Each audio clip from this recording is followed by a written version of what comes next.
Hello everyone, and welcome in. I hope you guys have had a great day.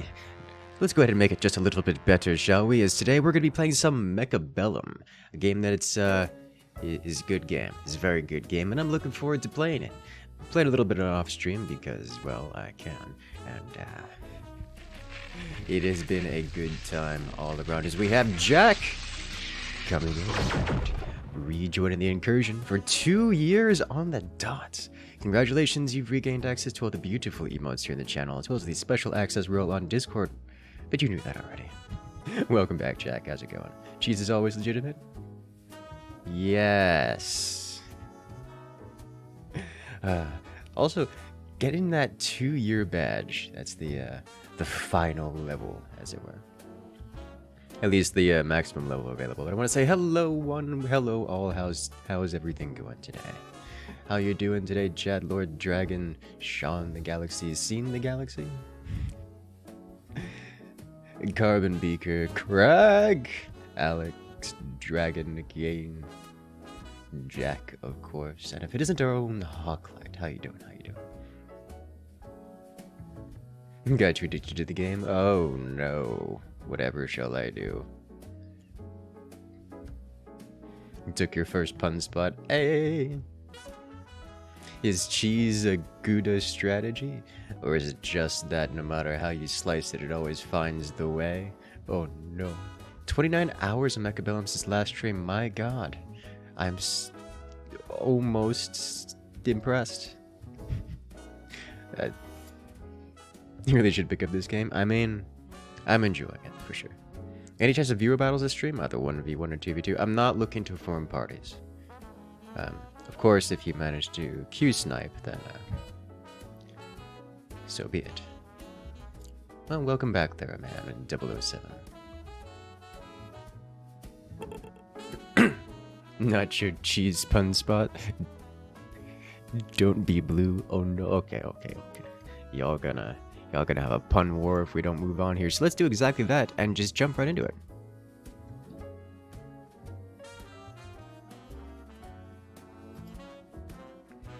So, been playing around with learning all the different things. One thing I've noticed, it is incredibly difficult to defend yourself in this game. As in, you start with 3 units, but 4 directions upon which you can be attacked. Which is quite difficult to handle. So, oof. Plan on doing 2v2s with viewers later? It's tempting. I don't have a plan to do so, but I may have to do so. Played a little since last stream. Combat score already above 3k. Combat score comes quickly. Like, that's not a... Can't lose it. So like you play a couple rounds, you gain 100 or 200 per round, and it's not a slow thing. Alright, storm collars and fangs, so let's give him something to shoot at.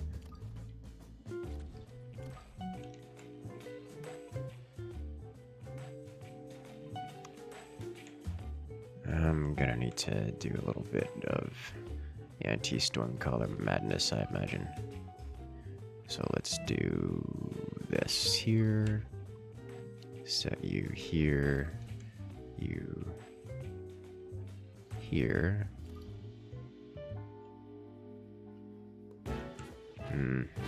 Need to have at least one of these on this side. Or it's gonna be real bad. We'll stack this half. Alright, looks like he's also stacking. Or just hasn't set yet. Do you have a favorite unit yet? No.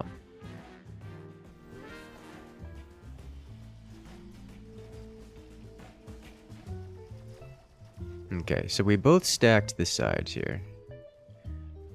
Let's see. The audio is probably a little bit low for you guys to hear, so I'll fix that in a moment after the whole combat thing happens. Interestingly enough, we break the left side because he's left it literally completely undefended. So that's interesting. He's still gonna win this because Stormcaller's strong.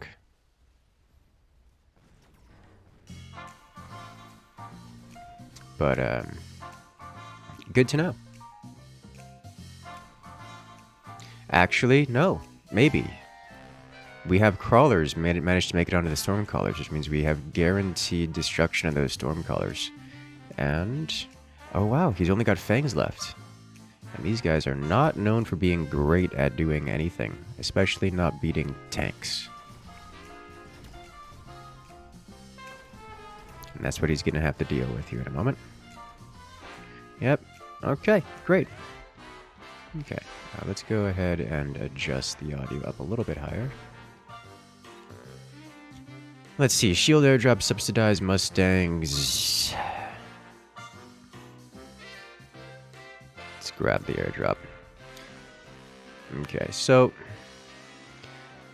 given the loadouts here, I'm tempted to go for something what I would describe as standard. However, I can also just be cheesy, which is historically way more effective. So we're gonna do that. And by a lot. I'm gonna drop this right here. And go with it. So if he does something to defend against here, what's going to end up happening is going to get overwhelmed here. Which is going to be great.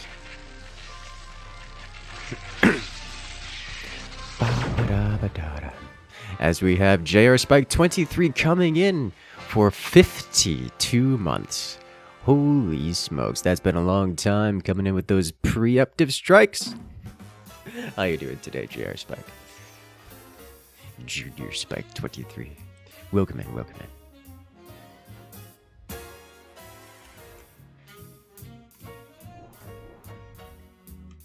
in. Just gotta get the brain going really well. Well, this is interesting. He's already preemptively countered this. Curious. Well, isn't that suspicious? Nevertheless.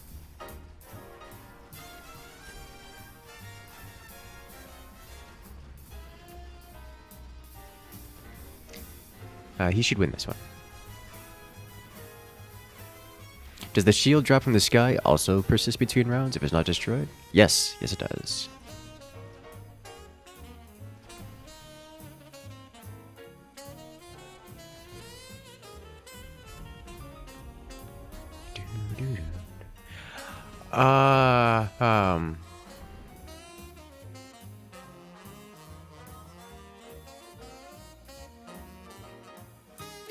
I just realized something, which is going to make this relevant.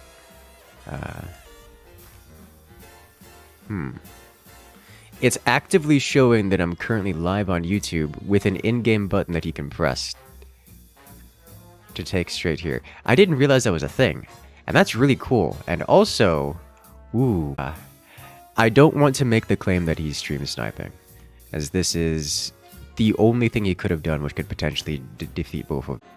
Don't slouch. I'm not slouching. Can we get some love in chat for JR by coming in with the nuclear launch detected? Having a good time, as I certainly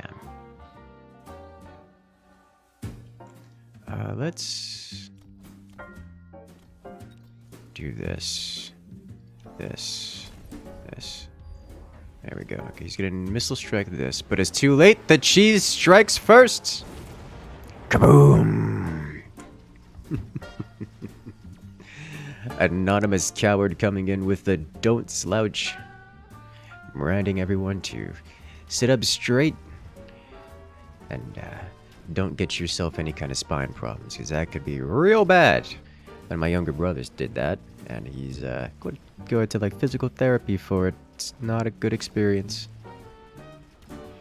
And of course, can we get some love in chat for JR Spike 23 coming in with the nuclear launch detected?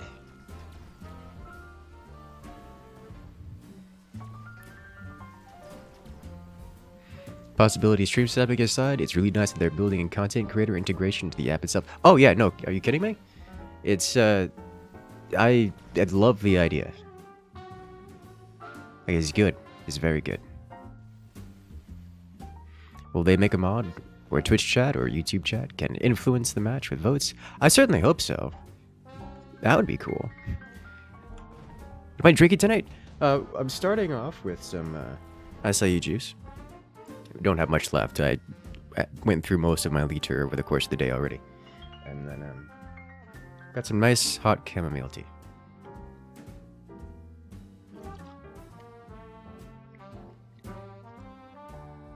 Let's see. I like this is just too good to pass up. So now we start doing madness.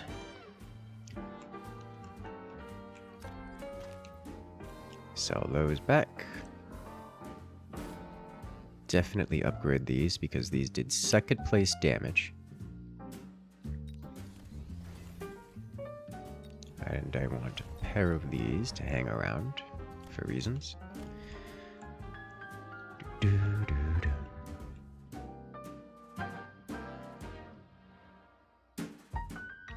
But what can we do here?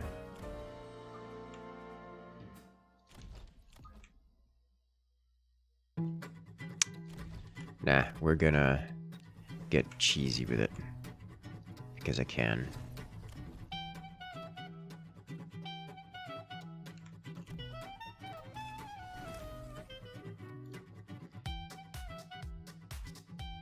So he's liable to do something about this, which means I can do this.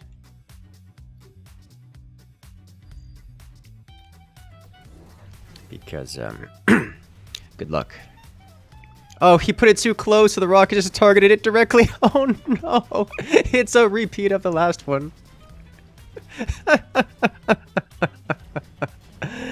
Oh, jeez. You have to do something to tank these or else it won't. The Stormcallers, they just targeted the objective directly and removed it. Oh, it's beautiful. Makes me so happy. Does he have range on these? Nah. He's just got a lot of them. Interesting that this sniper decided to walk up to and try to attack this one, despite this one being within weapons range and actively being shot at. Which is just confusing to me at times.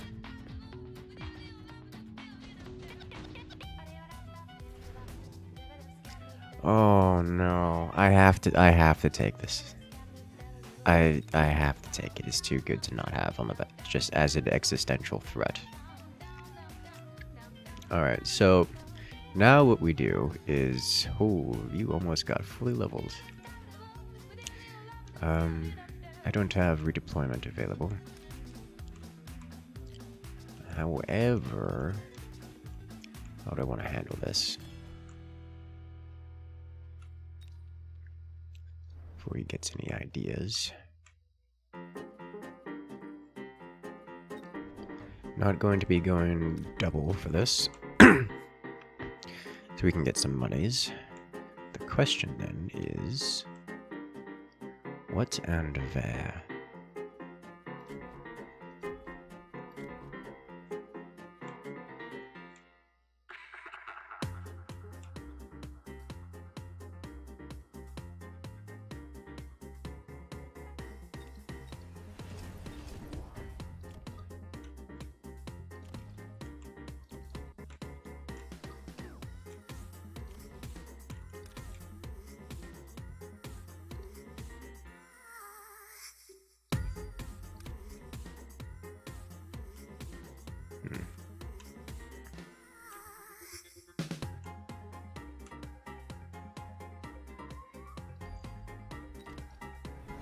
Okay. So now we're going to try to deal with these, and I'm going to protect the Stormcrawler so this can happen again. My mans. Oh look, it's a Vulcan. I'm going to need to deal with that. But we did take this out, which means we get to pretty much wipe this side for free, and now he's actually going to win this side. He's sufficiently stacked it enough, so I do need to respond.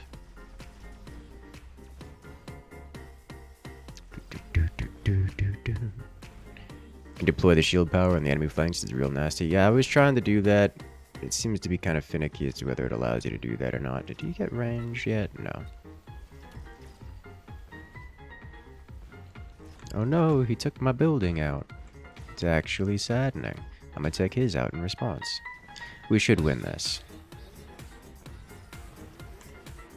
Because Stormcaller's strong. And also Rhino's strong.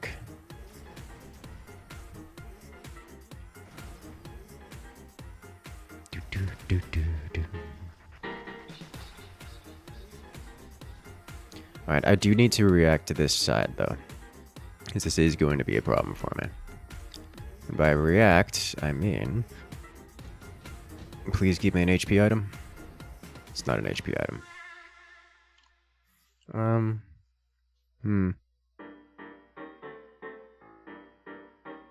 Okay.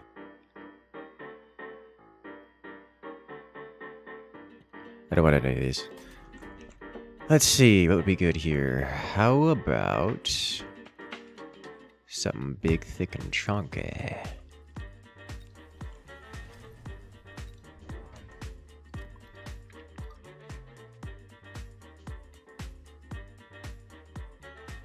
Can latch you first. Get you an armor enhancement. Armor enhancement or energy absorption? I think energy absorption is going to be better off here to start. And then one energy shield. As much as I would love the upgrades, we're not doing that this time. And you guys are successful previously, so you just do that again. Okay. Is that the javelin? No, it's missile strike. Okay. I can live with that. I am lacking a bit in the anti-air. Just a little bit. But this will latch immediately. And we take that, so that's just immediate victory over the left flank. Still hasn't reacted to the Stormcaller taking his building first. But now we have a melting point with 200,000 HP. Looks surprisingly similar to Direct Strike. That's because it is surprisingly similar to Direct Strike, which makes it amazing.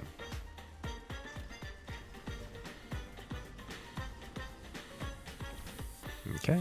So, good luck out there, buddy. You're gonna need it. This one melting point will literally win the game for us. Because he's got all these things over here. It's great. So he's got that one aircraft flying around. It's, quite good for him, but I do have some amounts of AA, so we should be able to clean that up. Well done.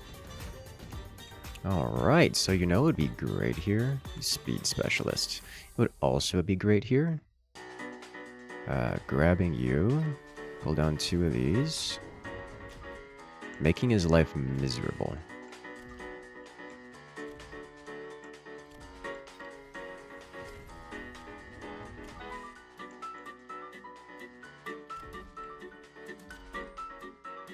Because who doesn't defend every possible direction simultaneously from every possible threat? Okay, so now I just need to not die, which is probably pretty simple to do. Let's see, let's upgrade you. Damage output, who needs it? This guy has been MVP for too long to not upgrade. These guys are just strong. Into it. Let's go ahead and take out a loan, because this is likely to be the last. Who gets upgraded? These tanks or this Rhino? This Rhino did literally nothing last round. Let's change that. Okay. Let's go. So now he's got to react to this. Oh, hey, look. He's finally got some melting points. Did he get the assault melting point? He did get the assault melting point, so his melting points are at least as strong as mine. You gotta... Did I not take into consideration... Where did this come from? Actually, how did this get here? He doesn't have warp... Is it not show me? Was there a warp overlord? I didn't notice warp overlord. There has to have been warp overlord. It's not... Okay. Well, that's my mistake, not noticing there was an overlord warp in the options. That's gonna cost me this round. And a lot of HP.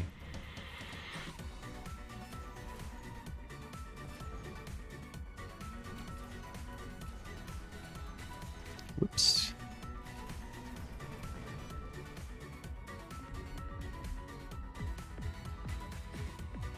Wow, that was almost a one-shot. Oh yeah, there it is. Overlord warp. Okay. Good to see. Let's see. This is probably going to be the best stronger option here for me, specifically. So let's do this. This. Here. It's going to level up to level 3, which is terrifying. This should latch onto that one. Let's do this here. What's the range on this? So I'd prefer to not breach this, so it has to walk any amount of distance. So we can do this guy here. Put you here, I suppose. Does 200 monies get me anything? Yes, yes it does. Gets me a lot, actually.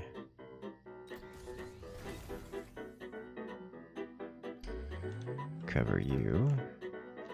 Flanks are still covered, and I've got 50 monies left over for one of these, I suppose. As far as I'm aware, he didn't react to this, so let's deal with it. Oh, he's reacting now. Okay, so that should be defeated. But we also break most of these things here. We have some hot beam on beam action. Believe he wins that by virtue of having a bigger beam. However, my beam is latched first. Oh no, he just wins. Okay. Well, that's unfortunate for me. Well, that's real unfortunate.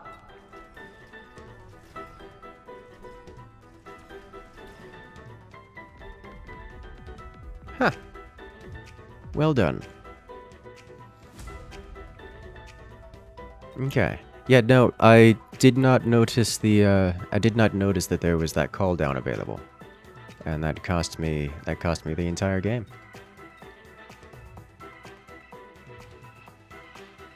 Is the Overlord an SC2 Liberator? Nah.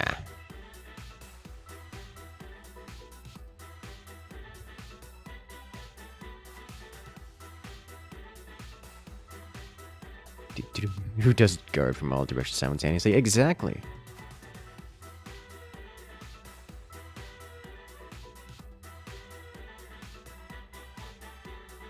The answer is no one.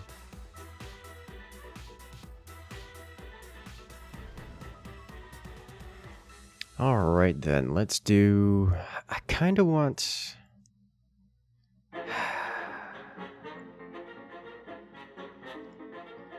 I kinda want to try a ranged strat. Not do something cheesy so you guys can see a comparison to what the not cheese looks like. Something more defensive. Yeah. Alright. So rather than attempt to cheese this one, what we're going to do is do something what I'm going to describe as standard. Although standard's not a good word for it. But something which actually intends to create a real line, which can then be utilized to form a bastion, firing lines and smash any army in front of it.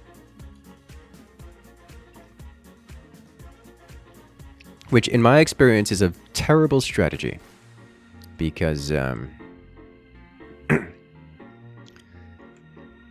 defeating anything in front of you is a particularly strong tactic until things stop being in front of you, and then it's just not good. So, yikes.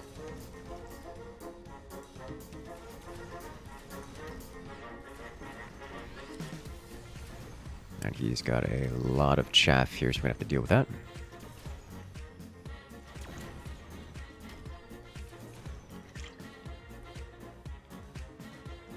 He has both flavors of chaff. Subsidized Arclight. I should probably grab this for future reasons. But first we're going to pick up this guy and a pair of these. And then probably just purchase HP and let it go. Suppose I could have purchased the third Arclight. He's purchased Arclight with armor. Huh. Interesting decision. I'm all for it because I don't much care.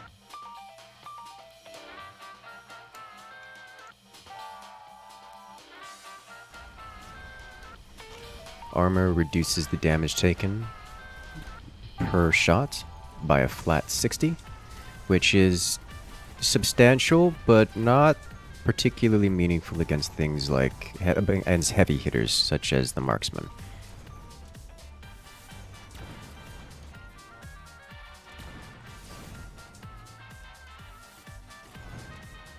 Okay.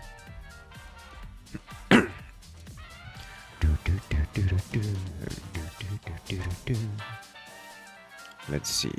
This one feels like it's too good to pass up, but I'm going to pass it up nonetheless because this is available, meaning I now have an existential threat on the board that I can whip out at any time. I'm going to take this opportunity to recruit one of you and one of you.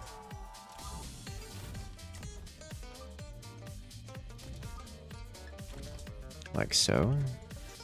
Upgrade this guy and... You just started playing this game and you found that melting point is broken? As far as I can tell, it works perfectly fine. I've not noticed any issues with it. There are some bugs and such in the game. I'm not aware of any with the melting point specifically. What should I choose? Aerial specialists? Might as well unlock some things. Just to have them available.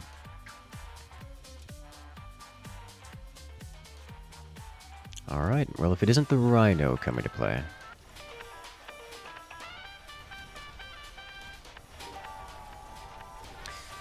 In this instance, I believe I want to grab a fair few of these phoenixes.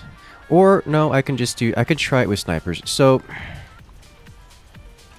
rhinos are an interesting development. Because rhinos are incredibly powerful, and my solution to them is typically phoenixes, but phoenixes and snipers kind of sort of pull the same role, and if I have enough snipers, it works effectively the same thing. You thought all the bugs were in that Starship Troopers game? I mean, yeah, they're pretty good. But still. You know what, let's go with snipers. Upgrade you. Let's try sticking to the sniper loadout. So I could also go balls. I should probably go balls because he's gonna get more rhinos. I need to have something to deal with them.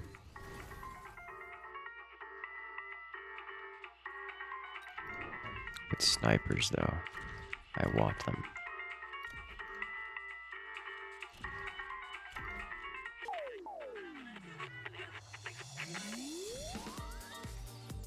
Okay. Set you here. Alright. got no upgrades on those yet. He does have access to Photon Coating and Final Blitz, the self-destruct option.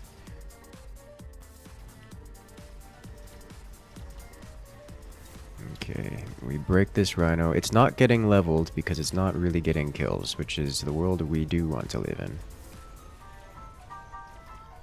I definitely need other arc lights on the left side especially.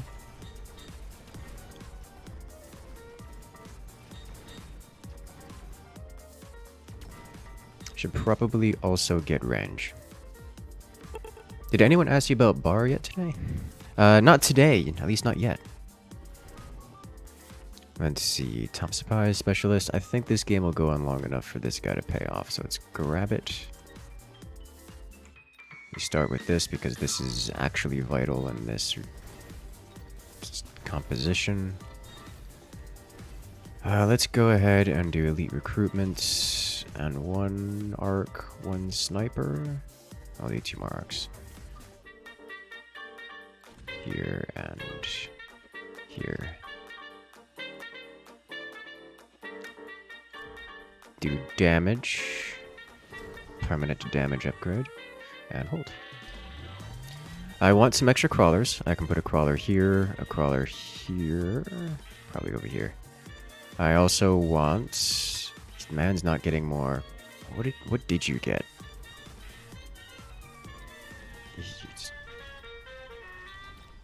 What did you do? Did you just get more chaff?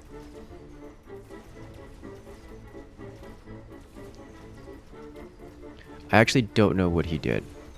He got his shields back. He got this guy, which implies he got more units. Did he get... I think he got snipers. Yeah, he got those snipers as well as, I think, a crawler. That's what happened there.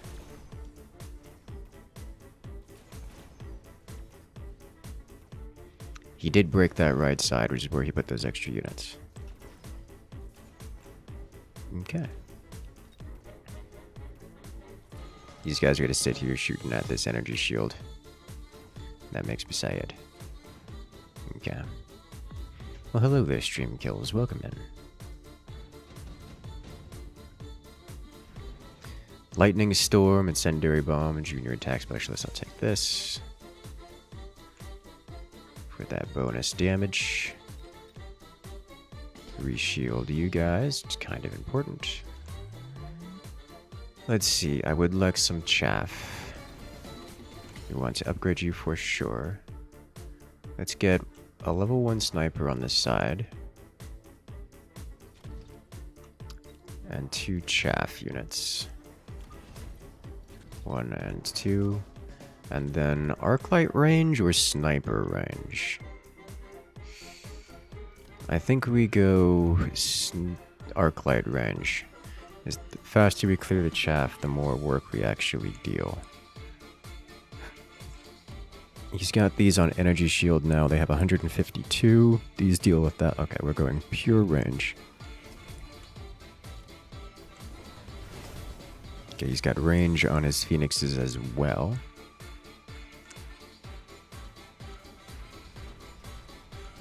I could use some centerpiece chaff. Look at how long we reach out and touch. This just means that we start clearing chaff before the, we start clearing chaff before it becomes a big problem.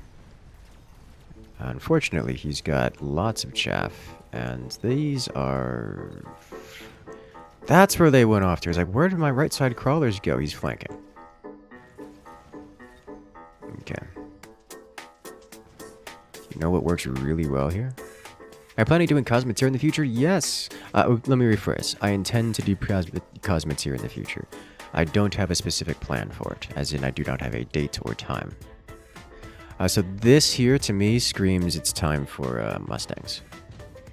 He's got that perfect amount of chaff in the middle. Alternatively... I already have the plus 100 here. Wasp Swarm. Okay. So I've got 2 options. I can do a melting point. Pair of level 2 melting points here with heavy armor and plus bonus HP. would be tanky enough to let anything to solve any of our problems. Same kind of deal with the fortress. Alternatively, Mustangs to clear the damage output. And I think I want to I'm not convinced this is the right call, but I want to do this because this is fun. See, by default here they have 166,000 HP, and one of these just got doubled. So that's how that works. I can increase their HP further if I take out a loan and grab energy absorption, which increases their HP by an additional 60%. So now we're up to 218. We're up to 300,000 HP, which is kind of a lot of HP. That should help with the whole chaff issue. Also coincidentally helps against things like this Rhino and the Overlord.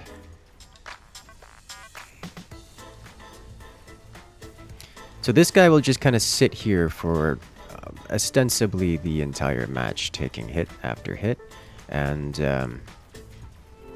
that's all that's going to happen.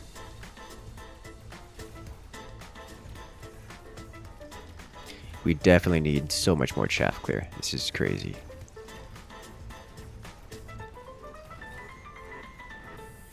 It is long past time for sniper range so we can compete with these phoenixes.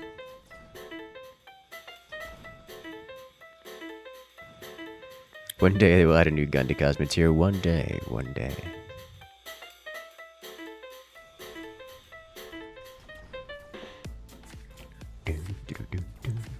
You have community games in Bar? No, Bar is a great game.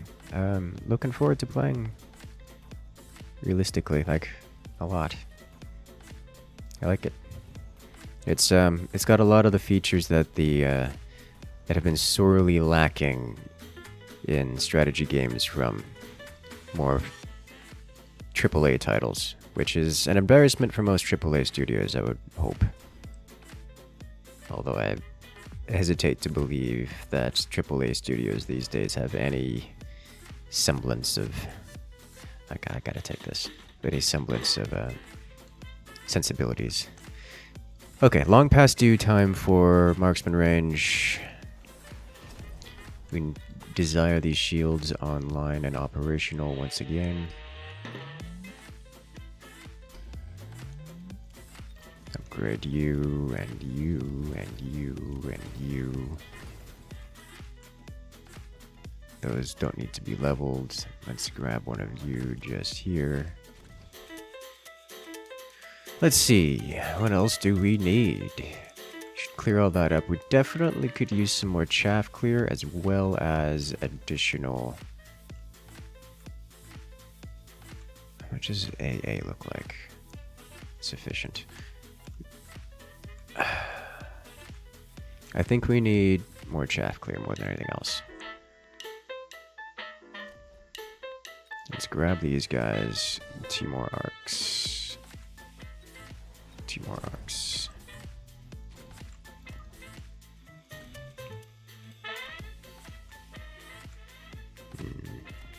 May as well upgrade you. Let's go. Acid crawlers. Interesting. There's no way our melting points get involved with that whole acid experience. However, his own Rhino did, which doesn't really mean much, but still. Alright, with the additional arc on the field, we should clear through the chaff notably faster. With the new upgrade on this one, we should be seeing substantial survivability increases. In fact, this one lasted longer than this guy. And now that our snipers have range, they're actually reaching out and dealing with the phoenixes quite quickly. He's got marksman, elite marksman, and range. So he's still outranging mine, which I can fix that. The cheese, we're hardly doing cheese this time. Javelin skill specialist will take up shield device strength by 40% because that's just a good time all around. Alright, so we do want marksmen for ourselves. We can keep up with the range. Get all of the upgrades for all of our snipers to increase that range even further. Let's see, how do we want to handle this? If I were to get this upgrade, then we have an additional 30% HP, which is kind of a lot of HP. On the other hand, if I were to get these upgrades, they were... I don't know if they really need range, to be honest. Like, the things are... Nah. Range would be good. Because these guys also walk into range. You know, range is not that necessary. HP, however, would scale them so much harder. Because now this guy's sitting at about 313,000 HP. Which could be more if we had some more XP and more stuff on it. Either way, additional arc light or additional sniper would be a great call here. We'll grab marksman on the arcs.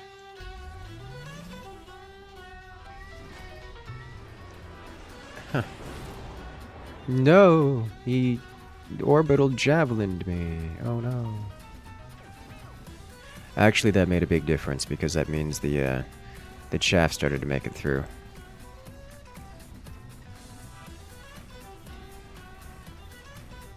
And so my big beefy melting point didn't get an opportunity to do much. Sadness. He's breaking through my left flank, although my right flank is also dying. Yeah, the Phoenixes, they're doing great work. I said it previously, and I think we're gonna have to go back to it. Go back to that idea. Mustangs.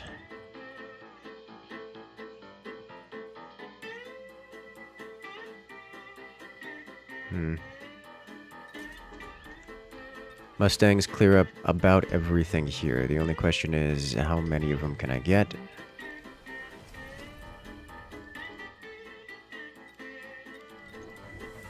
And what upgrades? We definitely desire aerial specialist and also range. We'll put one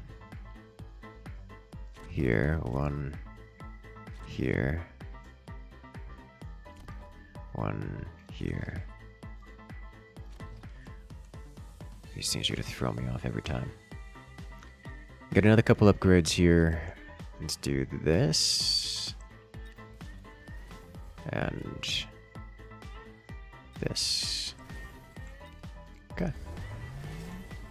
This is going to be painful. This will destroy at least one set of Mustangs, which is really rather unfortunate.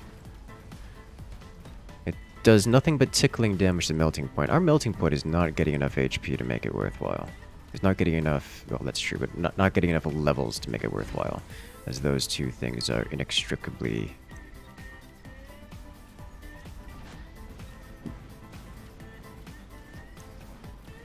intertwined is the word I'm looking for. We definitely need weapons speed upgrade on the sniper, although I think this may just be it. Are we eliminated here? Yes. Yes, we are. Well, that's the end there. He just outplayed me. I think I got a little... I think I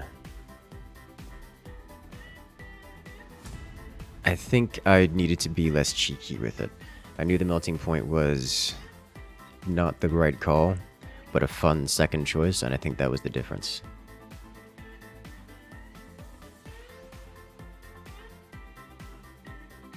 This just looks like advanced direct strike. Advanced is a yeah, I'm gonna say that's from advanced. Advanced is not an inaccurate description.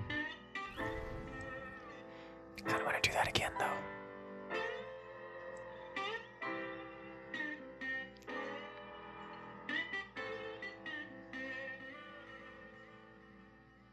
Nah.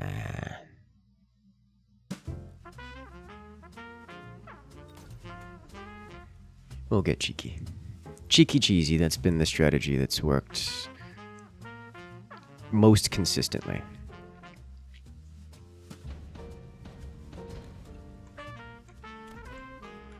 Snap you here. Okay, so he's got chaff and balls. Let's deal with him.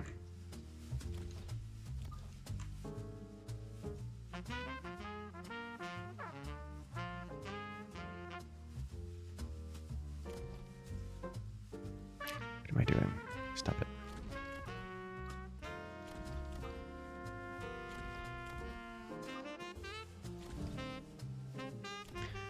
Let me count. Let's see. 1, 2, 3. 1, 2, 1, 2. There we go. And you here. I do need something ranged. Single target. So let's grab.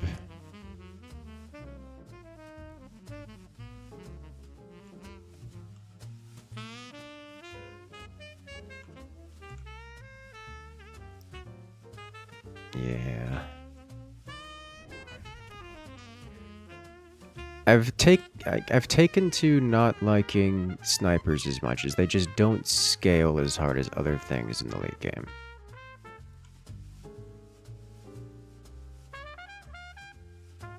Which makes me sad.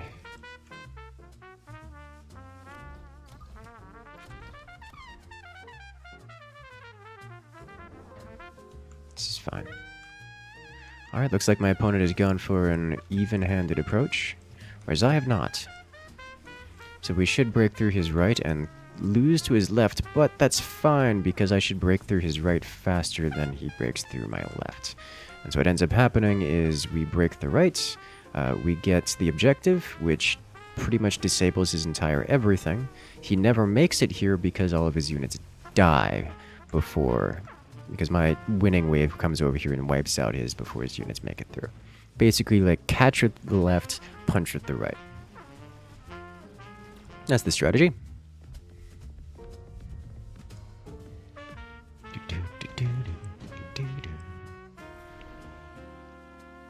I don't particularly care about any of these, except this one is pretty alright. So now we start getting wild with it.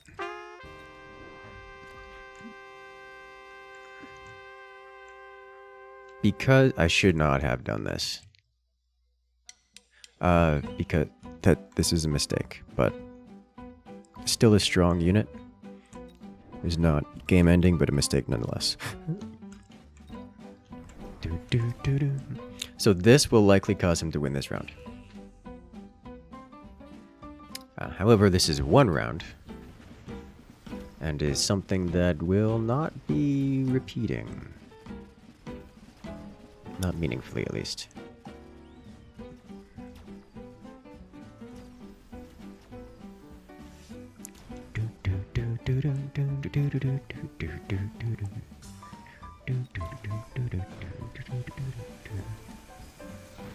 Well, I can't change the camera now.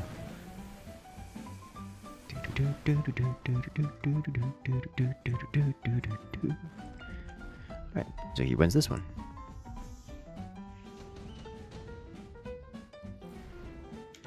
Heavy Arclight, Intelligent Marksman? Okay, fine. I guess we're going Marksman. He is Aerial Specialist, so we can do an air switch at any point. However, I can also be cheeky and do the exact same thing.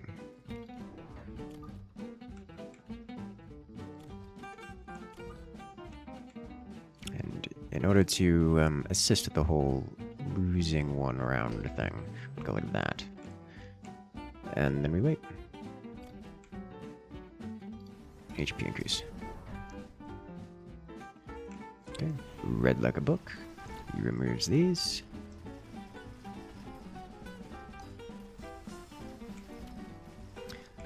Unfortunately, he didn't defend his rear. Which... So technically, because he doesn't really have any anti-air, I'm going to win this by default, though I'm fairly certain I still lose all facets on the ground, which is generally not the condition you want to be in.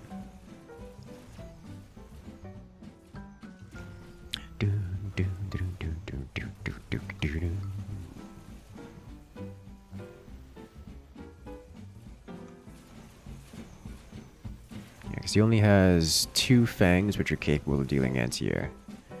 Which are not going to defeat 2 full squads of wasps.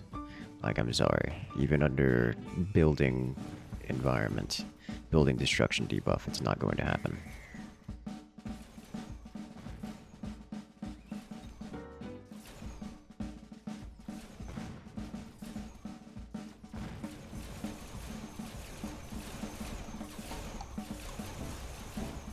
As we see the last remaining fang trying desperately to fire upon the cloud of wasps. It takes one of them.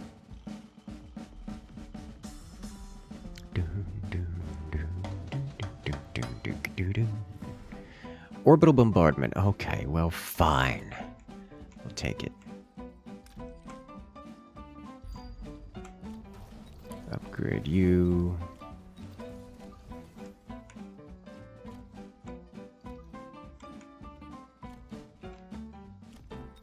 Upgrade the stings. I kind of want to get range stings, but that's not something we can do this time. They're the marksmen, who haven't leveled up at all, which is not a surprise given his lack of. Are you in range? These guys will get in range first, won't they?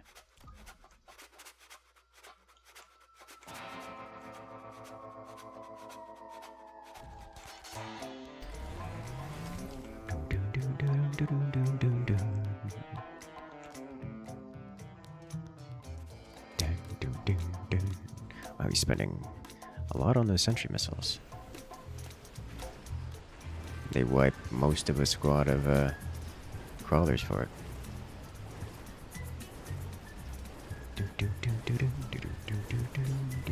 Look at, he got, is that 2 groups of Mustangs? I think there's 2 groups of Mustangs over there, which are not doing much against the wasps, like at all. Unfortunately, he did get through my left flank.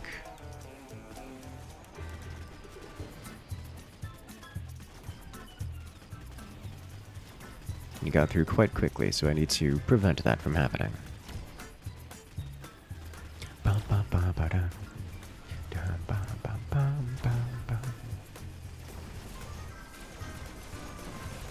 Alright, wasps, now's your opportunity.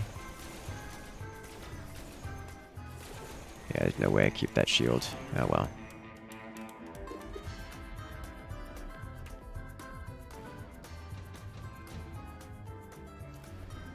Super heavy armor. Okay. No, we don't do it. I think I'm going to do the cheesiest thing a cheeser can do.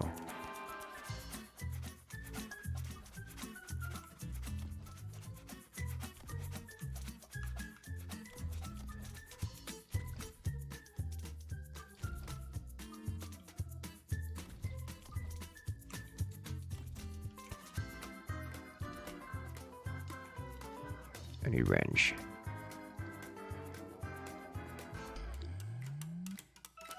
Put you back. Got intelligent marksman. I need these to be level 2. I'm not getting range this time unless I buy for it. We're doing it.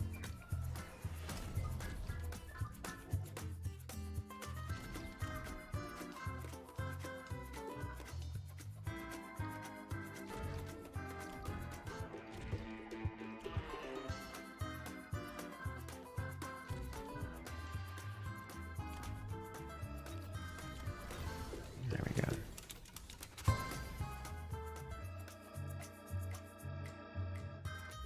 Wow, he didn't use his... Okay, that's concerning. Okay, now he's used it.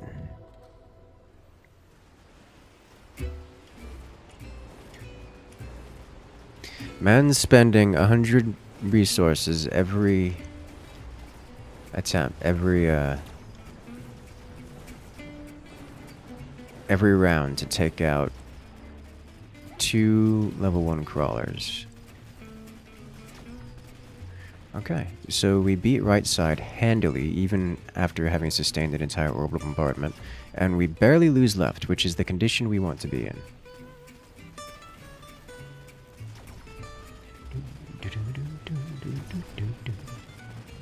One of the great things about this game is that unlike Direct Strike, there's no objectively correct way to play the game. There are just ways that are wrong. At least so far, yes. This game does seem to have a measure of complexity that... So, I'm sure I'm gonna go into this rant at some point. This game has a measure of complexity that, not just complexity, but a designed inability to be perfect in waves. This means that even if you play perfectly, you can get out-gambled and just outright lose the game. Which is not an ideal for strategy game. Well, it just turns it into a gambling game at some point, if that makes sense. I think storm colors are actually the answer here.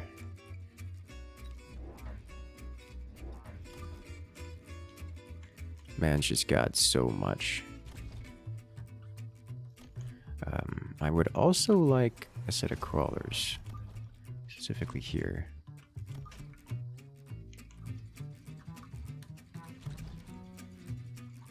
Okay, and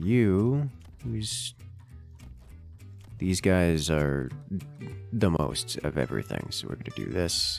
I didn't get an energy shield here, which makes me oh, well, hello. Well, now I can do the anti-rhino thing.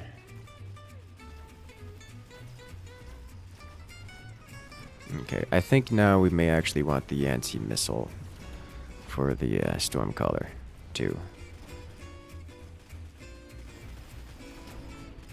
Because... or the anti-missile Mustangs. God, there's so many missiles. I should have spread them out more. You'd argue it makes it even better strategy. Part of the strategy is knowing to gamble. So right now, the gambling is a little overtuned, I'm going to describe it as.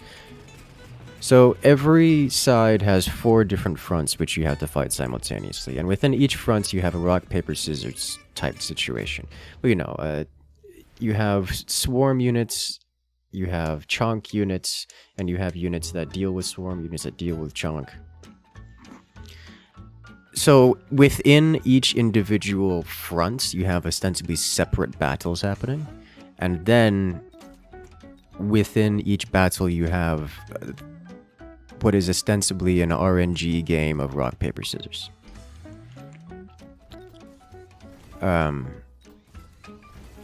As it stands, because you have this 4x4 probability matrix, you have, as the attacker, you have 16 different directions to attack from, and as the defender, you can only pick one. And if you guess wrong, you just lose, like the entire game. So it's not something I'm super into.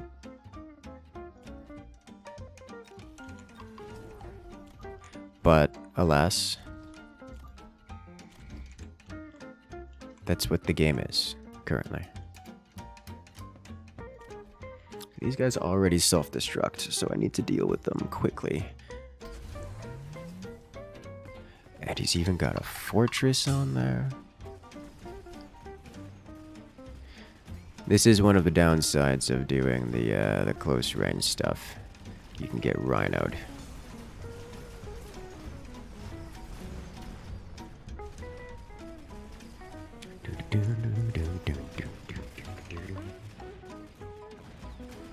Skipping personal shield? Yes, it's just not that good. I don't have any chonk units at the moment intended to deal with that, although I probably should get a chonk unit.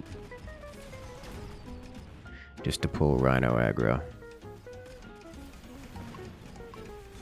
Alternatively, I could wipe the rhinos just instantly with phoenixes, and then don't have to deal with them. Like at all.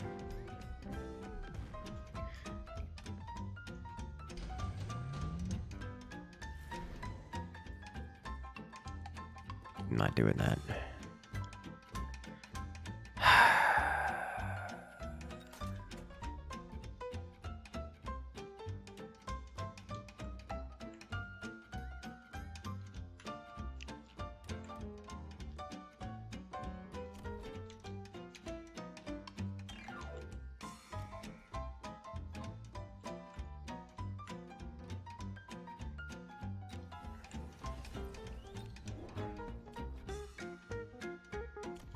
This is tough. Like, this is actually tough.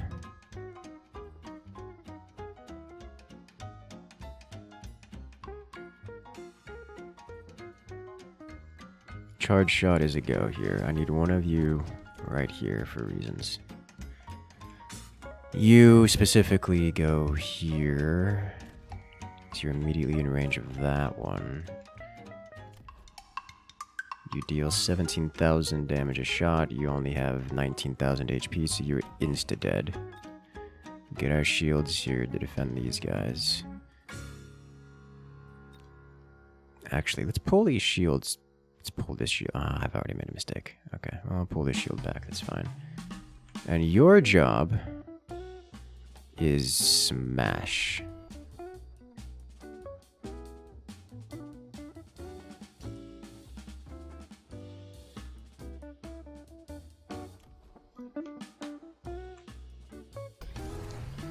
Okay.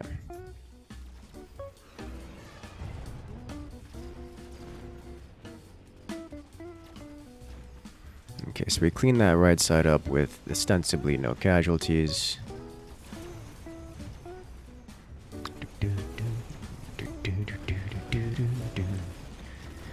Left side is catching as it is intended to, and we are not quite breaking right side. Looks like a lot of our right side is moved to deal with left side, which is fine.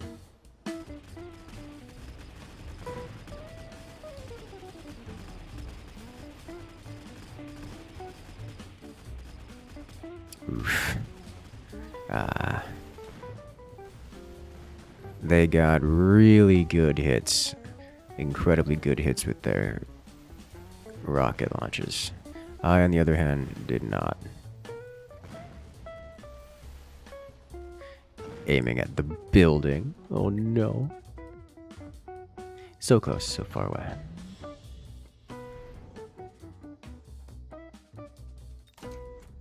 Alright, so that was a disaster that could have gone way worse. By the way, we upgrade all these.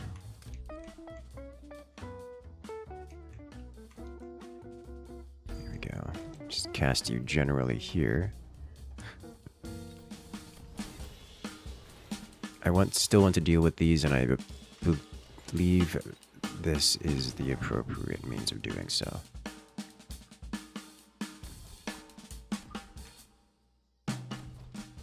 And once we get launcher overload, not also going to get range. You get crazy DPS is what we get.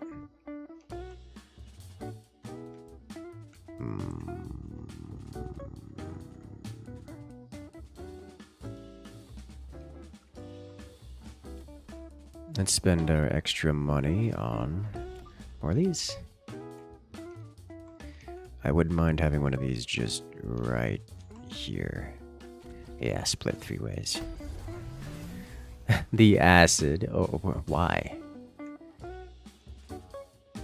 Like, actually, why, though?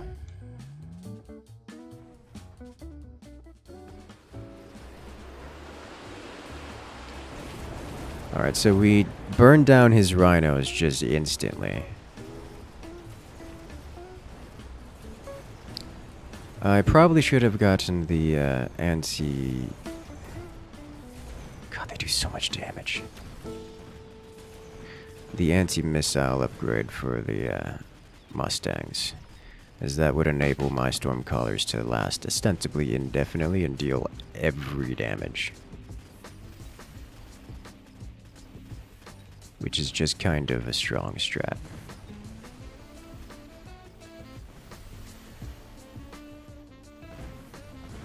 Because he's definitely going to win this one again.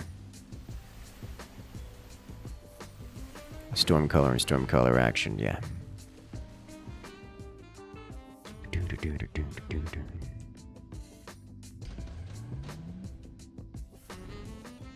Okay.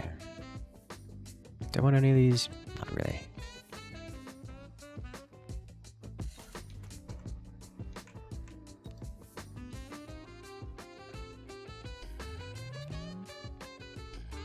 Alright, so with Mustangs on the missile intercept upgrade, we should have lots of good damage dealt.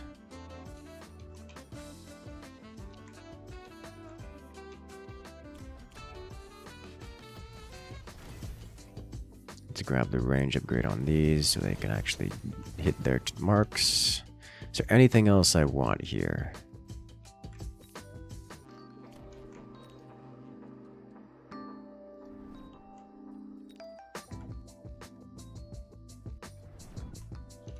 I think this should solve problems a little bit. Seems my units like chailing out right here, so I'm gonna pop a shield there for them. Orbital bombardment. Or he picked up skill specialist. No? Okay. Just one turn delayed. Well, that's going to be painful. This is going to hurt.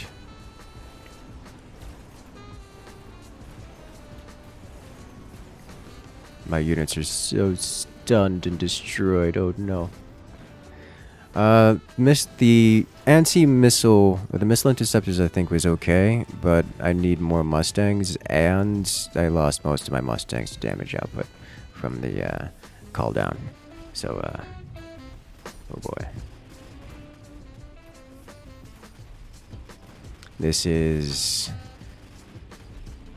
I think this is not lethal, but it's close. Stormcallers at 100 each are painful, so we cannot lose like that again. I'll take the shield airdrop. Mustang's got another level, you'll love to see it. Okay, so let's go ahead and grab a few more Mustangs then. Deal with this real quick.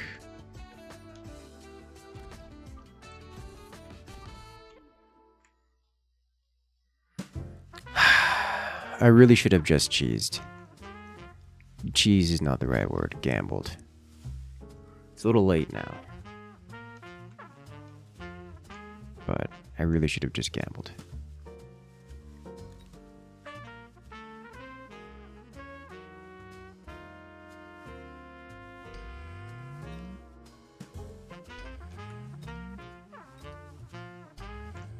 Are there any other upgrades we need here? The marksmen are still doing what marksmen do best.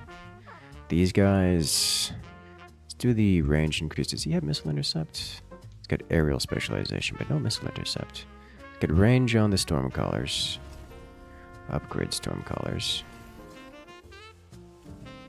Let's get another set of Mustang. They will split. Get a shield. A backup shield here. Another one here.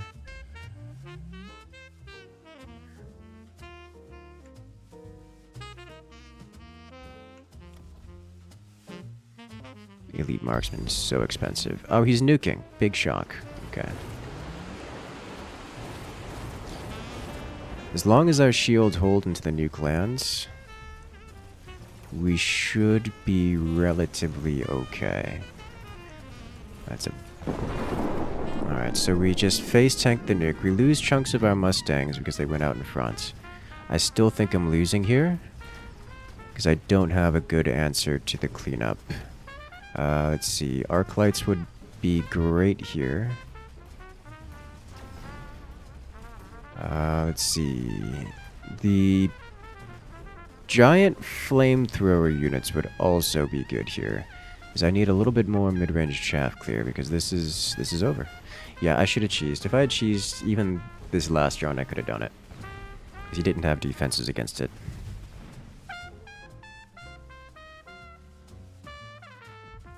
I opened cheesy and should have stayed with it, because he had a stronger line behind.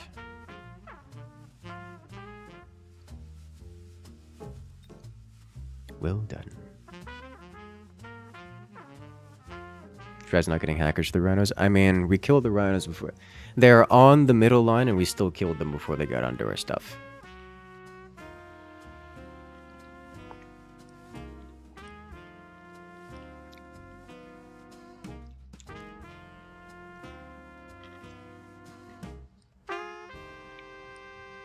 I'm really not beat up about it.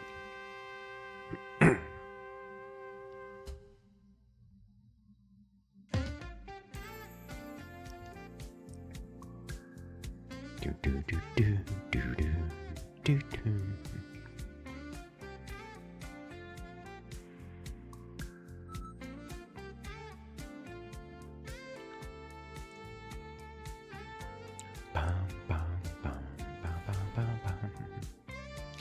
Okay. Yeah. Yeah.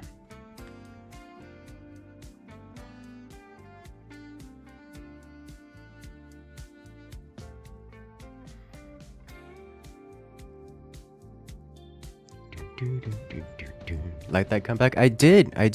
I'll say it again. I shouldn't have tried changing strategy. Mid strategy. That was a mistake.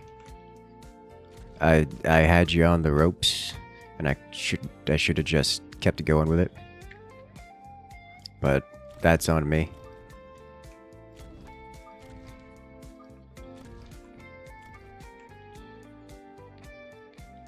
That is entirely on me.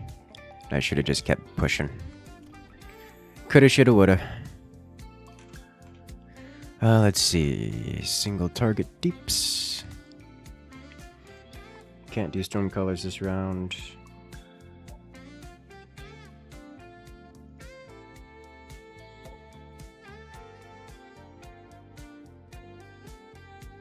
Scream's arc light, but if he goes air, is the air specialist? His cost can be anything.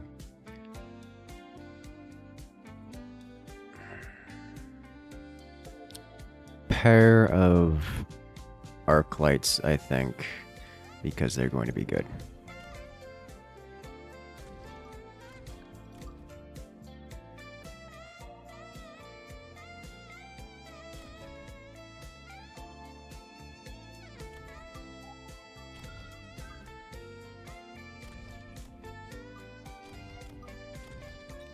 Okay.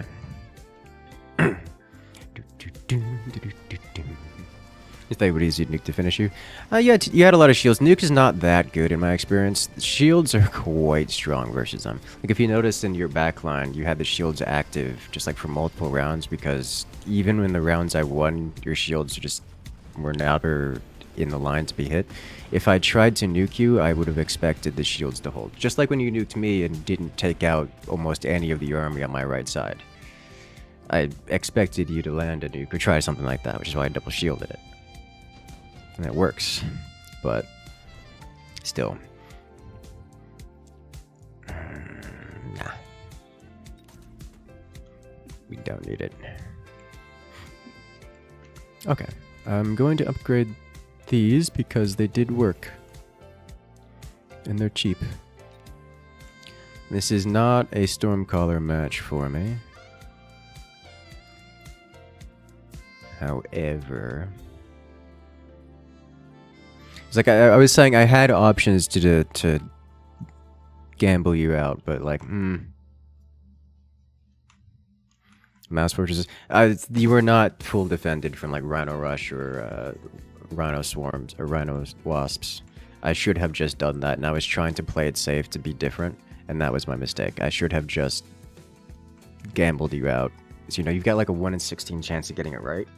And unless you're sitting here watching the stream, if I were to do that 2-3 in a row, the chances of like literally more than 99 out of 100 times it would have worked. Which is...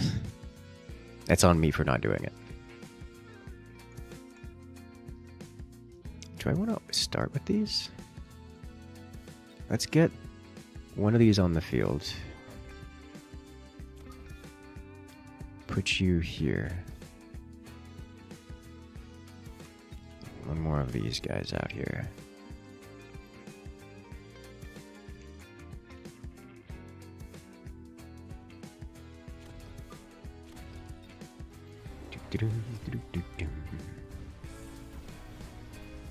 Alright, yeah, okay, he's got the Mustangs on this side now. Good to know. You have no idea what's happening, but the explosions are pretty. Hey, welcome to the party. We get explosions. My favorite kind of explosion. The ones that go kaboom.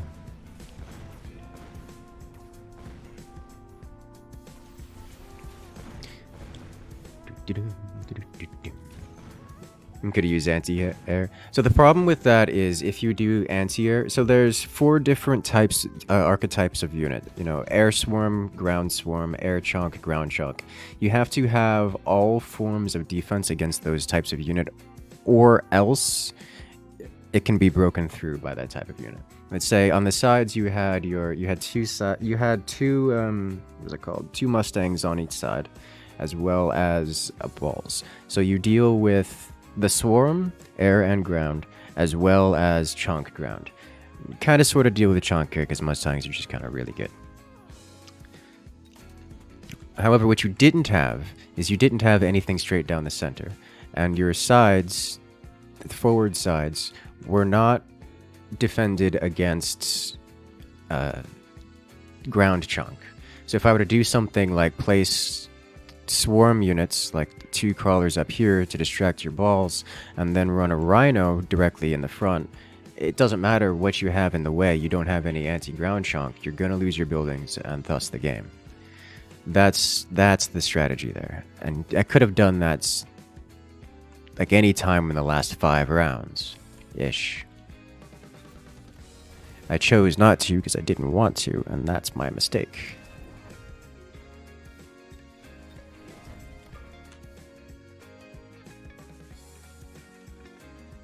Also, why did I get these? I mean, they're good, but I don't need them.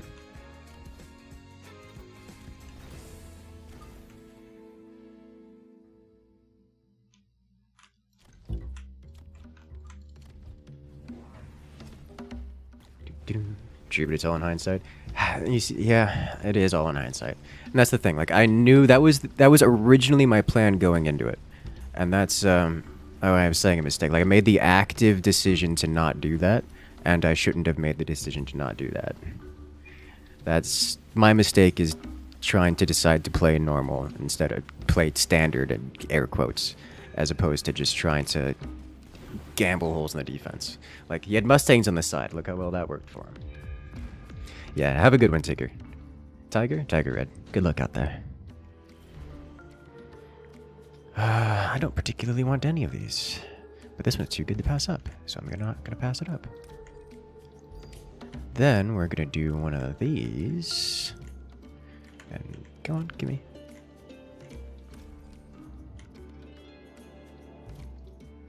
Like so.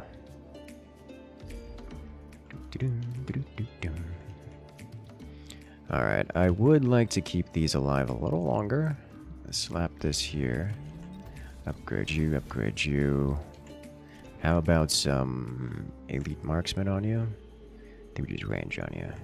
Overlord just for funsies? Not at the moment.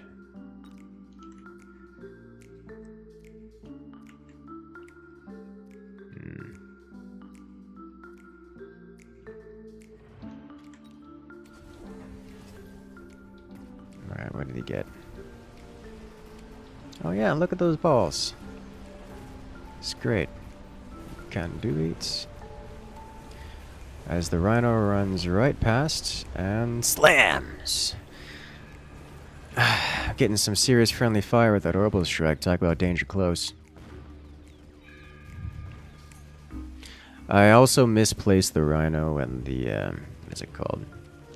The rhino and the it is a arc lights. In my haste to get them down at all. And he surrendered. The reality is I was about to do the same thing on the other side. And then also do the same thing in the front left. So that's at least 2 more rounds that I would expect to win. The thing is, because he's behind, if he doesn't actively spend resources on dealing with the left side, then he would break on the right, so all I have to do is attack the right the same way. And he has to spend resources on both, which you can't do because you only get, 1 round of a resource per round. And then, of course, instead of attacking right, I could have attacked front left. And just another issue for him to deal with. Ah, sweet, delicious tea.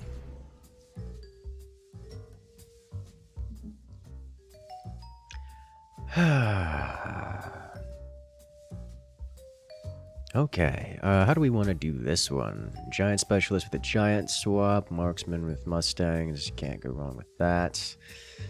Marksman Mustang, let's do it. Didn't see the announcement? Well, welcome in. That's what happens when you're not on the Discord, eh? Sass. I'll put you here, one as marksman, MVP goes here.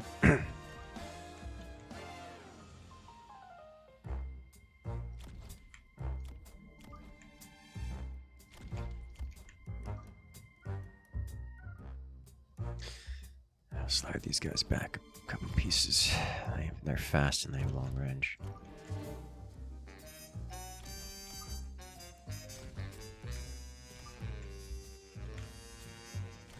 There we go. Okay, so he's got snipers, standard tanks. Let's see how it goes. This game called Mechabellum. How much does it cost and what platform is it on? It is called Mechabellum. It is on Steam, and as far as cost, I think it's 25.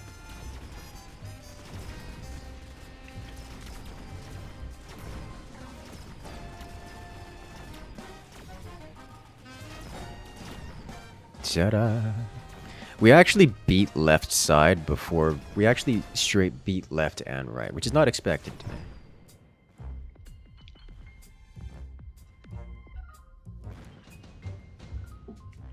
Yeah, subsidized arclight, improved steel balls. Improved steel ball. Honestly, the steel balls with any kind of improvement, just they become disgusting. I'm tempted to pick up deployment module here. I'm gonna pick up deployment module here. What I'm gonna do is I'm gonna get cheeky with it. I can't do it this turn, can I? Suppose I can, but we're not gonna do that. Pick up one more crawler. What else am I picking up here? Another Mustang. Another Mustang. There we go. He can hit my crawlers, the sentry missile. Don't much care. Can I hit his tanks? Yes. Yeah, he'll walk into it.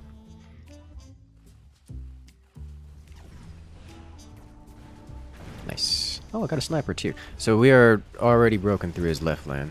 All we have to do is break his right lane, which we may do? Yes. Yes, we will. So this is not me doing a cheesy strat right now, although I intend to start cheesing soon. Right now, I'm just overpressuring one side. That's going to change.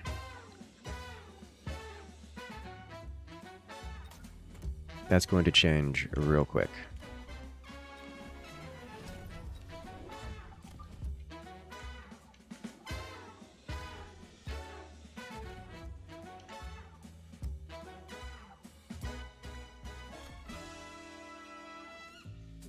Given his unit composition, I'm going to pick up another marksman here.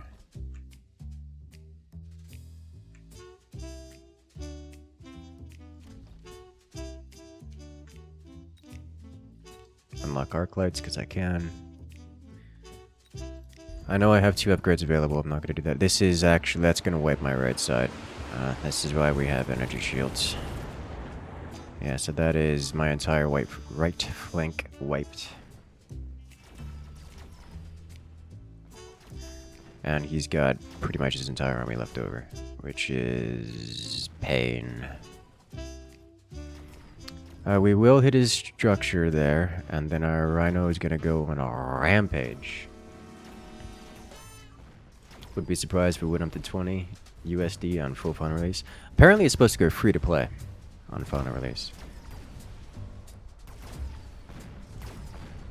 Yeah, so that rhino's getting upgraded is what's happening here.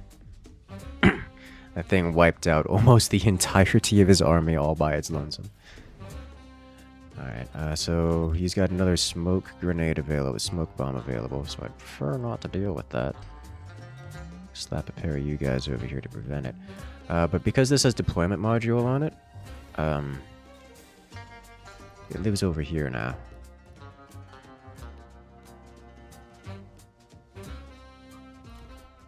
That's just how that works.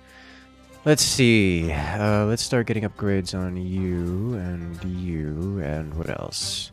Arclights, he really doesn't have things that are vulnerable to...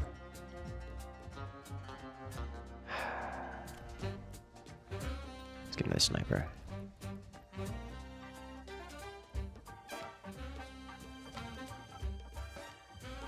There we go. Wait, what? So you paid for early access? Yes! Isn't that the joy of early access? Put you here. And that is why we put the shields like so far forward. This man's fully did not defend against the left side Rhino. Which means right side Rhino is going to have a great time.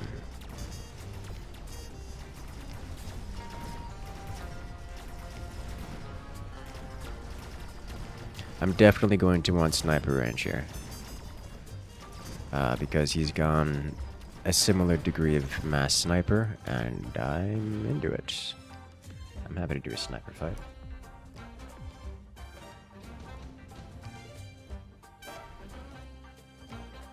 Super heavy armor.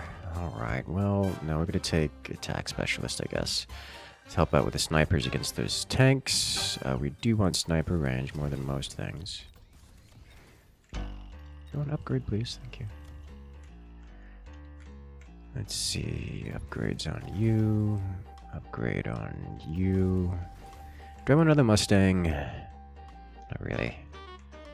Wouldn't mind another pair of snipers, though. Also wouldn't mind getting a basic +1 attack upgrades.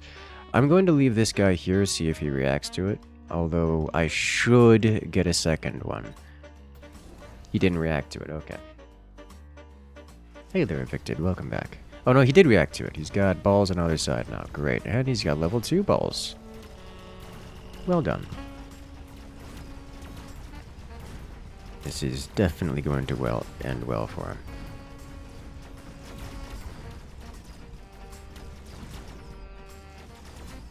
You get sniper range? Not yet.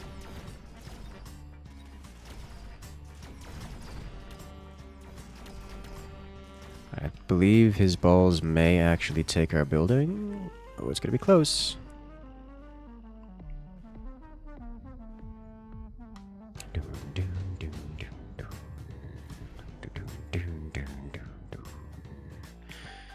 Movement speed of all units? Yes, please. So... Someone say cheese.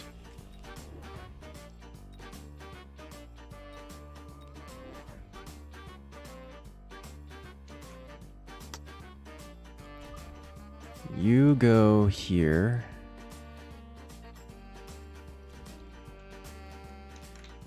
You go here. Like I got this nano regen kit and I'm just not using it for anything.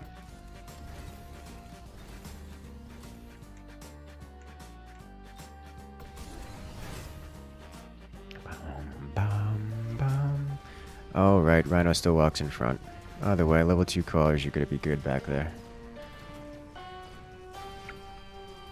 Hello there, Galarthus, welcome in. Could actually use some more, We got crawlers breaking through the right side, and wasps coming in the left. It's beautiful. How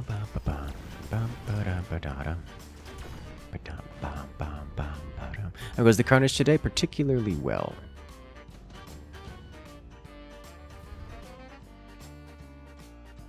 I don't care about any of these things. You know what I do care about? Another cheese run. Because you know what he didn't do? Defend every side simultaneously. That's the wrong button. It's fine. Now we have a nuke, which I'm actively not going to use. Because I will literally nuke myself. These guys gotta level up, unsurprisingly. Our shields are still holding, also unsurprisingly. I need so much more money to upgrade all my stuff here. You know, you can get the nano repair kit. Good work. He could have cast Incendiary at some point. He did not. He wiped my aircraft, but it doesn't matter because he didn't defend every front simultaneously. And so now we get that sweet, sweet damage resistance, and just wipe out his entire army. Look at that! You can't even. He barely breaks that Rhino on the side.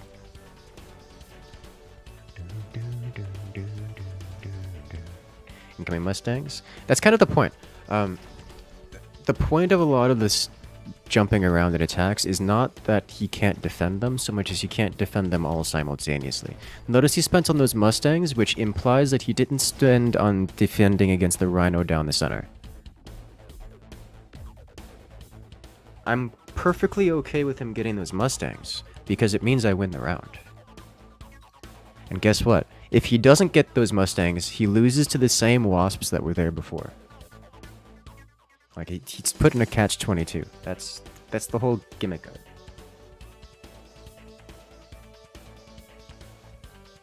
Like, that's what I'm saying. This game does not play like Rock Papers. This does not play like Direct Strike at all. Let me just show you guys what I'm referring to here. I have to wait for this to go out. This game does actually have a great replay system.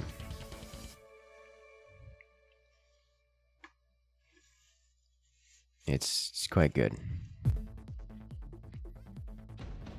No comebacks is Demother.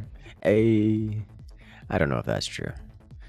Alright, so let's just get a screenshot of the map here.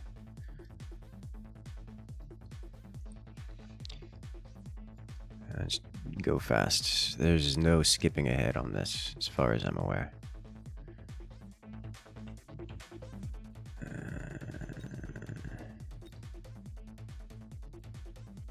Okay, well, this is fine. Alright, so let's just pause this for a moment. I can draw on the screen. So here we have the map. Let me chop down this for now so I can show you guys the front here. Ostensibly, because of the strength of the building... Oh, wait a minute. This is gonna... 1 second.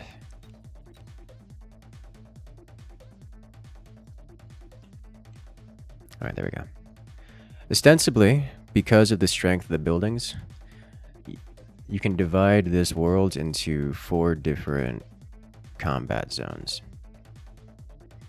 You have combat zone, you have top left, bottom left, top right, bottom right, or, you know, front left, front right. So we have this combat zone here. That goes here. You have this combat zone. It's the same thing, but on this side.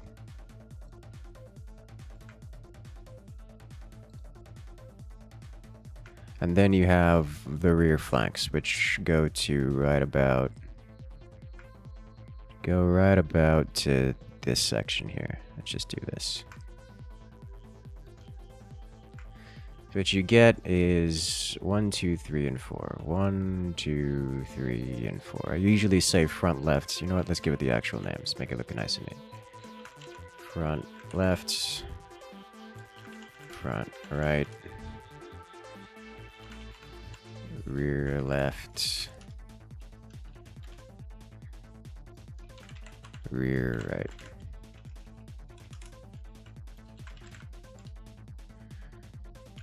Oh. There we go. So these are the different sections. Now, within each section, this is not going to fit here without small sizing it.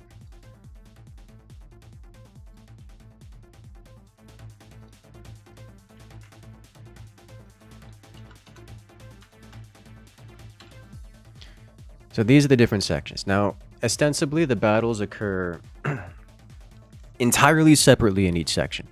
Entirely separately. There is no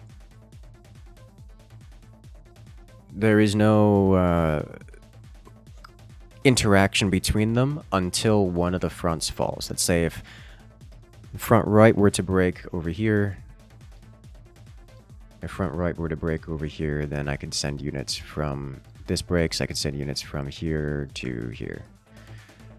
But until one of those sides breaks, they're effectively fighting entirely separate fights. So the question is, which front falls first? If and only if one of the sides falls, can you get to the centerpiece? Can you get to the objectives? Because if you get to this building over here, then things get real bad. Like, effectively, with rare exception, you just lose the game once one side gets to the building. So let's say with the right falls, they go to the building, you lose the game. Period.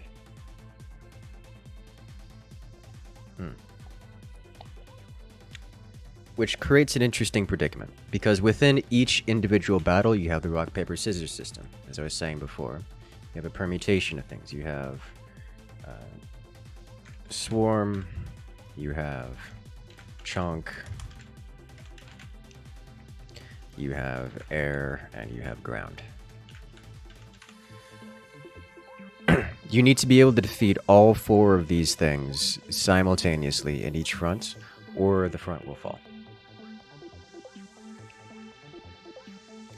Which presents a problem, because starting round 2, players can throw in any combination of these, and if you don't have that combination ready to defend, then you just lose the front. And if you lose the front, you lose the game. So the reality is, from what I've seen and played, what you can do is you can just gamble. Say, I'm going to throw swarm air. I'm going to throw swarm air here to the front left. And there was nothing there before, but unless the opponent throws swarm air to the side, to the front left, it's going to go through and actually break it. So the next round, it's like, okay, so instead I'm going to use the jump drives to throw my swarm air over here. I'm going to use my money to throw chunk ground here. My opponent already has anti-air swarm over here. Let's say he got it right. He has anti-air swarm over here. But it doesn't matter because I'm not throwing air swarm over there. I'm throwing chunk ground. And I'm throwing air swarm over here. So now my opponent has to simultaneously defend against chunk ground on this side, which requires some substantial investment. And my opponent has to throw some anti-air swarm on this side. So we have to deal with chunk ground over here and anti-air swarm over here, which is something you cannot do simultaneously. And that creates a problem, because it means defending is quite an issue. It's rare that you have an opportunity to do both. And of course, you can throw any of these combinations around. Let's say instead of air swarm over here, I can move air swarm over here, and then also throw ground swarm over here. That's the wrong one. Throw ground swarm over here and chunk over here, which becomes an entire issue. I haven't figured out how to defend against all of this. Best I can tell, you can't. I've kind of sort of seen some layouts that by like round 8 are effectively entirely defended, but then you're at round 8 and you've lost about every round up to round 8, and it's not a great situation to be in. Not a great situation at all. And of course something can happen like, oh no, he's been ahead of the game for so long, it'd be a shame if he just nuked me, or had an orbital bombardment, or, I don't know, just tech switched from using medium units for everything, and then suddenly dropped 2 fortresses that have 400,000 HP apiece.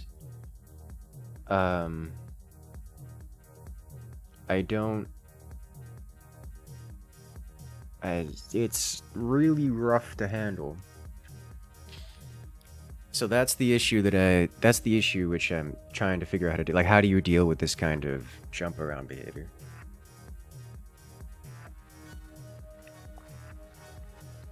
But yeah, so that's what's going on in my head a lot of times when I'm thinking about this. And I'm in my brain, instead, I just want to full defend everything because that's usually how my brain works. But gambling it with all the sides seems to be the most effective means of doing things in terms of success ratios. So we should do that.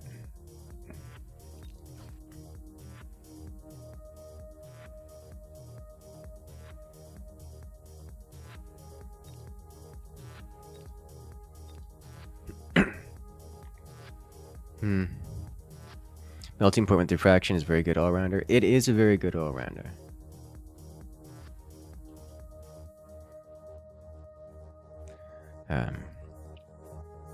I'm not currently running diffraction because when I want melting point, I generally don't want an all-rounder. I either want tankiness or single target deeps.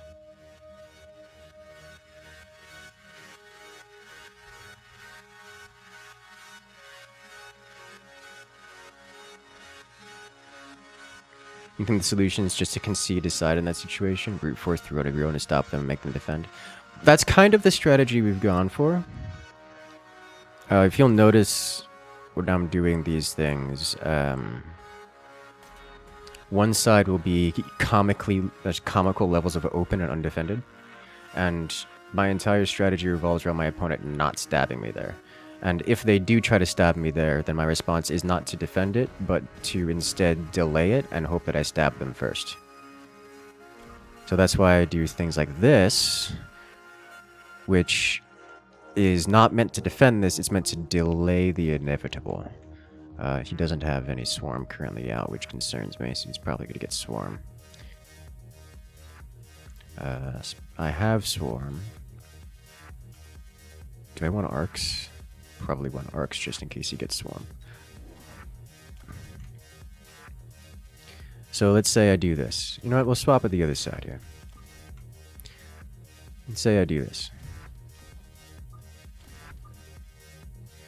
If you notice, one of my flanks is entirely exposed. Like, one of my fronts is entirely exposed and completely undefended. Like, it's not even trying to be defended.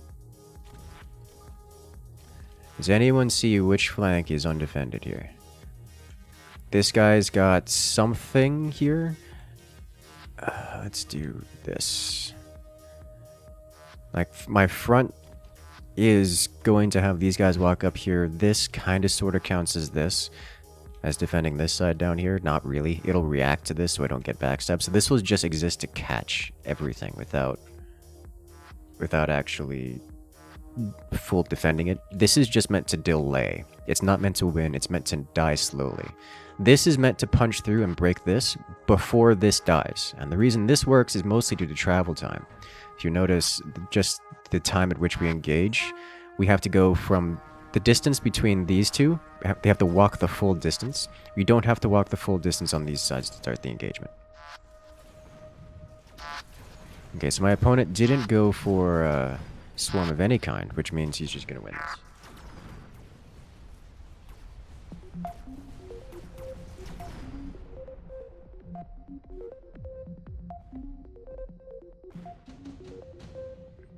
He's probably going to do Mustangs to counter the units you have. Well, see, that's what I was kind of thinking about. But he didn't. So, I'm going to just do this. And it looks like he hasn't done anything to prevent this from happening. So we're going to do that. And then slap this guy in the middle here.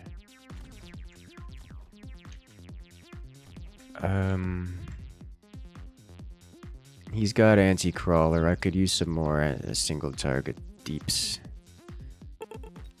But let me just throw this guy up here real quick.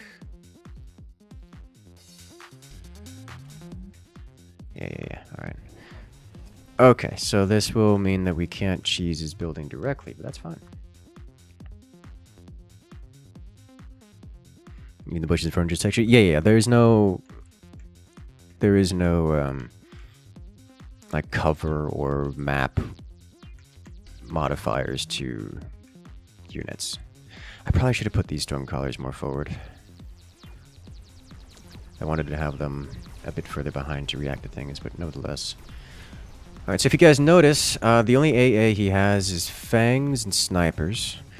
He can't really... He sorta has swarm AA on the left side. He sorta has chonk AA spread around. He's got kinda sorta anti-chonk, but snipers at this level are not particularly great at the whole anti-chonk thing. So we can still get away with chonk stuff. And that level 3 snipers gonna ruin my energy shields. I paid so much for that. And the storm collars just miss. That happens sometimes.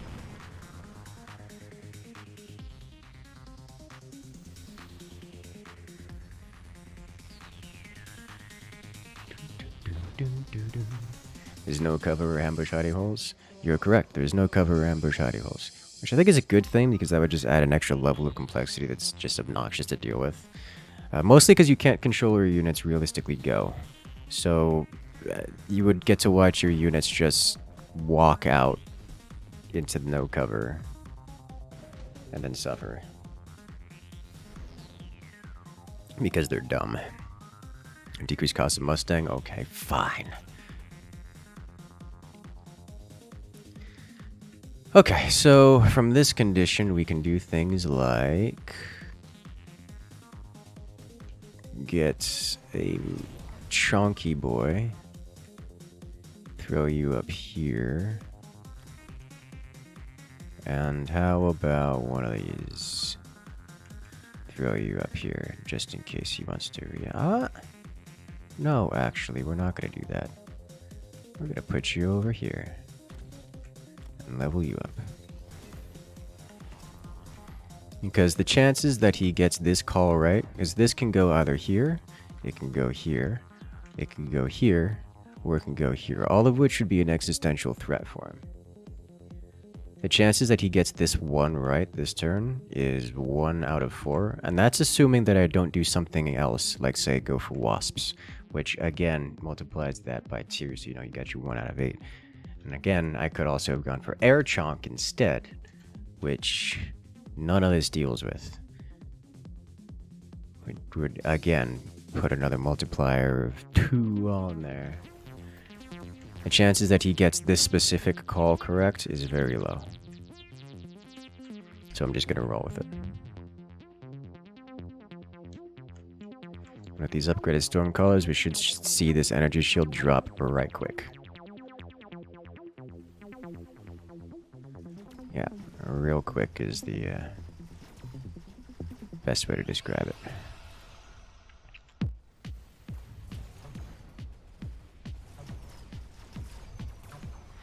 And here comes the Rhino.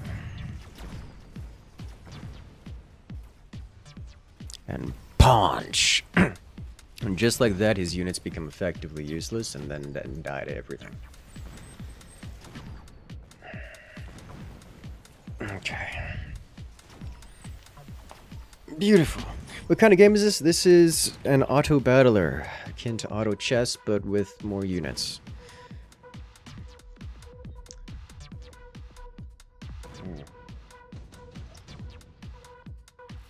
It's a good time all around. Let's see, shield device specialist, I'll take it because it's just that good. So now I want to slap one of these guys over here. This is pretty safe. Safe is not a good word, but there's a reasonable bet that he's going to do something anti-chonk here, which then dies to swarm. So what I'm going to do is I'm going to pick up a pair of upgraded arcs here, because it seems we could use them clear up some of this swarm because he's got a lot of it. Let's pop a shield right here. So those will hang out there for some time. Upgrade you, upgrade you. These guys are doing great work. These guys not so much, they keep getting sniped out. But yeah, if you put something like a hacker here, it's not going to work out very well for him. Got subsidized Mustangs. We haven't used it. Oh, he didn't react at all. Oh god. Well, that makes my life a little easier.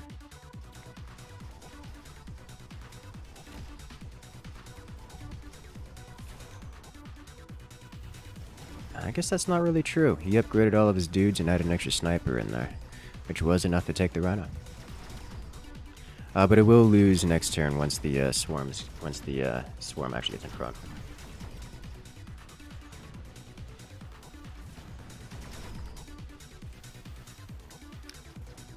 And unfortunately, I believe we are going to lose this one. Actually, I don't know. The Stormcallers on the left are going to take that structure. And the Stormcallers are extremely strong once we get into this phase, because the enemy units stop moving, and therefore they just die to the artillery, as we're going to see here.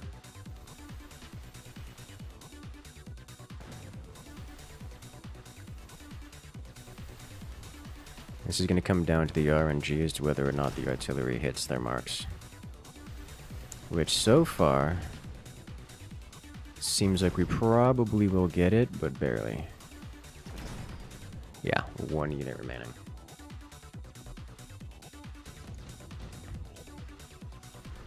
Okay, Rhino assaults. Alright, we're gonna have to deal with that, aren't we? Super heavy armor.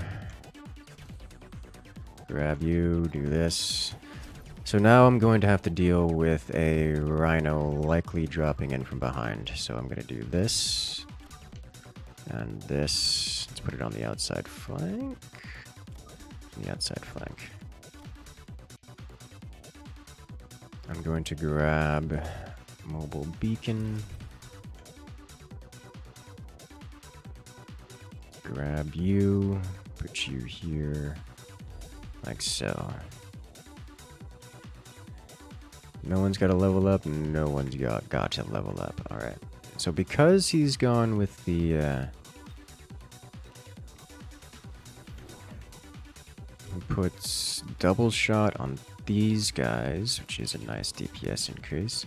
Yeah, so he's just sitting there with a bunch of snipers. Fair enough. Super Rhino. I need to do something over here, and I can also do something over here while this is happening. This man's getting more fangs. This is fine by me. Let's see, do I want to invest in range on these guys? Because I can go ranged phoenixes to beat out his snipers. I may want to do that. Snipers don't typically outrange marksmen, but that can be changed with a few upgrades. Some colors had to level up. I'm guessing that costs 100. It does indeed cost 100. So notice how his snipers didn't touch my Rhino all the way up into the end. It's because he doesn't have any real anti-swarm there, which means my Rhino just walks up and does whatever it wants. And what it wants to do is punch the main base and win the game for us.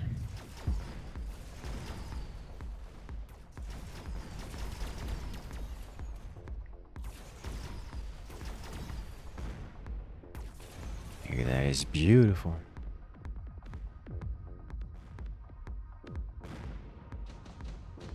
Alright. Orbital bombardment available. Let's do that. Let's see, what else do I want to do here? How about... these are going to stop and engage. These, however...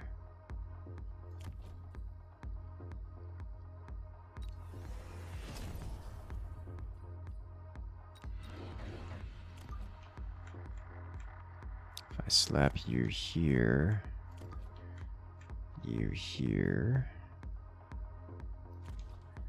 and one of you here.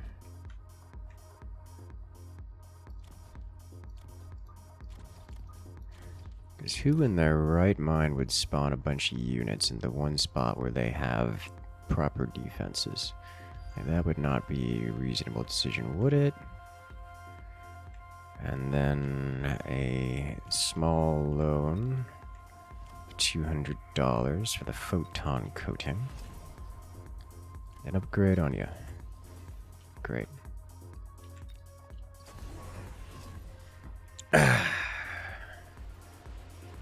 So a lot of those swarm units are going to, a lot of those swarm units are just going to outright die. What we end up with is 2 rhinos that walk freely straight to the core. Looks like we won left side anyways, I imagine off the back of the, my god, we made it on the right flank and the left flank. This is disgusting. We won every flank and then broke the buildings. Oh, that's a rough place to be in.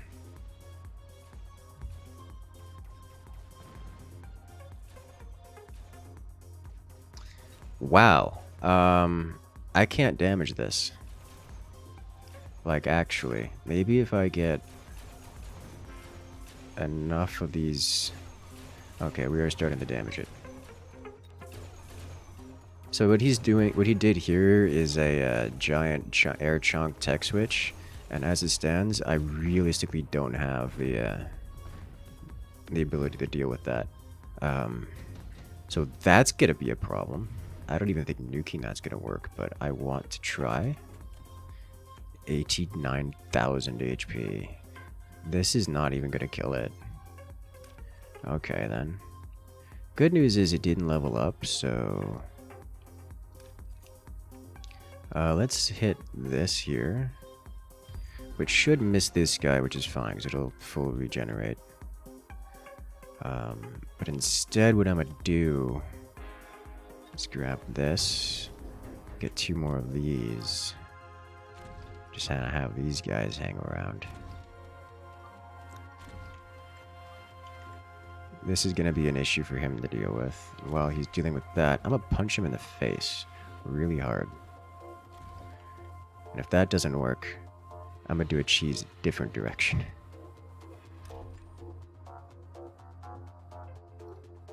This is where I made the mistake last time in the previous game, where I 100% should have done a cheese again and instead decided to punch him in the face, which was a mistake. And I'm probably making that same mistake again. Probably. This didn't get a level. Oh, it was close. These now got an aerial specialization, which may present itself as an issue.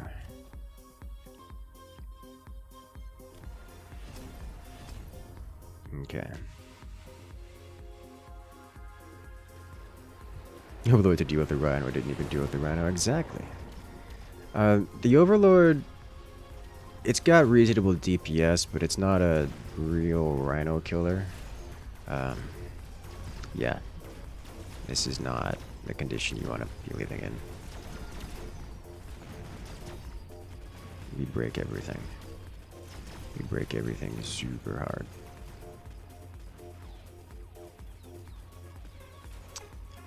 This is why I got the extraneous units. Okay, so with those extra phoenixes, we just win.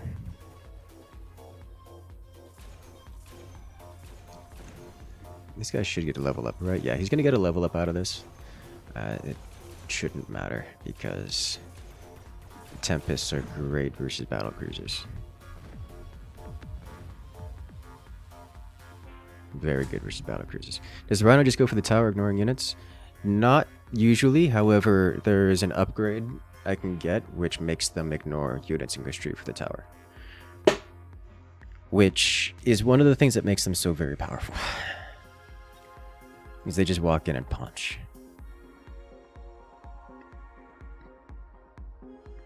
They punch real good. Need Phoenix Rebirth upgrade? I disagree. I disagree a lot.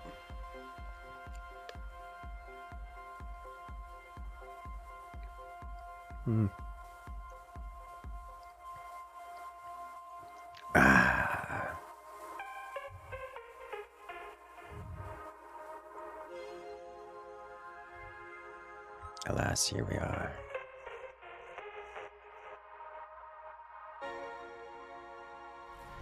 This is multiplayer? Yes, yes it is. Everything here is multiplayer. Let's see, how do we start this? Glorious cheese. Someone say round 1 cheese.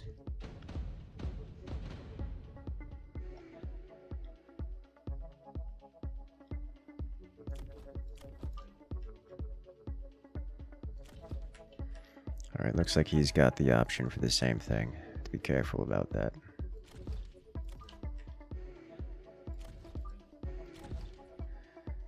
Okay, so we'll do this, and then some of these right here. Be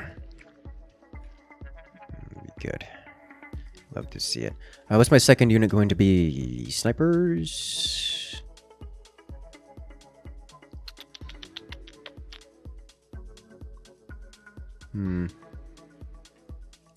I don't really need flash.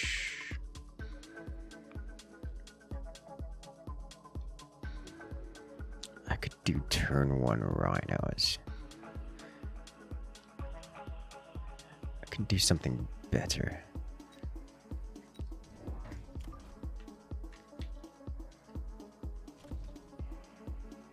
I'm a terrible human being.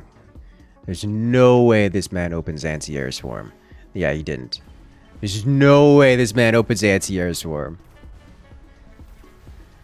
And he didn't. Spoiler alert, he didn't open anti-air swarm, so he loses just immediately.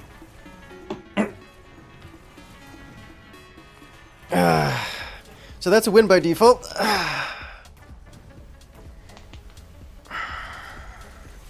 You love to see it.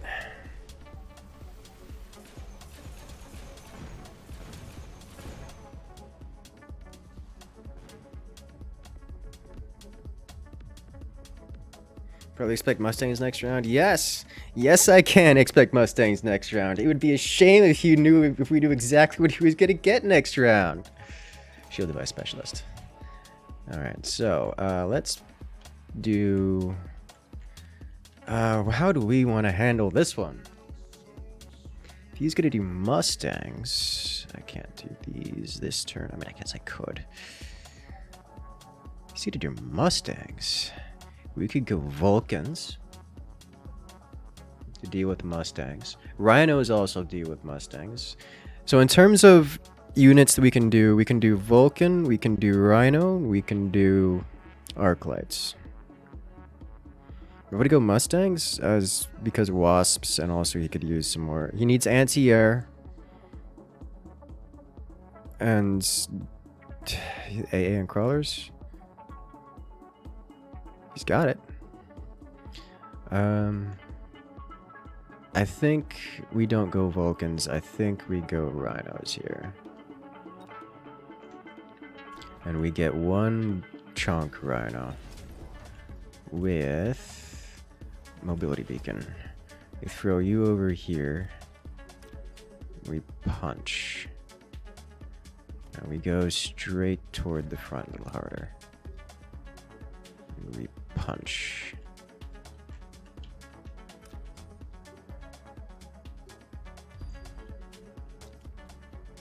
And we let that go.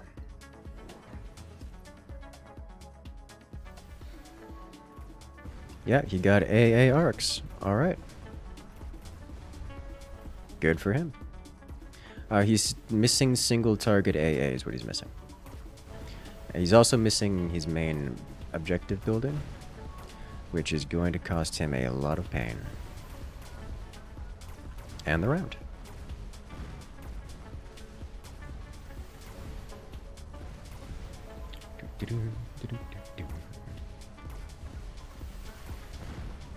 So his structure, his main everything right now is vulnerable to single target, So anything like snipers or even the airborne phoenixes are just amazing against his current lineup.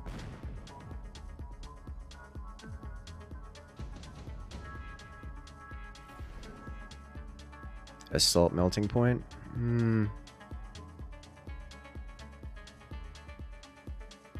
Think we go amplifying core.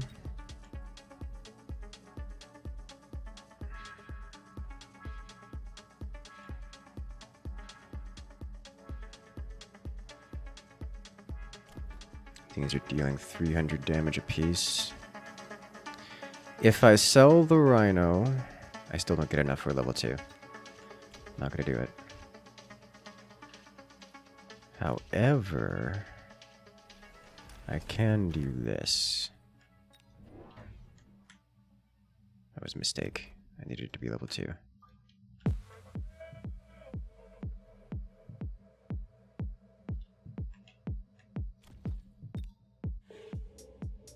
So I will sell you next turn.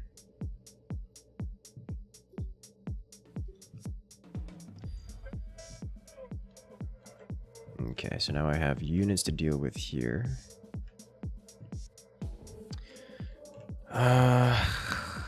Alright, so do I want phoenixes or do I want snipes is my question. I think phoenixes in this instance. Let's grab a couple of you guys, but put them on the field. Phoenixes should work better here in this instance.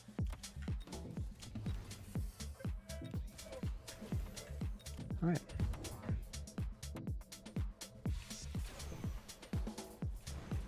Alright, he got a melting point. Early melting point. Did he get the assault melting point? He took the assault melting point. He didn't take assault melting point. Okay. In that case, the phoenixes are definitely a great call.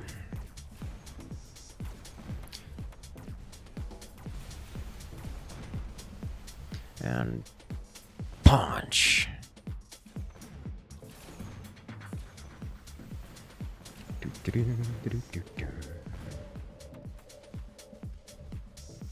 And we punch again. And there we go. Oh no, melting point on the aircraft.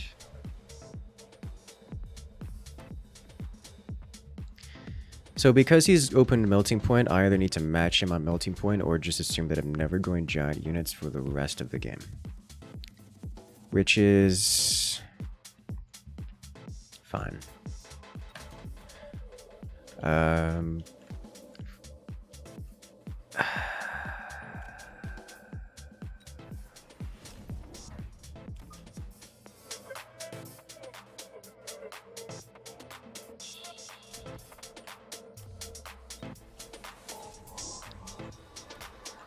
Unless he intends to move that, that creature's about to have a very, very bad day.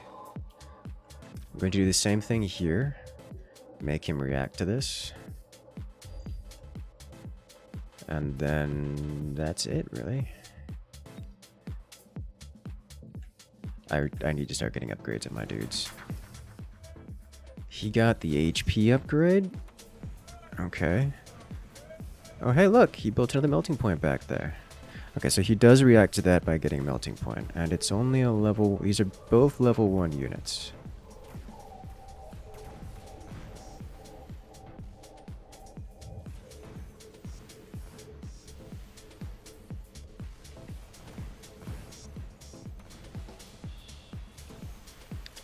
He's a little vulnerable to later, because his front line is so heavily anti-swarm. If any swarm survives and he loses his front line, he just has a rough go of it. I do need to look out for HP increasing items here. Orbital bombardment. Oh, that's gonna hurt me. It's not really gonna hurt him much. Let's see, laser sight. Yeah, I'll take laser sight here. This is getting sold 100% of the time. Let's do... How about some mid chunk followed by... that's not going to be great.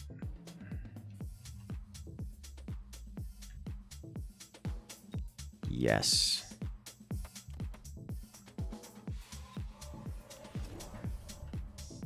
I think we spend the rest on, because he's capable of orbital striking me, we're going to cover this.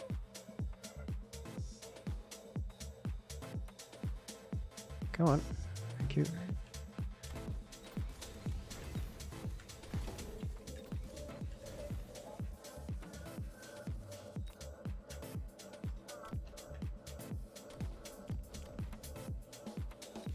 You get the amplification core. Also energy shield. You can't realistically be energy shielded, never mind. Who wants range?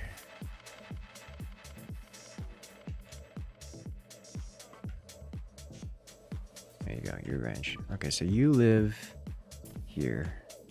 You live here. No sentry missile? No sentry missile. Alright, I can live with that.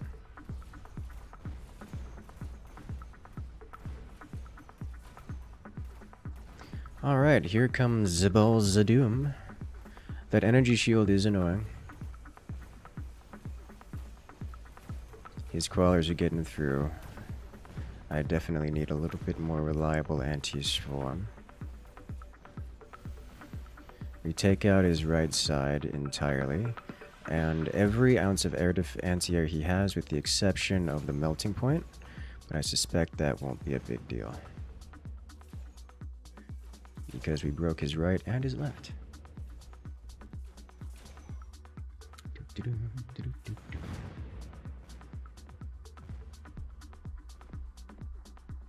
Okay, so he was able to deal with the balls. Let's see, deployment specialist, assault oh my god. Speed would be nice. We can actually get into position quicker. He's missing mid-range still. However, I do need something more reliable to deal with the swarm.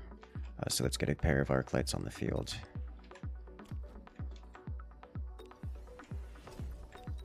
One right, one left.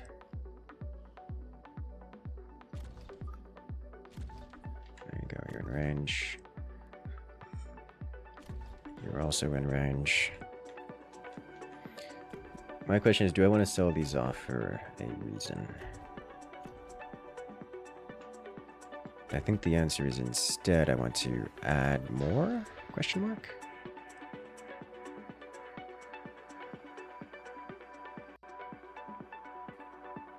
I think so.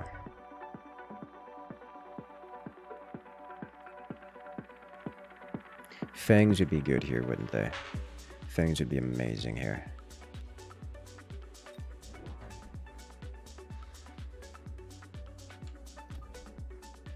Put you here with your shield defenses. And what else do I need? Spend money on upgrades. You get an upgrade, you get an upgrade, you get an upgrade. I said upgrade. I don't want to do any blow-through madness here. However, I can do so next round.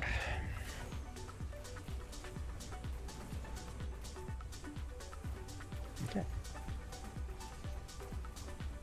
Huh. His swarm, his tinylings are causing a problem for me on the left. It's fine. We still beat his left and his right. I think. Unless these melting points manage to break us, which is possible.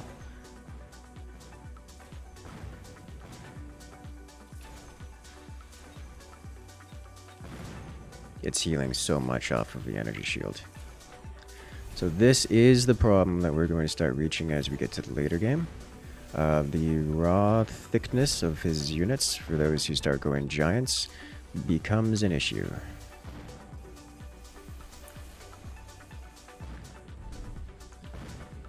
Got it.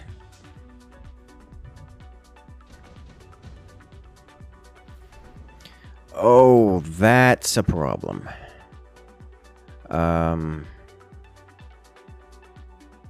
Whoa.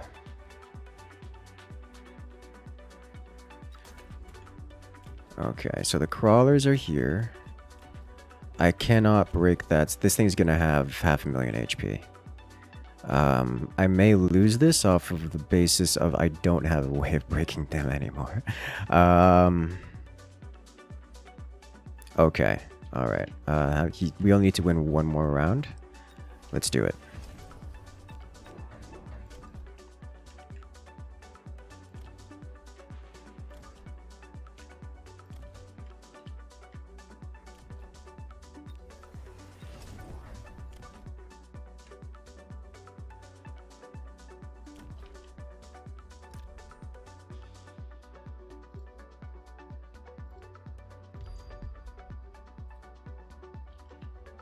I don't have any rhinos, do I? I do not. Okay.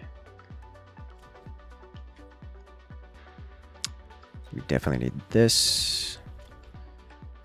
These things do not care about nukes whatsoever. Nukes are just not a threat at all, and by a lot. Photon coating, yes please. And I can get one level off of any unit I want.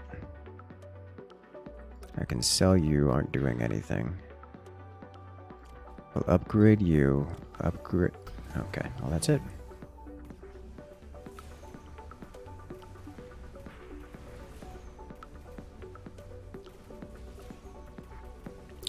Alright, so he should break my left side here. How much HP does this thing have? 220,000. This mad lad didn't get the double HP on the assaults. Holy smokes, those could have had 44,000 HP, or 400,000 HP, and he chose not to do that. What is wrong with this man?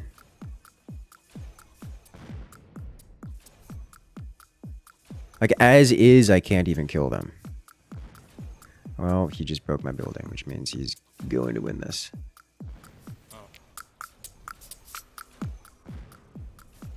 Colors in the back, yeah. Just tiny handful made it through.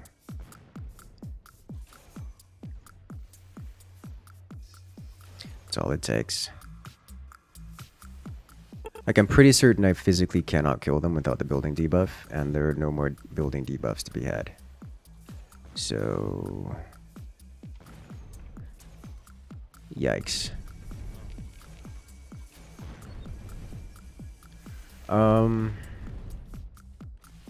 That's it. I'm pretty certain I lose this. The only way I can compete with giant units like this, beyond, you know, round 8, is, gonna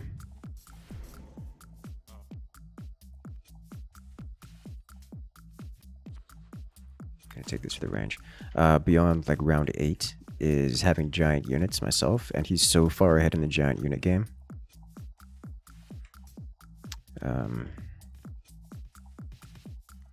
They regen so much, like there's no way. Okay, well he's starting to do flank stuff himself. I'm going to keep this as it is, because it worked. Make him react to it. But the problem is now I need a way of dealing with these. Phoenixes are probably the way to go.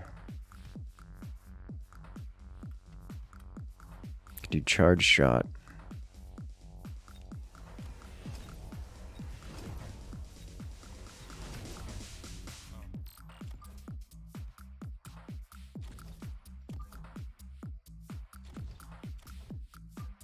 And can I get range? Is too much money. I need to deal with these creaturelings back here. So we'll deal with this first. Just put one of you guys here. In that case, we'll upgrade you, and give you XP to start the cooldown. And just in case he decides to do something over here. Okay.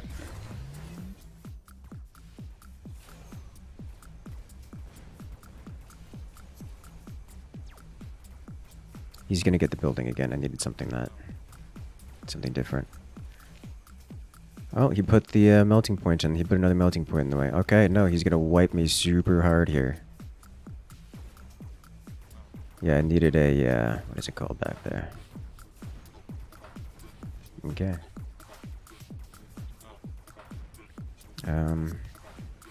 Yeah, that's really rather unfortunate.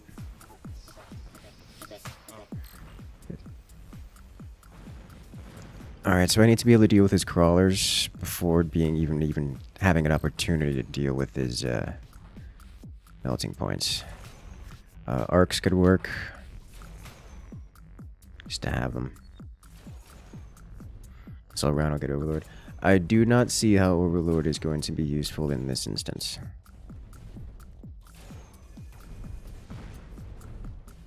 I mean, I can put an Overload in the back.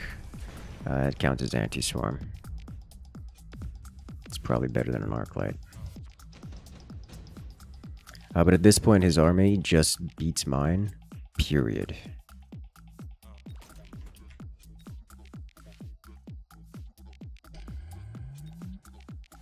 Like, in every instance, even after breaking the buildings. That's the issue. Alright, let's get a pair of these. Put you here. How much does it cost for the... Let's buy out for it.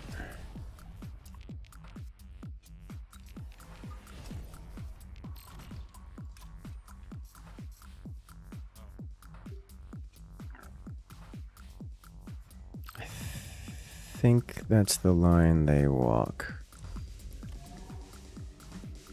Because these will go here. Is there a world in which... there is. There is a world in which... Let's sell these for later use.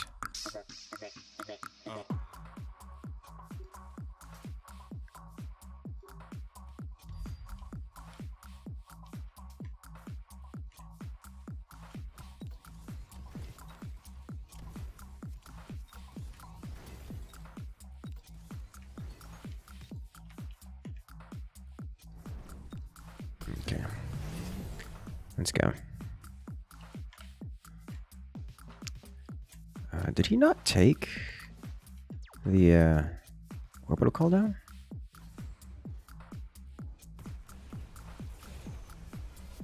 Interesting.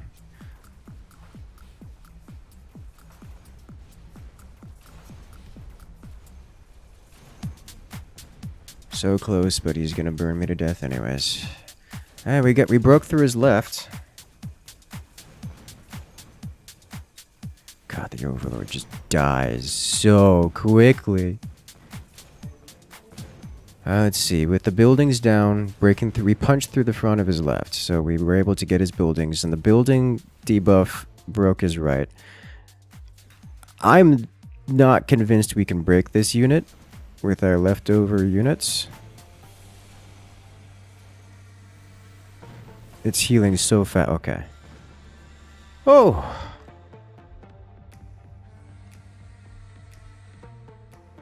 That was not close. I mean, let me rephrase. That was close, and it was about to be very, very much so not close. Oh my god. We just broke through the front quick enough to touch this.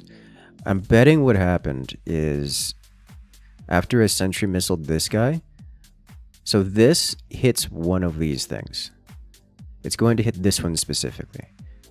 This is going to engage on here. I'm betting what happened, because I can't go back and rewatch it without spending like 15 minutes in the replay system. This rocketed here, probably trying to attack this, and destroyed this guy, which meant that these guys stopped existing. More importantly, these guys were able to punch all the way through and break this building after punching through this lot.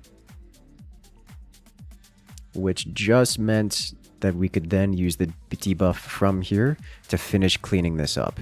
Holy smokes. And of course, the Ion Blast came in to help clean the front line and make it happen. Gosh.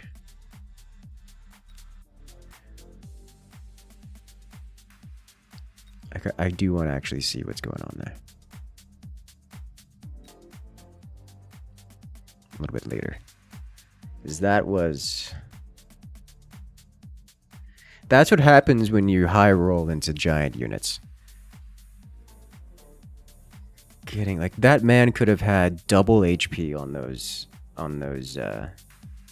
larger creatures.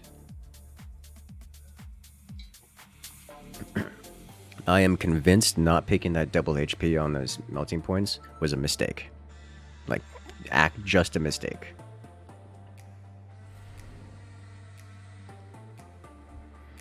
Okay, Elite Specialist is always a mistake. We don't touch Elite Specialist. Speed Specialist, I'll take it.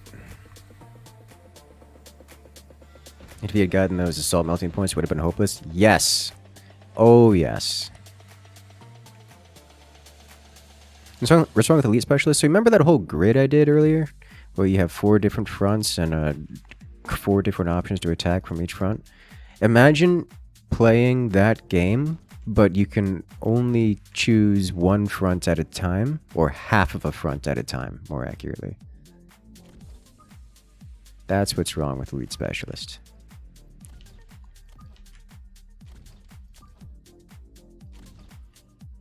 I need anti-air of a kind. It's not that level 2 units are bad, it's that you can't ever hope to have enough of them.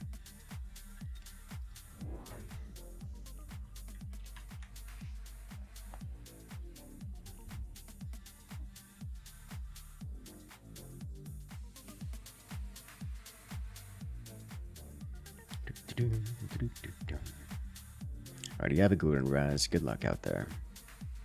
Level 2 sledges are so tanky to start. It is. At least they are. Which only means so much if your opponent starts with Phoenixes. Especially if they're going to do something like throw wasps in your rear. Because they can. This man did not win the chaff war, the snipe war, or the midline tank war. Okay. We broke him on every front. He failed the first round gamble. It felt like he didn't even... Okay, fine. It felt like he didn't even gamble. Like, what did he do? He bought an extra... What's he cost? He's marksman. So he started with these. He saved. Uh-oh.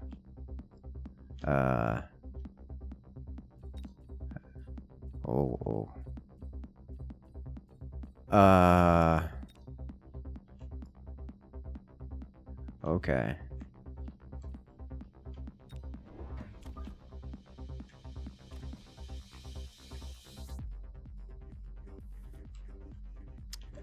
Panic. Mass recruitment.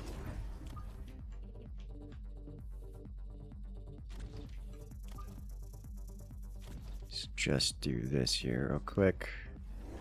There's the rhino. Okay.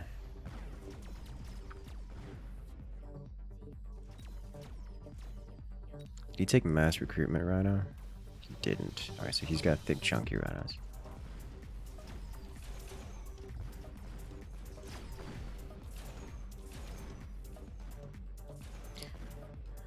Alright, so he broke us on the right, which is not unexpected. We broke his left, also not unexpected. Rhino flank worked.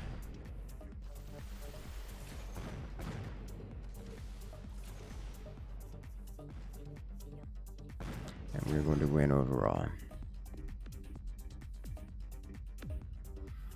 Chunky. Do we want to go hacker? I wouldn't mind going hacker. He's already leveled up his rhino. Or he's already worked on upgrading his rhino. So I wouldn't mind taking hacker here. If we go level 2 hacker, because these things can't level up otherwise. I could do this. I could do this. Throw a shield on these guys to help prevent sniping issues. Oh. Rip that rhino. Okay. I desperately need to upgrade the snipers. Alright, so now we have a rhino. His rhino will beat mine because that's how rhino work.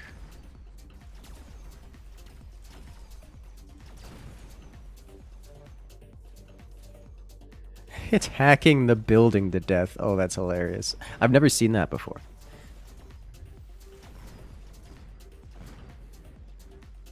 Okay. Boom. Incendiary bomb, smoke bomb, aerial specialist. I don't care about... I want aerial specialist, actually. Although I don't intend to realistically use it this turn. That'll be a next turn thing. I do want field recovery. And I want to put a rhino of my own right here. Here? Yes. And I want to run it here. This guy's gonna walk right over here and intercept me unless I do... Do I really want to feed it crawlers? I do.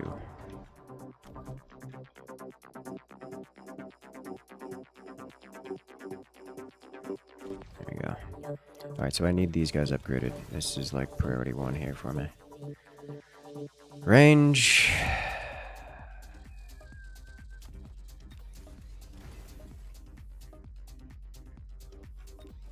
No, upgrades. Upgrades this turn a little bit too important. Okay, he got that module. Huh! Is he gonna kill my hacker? Yes, he is. Oh, well, that's an issue. Oh, that rhino's full health. We break his building with the run by. You'll love to see it. These Stormcallers are going to be MVP, as will that shield.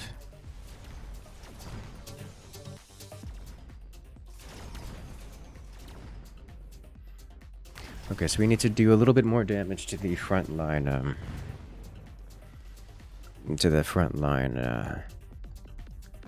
rhino, which I can do. Can I do that? That's a lot of crawler there. Orbital javelin? Danger close, boys! Alright.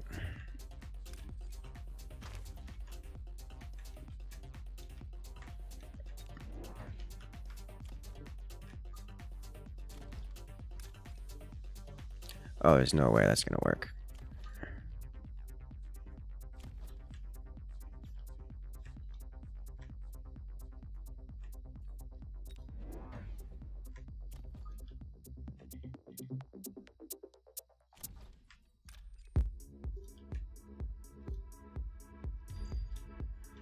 Okay, what is this again? Oh, basic attack. Alright, we definitely want this shield back because that was clutch. Kept us alive. Okay, with this I'll grab you. We have no more level ups available, but I will take this guy here unless we do an arc light. Let's do an arc light at level 2. Put you here. Help clean this up a little bit. He might nuke my my hacker, which would not be a mistake.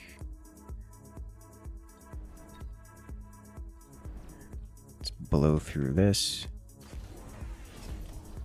You put a rhino there. Interesting call. Alright. We danger closed. It lived, but it will get hacked. Which means we just have a second rhino to get through now. Which is going to be close, actually. Oh, we've got it.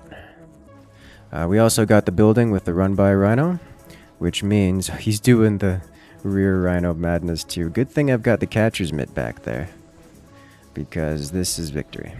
Round 5 defeat. Round 5 victory, I should say. It's a lot of damage.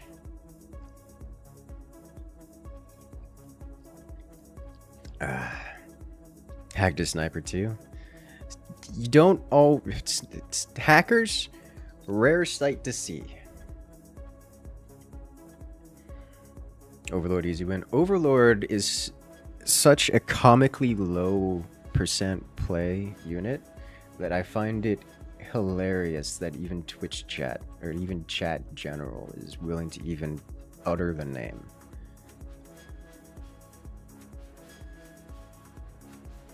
Like, I get it, it's a meme. It's still funny. It's still funny to me how many people seem to sincerely suggest it. It looks so cool. That it does. The Overlord is an incredibly cool looking creature. I appreciate it. Like, it's very well done.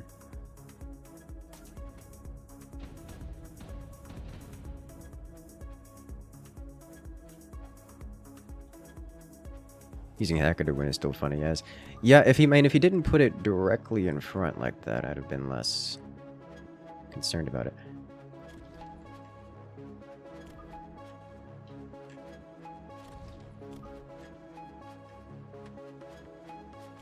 Okay. So we'll each have aircraft of our own.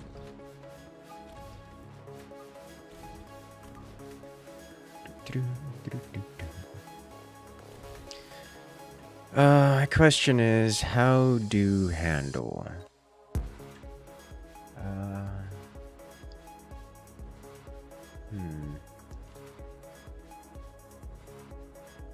Curious how strong a fully upgraded Overlord would become. So the Overlord fully upgraded with all of its stuffs is not a strong unit. It is primarily a support unit. Its abilities include giving buffs to nearby enemies, spawning allied wasps, and debuffing enemies with like EMP and stuff. It's a good unit. It is not... I need something for anti-chaff. It is not a unit which in and of itself is strong. It's something you mix in with other... units. Like especially drops later on when you have a whole bunch of units that you can then buff. You've seen me do that, or I'll buff an entire army. It suffers the issue of being a weak standalone unit. It's not particularly tanky. It's doesn't deal that much damage on attack. Like, it's fine on attack. It's mostly splash damage, which is generally something you have covered by every other unit in your arsenal.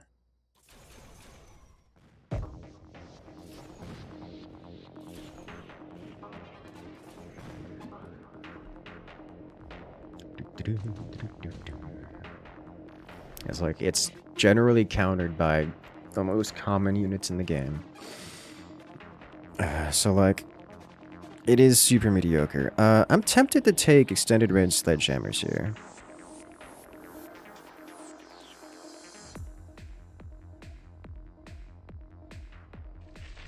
Let's do it. I haven't done sledgehammers. I haven't done the extended range sledgehammer build in a while, as here we have 15th coming in and joining the incursion. Congratulations, friend. You've gained access to all the beautiful emotes here on the channel, as well as the special access role on Discord. Welcome to the party. How you doing? This round, however, is more of a Phoenix upgrade. Second Phoenix round.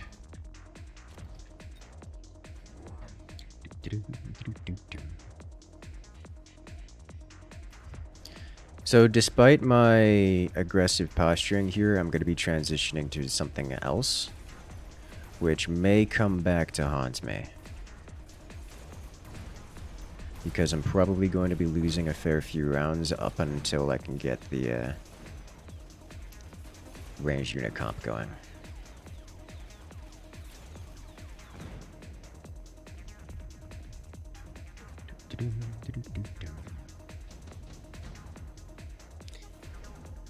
Let's see, portable shield. No, don't want any of this. What I do, however, want is 2 sets of upgraded sledges. One to go here, one to go here, and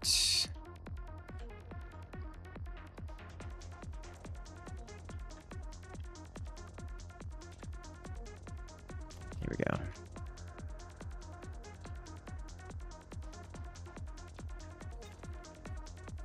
Upgrade marksman, though I don't intend to use them for the foreseeable future.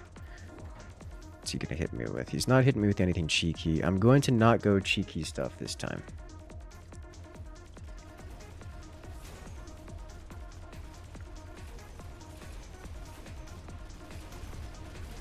And that may come back to haunt me.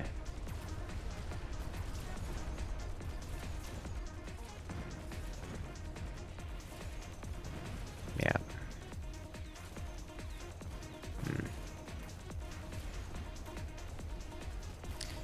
Sledge is definitely showing their worth. Still difficult here. So I need I need sledges on the right side. I need extended range phoenixes. Orbital bombardment's too stupidly high on value to not take. Let's get upgraded sledge here.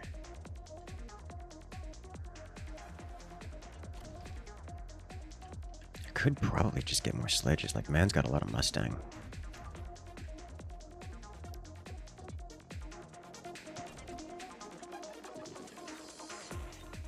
Okay, get the fangs going.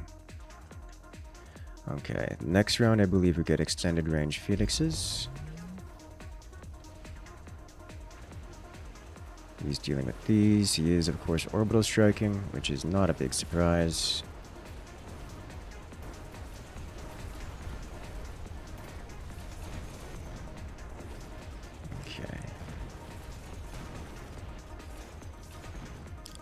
Yes, once we get the extended range phoenixes, we should be in a stronger, much stronger position. Because then they'll have to burn through all of our sledges before getting to the phoenixes. We're already just about winning. Just about. So we no longer have any anti-air, so we will be losing this round. But as you can see, we've won the ground. And the buildings. Incoming fortress. Is he giant specialist? Yes, that's fine.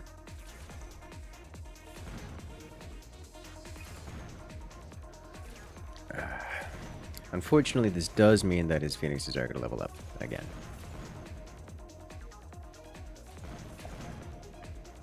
Killing the buildings is free XP, so is killing my units.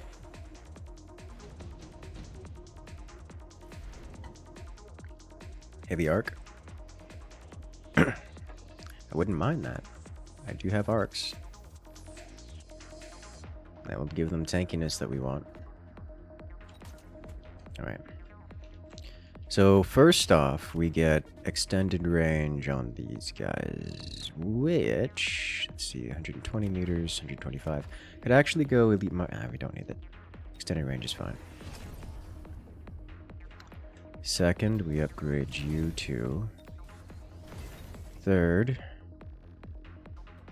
Is this a... I think this might be a Stormcaller match. Let's unlock Stormcallers. Shield here. And get another set of Phoenix. Or 2. Put it here. And this side should be mostly fine, so we'll back this up here. My concern is that we could get punched in the rear.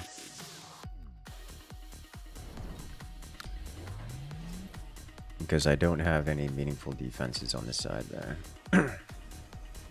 I definitely need to sell this rhino or do something about these balls. Because it's just giving the balls free XP.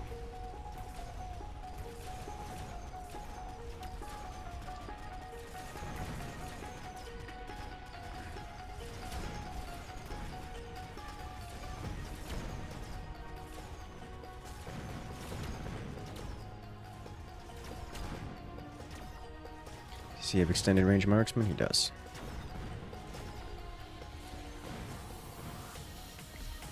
Sniper sledges are funny. Yeah, sniper sledges are unironically good. Alright, you have a good one, Night and Eyes. Good luck out there. Let's catch on bar later. Ah, man, I still need to get into bar. There's so many good games. Vulcan Descent. That's going to be an issue to deal with. Giant Hunter. I'm not going to pick it up. I'll take this for the extra 10 range to help mitigate a lot against some of that sniper. I will take 2 more of these guys. One goes here to help mitigate against potential Vulcan drop. The other, a little weak on the right side, so I will put this guy here. That nice slant going. Probably need to put it over here actually. Okay. In terms of upgrades, I want the shield back.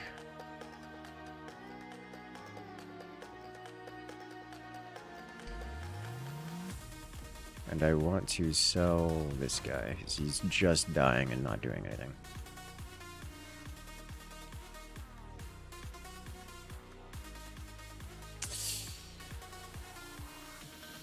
This is not really fit for this loadout here, is it?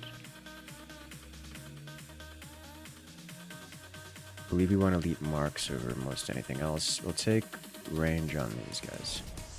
So now we have, like, proper... Oh, he puts it in front. Exactly where we want it to be.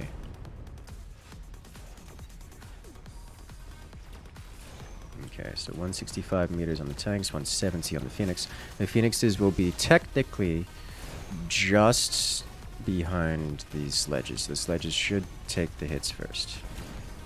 Unless he's gotten... antsy, he didn't. Okay.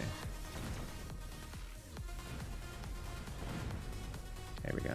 We don't have to go onto his side of the field. We outrange the width of the map at this point. That's what's going on here. No.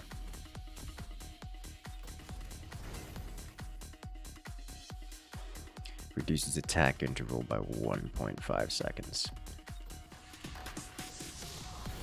Let's get it. Massive damage increase. Let's do this to put this guy back here. Come on. If I buy out, can I get... I can. Let's do that. Let's buy out and get elite marks.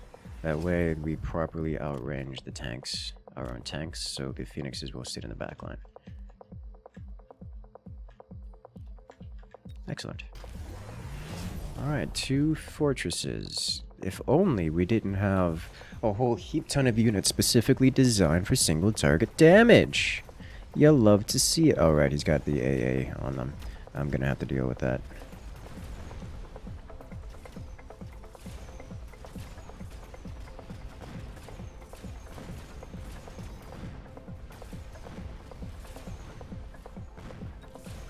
These Phoenixes refuse to stay behind the tanks, and that makes me sad.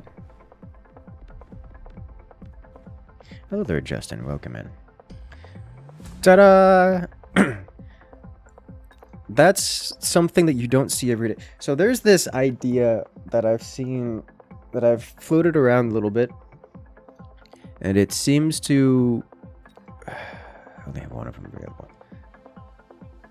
See if I can do it next time. There's like defense in depth kind of deal, where I have DPS units behind, splash and single target, air and ground. And then in front I have 3-4 layers of chaff. Instead of just, there's a lot of times the default idea is, oh no, let's just have swarmlings in front. They count as chaff, right? They do. But I could also have 4 layers of them, which is a little bit different.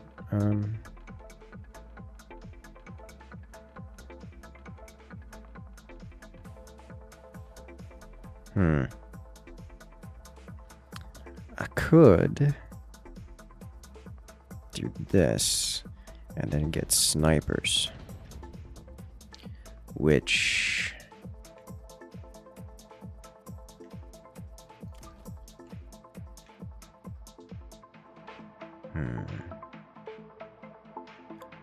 This is just too good to pass up round one, like, I'm sorry.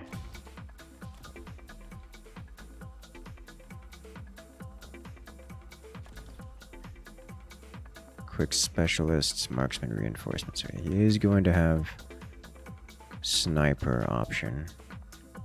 He's got swarm, air, medium. Throw you back here. Do you want another set right here if possible? I would like to get some air.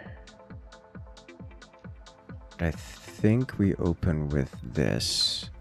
And one more of these. Throw you back here. Put you here. Here. Here, yeah. There we go. Good luck. This is gonna be a rough round to handle.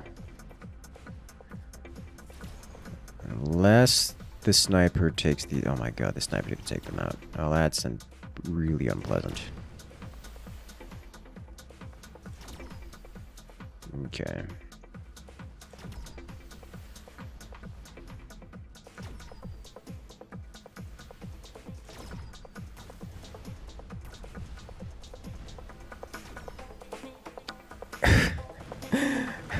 How did we break his left flank? Are you kidding me with this? Oh my god.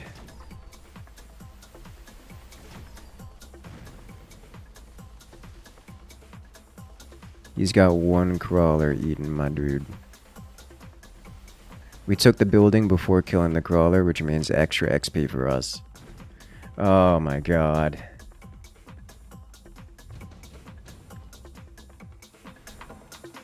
Improve steel ball. You know what? Do it. Alright, so we'll grab steel balls, unlock, and next round we'll purchase them. This round we'll set up with another set of Phoenix over here. So we have something, and then one of these. Okay. This is why we like the shield. What kind of cheese are we talking? I keep getting distracted and doing non-cheese things. Because I keep saying, oh no, we could do cheese and win. Or we could try something fun. Like long-range sledges. Although this time I got punished because I opened cheese build and then kind of sort of swapping out of it already.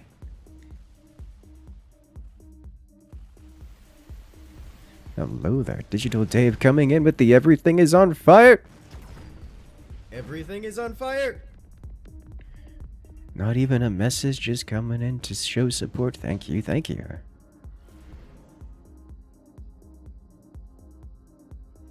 Aerial specialist, do we want it? Supply specialist just gonna pay off. Okay, but winning is fun. It is fun, but so is trying out giant high quality balls. Which I don't have the money for. It's not technically true, but I don't necessarily want to start with this. I need splash damage, more reliable splash damage to clean up the crawlers before the balls start to do something super amazing.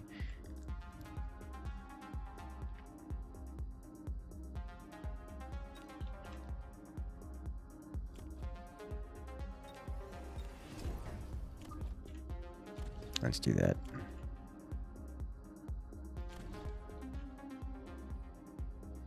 Okay.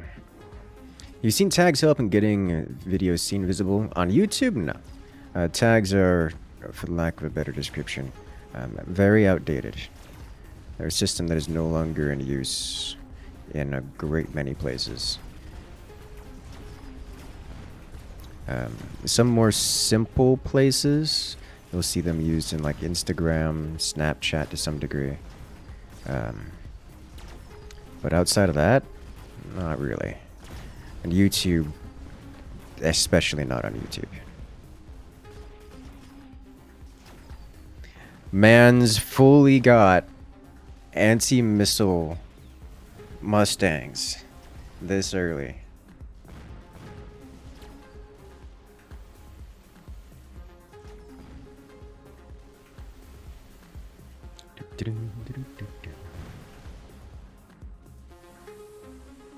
Fooled me. Anti-missile round 3, seriously. I've never seen that one before, and I'm just gonna punish him for it. Orbital bombardment is just... I feel like not taking orbital bombardment is a mistake. Not because orbital bombardment is overpowered, it's just underpriced. Okay, so here I get... I'ma do this. Get a pair of balls.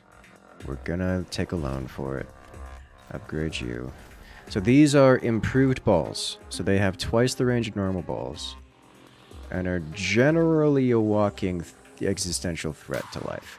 So now what I'm going to do is I'm going to slap them on this side. Where the opponent is anything but ready for them.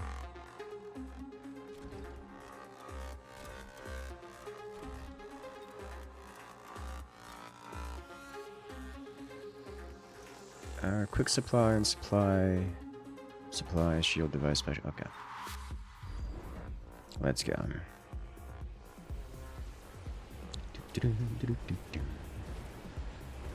You suppose you gotta get your thumbnail art to draw people in if the tags don't really work? Yep. When you're looking to do YouTube optimization stuff, it's all about that click-through rate as well as watch time. So when you're looking to do YouTube optimization, you want to optimize such that the algorithm will push your content over other people's content. The thing is, and this is the best way to describe it, is that the algorithm attempts to find the best possible video by using humans to determine what the best possible video is. If your video is good by human standards, then the algorithm will amplify it.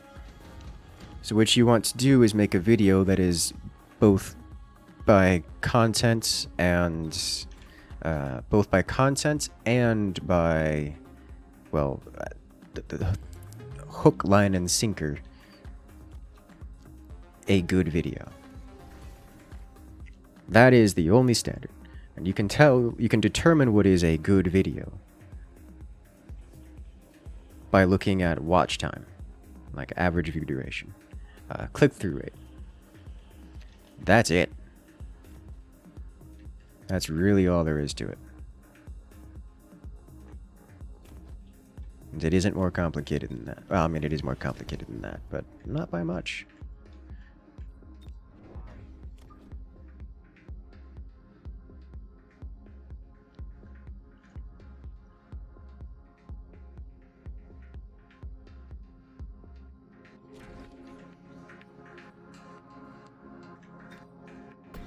That's one of the things that people don't quite get. Is, yes, there's an algorithm determining what gets shown and what does not get shown, but it shows the things that people want to see. So display the things that people want to see and the algorithm will amplify it. If you have to think, oh, how do I manipulate the algorithm? Don't. Unless you cheese with spiffing word strats. Yes and no. Yes, those strats do work. But again, they only work if and only if you already have a functional video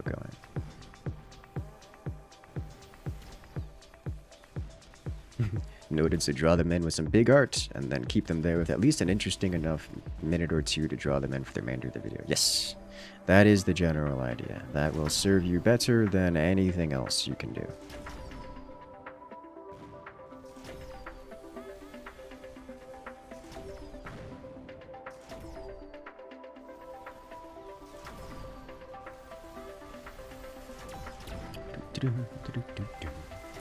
Don't manipulate the algorithm, manipulate people instead. Yeah, that's the good way to put it.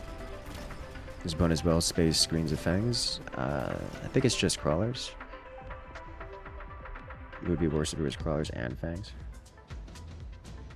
But brain specialists, I don't really want any of these. Take it. Yeah, it's just crawlers. Okay. So all in all, get good at making videos. Yeah, I mean, that's no other way to put it. That's the reason why a lot of content creators are sassy about it. It's like, oh no, it's easy to make content. You do this, this, and that. It's like, no. No, that's really not the case. These are getting bullied by... I can do sniper balls. Let's do sniper balls. I still need a little bit more AA on the, or anti-swarm on this side. I'm gonna need it on both sides, but let's upgrade you guys again. These guys are still getting levels, so they're still getting XP, still doing good work.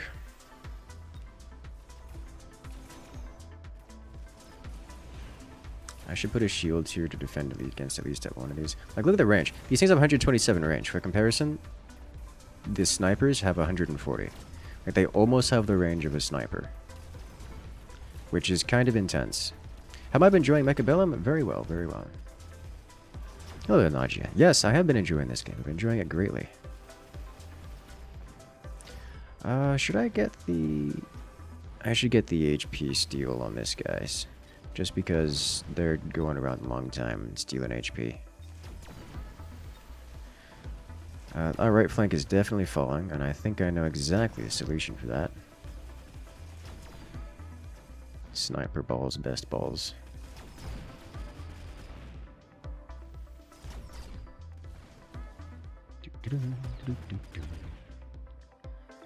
You're at a point where you notice some games are a lot better compared to others. Yeah. Again, that falls back to people watching the content.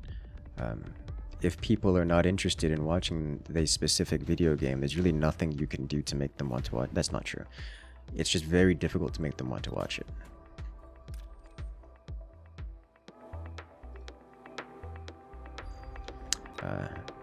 So some games will naturally just be better than others, because some games are eye-catching.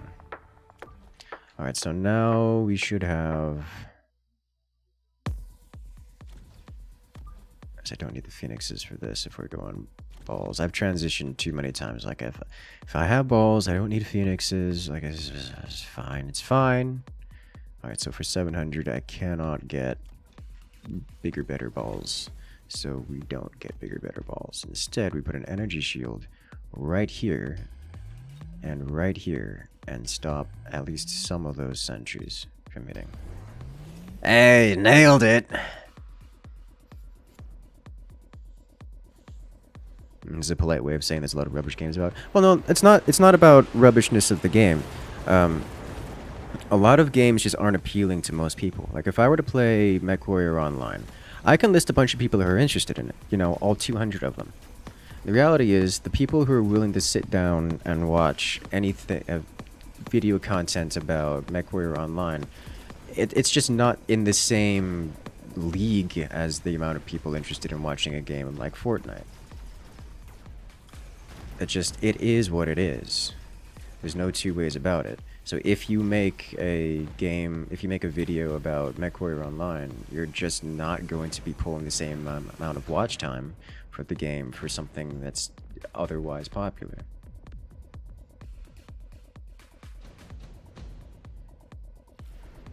It is what it is.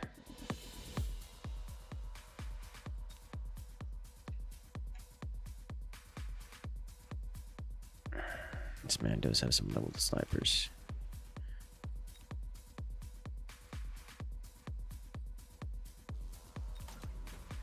Fortnite boring to watch? I mean, you say that, but it's relatable to a lot of people. It's something that a lot of people are interested in.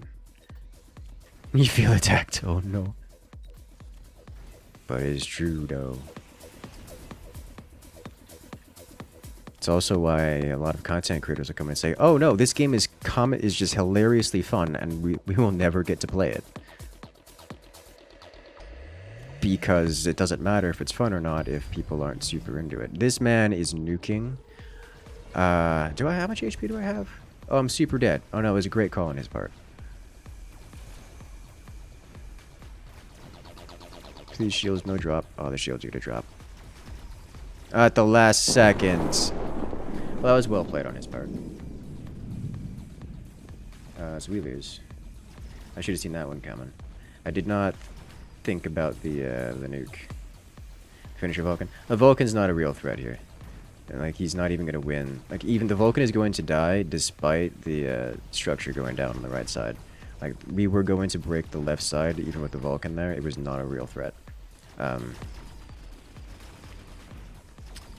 However, nuking me on the right was the winner. Otherwise, he would have lost again. And that was well played. I did not consider the nuke. I should have considered the nuke. I needed literally one more shield and we would have been perfectly fine. I could have just bought out for it and we'd have been winning. We would have won that turn. Well played.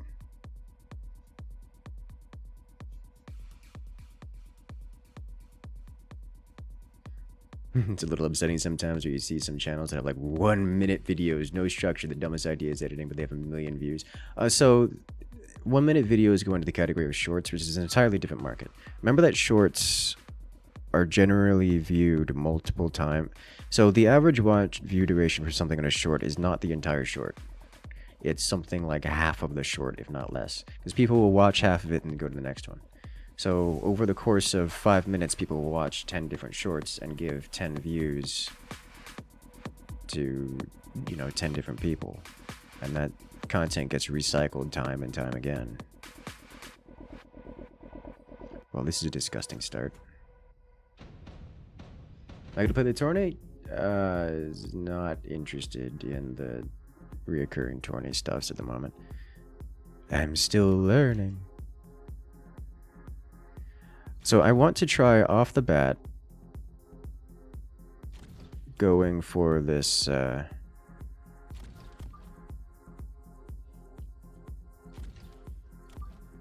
defensive play, which, as I've discussed already, is, in my opinion, a mistake. But I'm going to try it anyways. Because I want to try it and see if somebody can out-cheese me. Like, cheese me out of it. This player is already not doing so.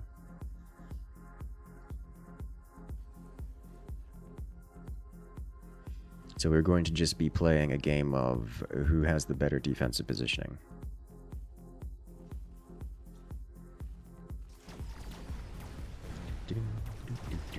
You're also trying to convince yourself a bit, but I think it does hold true that sometimes really just does take time. You have to keep posting every day. It's not a one-year overnight huge channel. There is also a yes and a no to that. I don't know if you've ever watched some of the bigger content creators do the 1 million views in 1 week challenge kind of stuff. It is a skill and it is knowing how to do it. And it is something that doesn't happen overnight. It still does take a little bit of time, but it is something you have to practice and get working to do it right, if that makes sense. Most of the time, the reason it takes a long time is not because it inherently takes a long time, but because most people don't know how to make it take a shorter amount of time. These guys will probably level up next time. You could use the XP.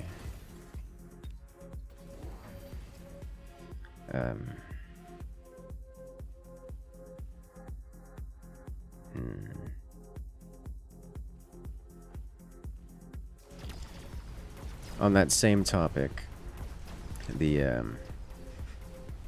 that's a very deep topic is what it is. The reason it tends to take a long time is because it is an extraordinarily complex topic that, and I say this literally, even using AI algorithms produces inconsistent and opaque results.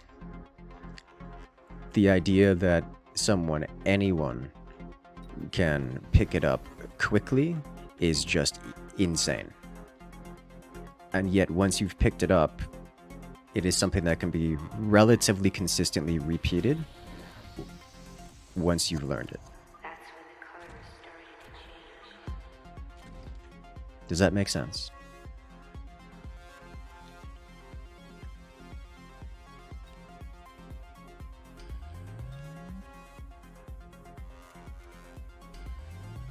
So that is why you get these instances of, oh no, this content creator who's gets some 20 million views a month.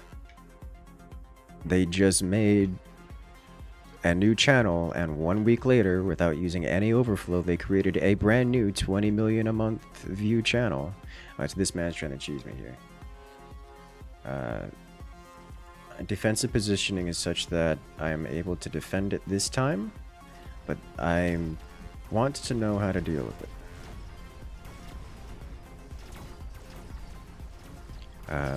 My immediate reaction is to go for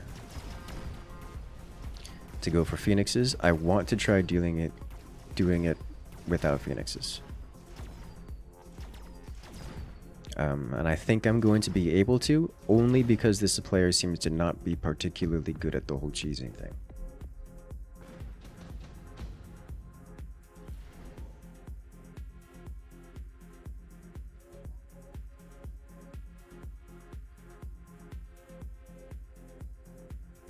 Yes.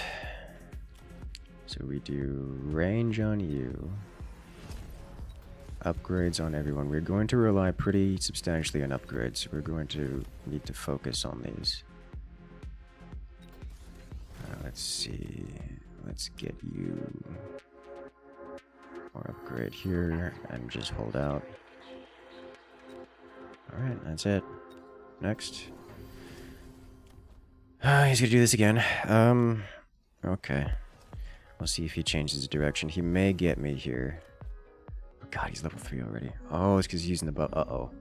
Oh, he's doing the same thing again. Well, that's a mistake. I may have to... I may want to go Overlord here.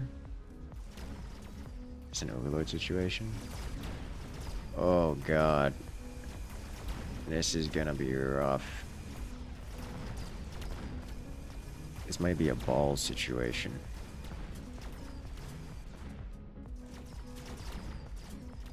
Yeah. This may be a ball situation. Beat the right side.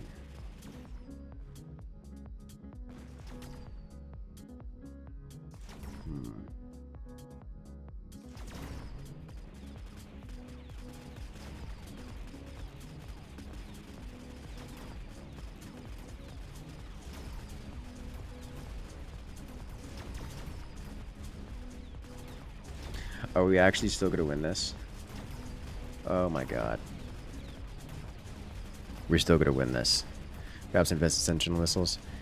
The problem... I mean, sentinel missiles are fine. The problem is that I need something that'll... I need a more permanent solution, or at least that is the goal. The goal is expect to get cheesed out and lose due to being cheesed, but inevitably construct a wall that cannot be cheesed. That is the goal. Oh, okay. This is just too past that. My question is how to deal with this guy. I need ramping damage, something like a melting point.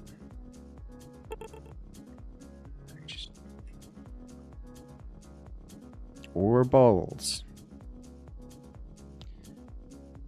Could be melting point or balls. We're already beyond the point where Overlord is useful.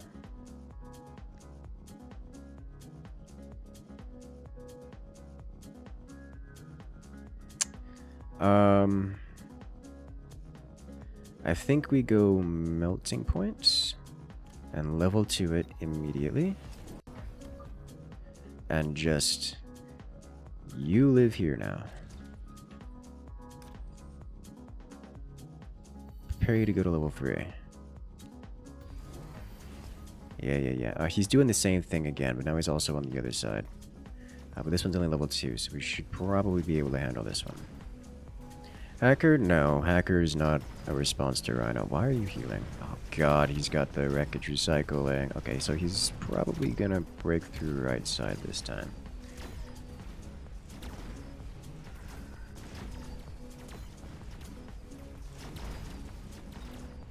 Ranged snipers. Oh my god, we're holding.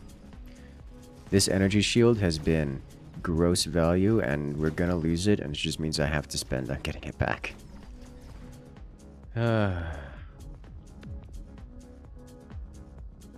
Okay. Amplifying core, yes. Extended range sledgehammer, oh god.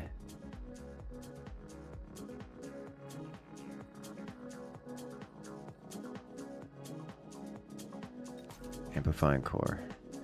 Both of these are far too good to pass up. Alright, so first off, level 2 you. Solve this problem. This is actually a requirement for us to win, to have any chance of winning here. You get this. You get this. Now I have 200 monies for upgrades. These guys are probably our best, most valuable upgrade. Okay, so he's getting crawler ball. He's getting balls on this side to help break through this. He's rushing this side, but now I have a solution for it. Okay.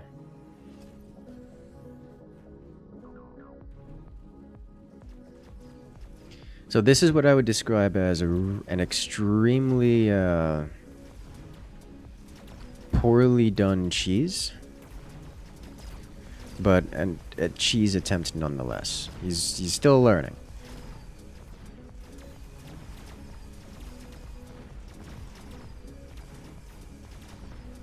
And if he had done this better, I can list a bunch of ways which he could have done this better, and I really wish he would have, just so I could have this last longer. Rip sniper hammers, we really don't have like, we're around 6. There's no reason I should be winning round 6 while not being aggressive. Intensive training doesn't do anything without paying for the upgrade, correct? It just makes it available. That is correct. The reason I got it was because I fully expected this to go to, you know, around 9, 10, because he's cheesing early. And I wasn't being aggressive, which means I would expect him to, you know, win a few times after taking serious damage, so the match should go on for a long time. But alas, that's not what happened. So, here we are. In 2v2, do you only get 1 tower? No! You get 4.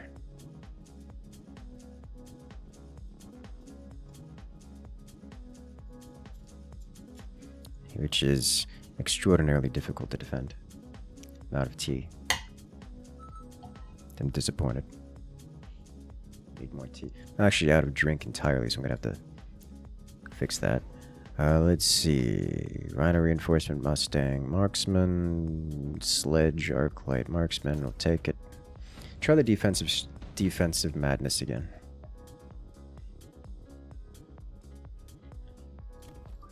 Because I want to. Let's see. Snipers and tanks. Cheese me. I request it. I dare ya. Okay, so we should have... slide this forward a bit. You guys hold up the middle. Definitely want some crawlers. The only anti-air we have this round is the sniper. What kind of tea? Just chamomile with a drizzle of honey.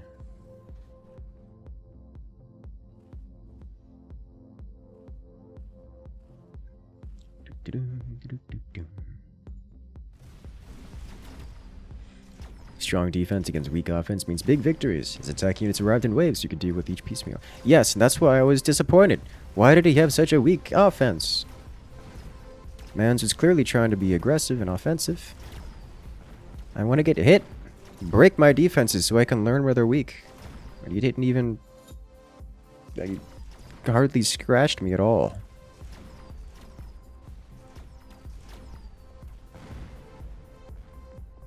Well done.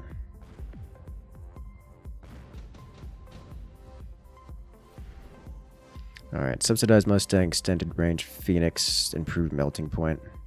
No. Tech specialist this early, I'll take it. It's pre-everything. So we definitely want more of these. I'll get some crawlers on the back as well. Beautiful. This will throw some AI for a loop.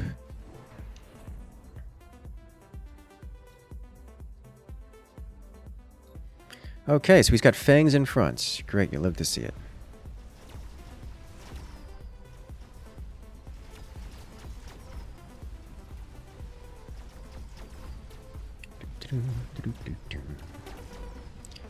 With the tanks, as long as we have... I definitely need some more sniper firepower. Given we have such similar strategies, the difference is likely to come down to... he's going to win left side. Oh, nope, building right in time. The difference is going to come down to upgrades, so we need to make sure to prioritize upgrades over most things. Intelligent marksman, speaking of upgrades.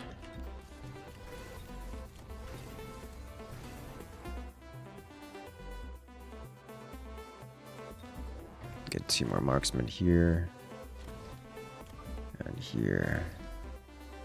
Let's get a shield. A shield time? No. HP time.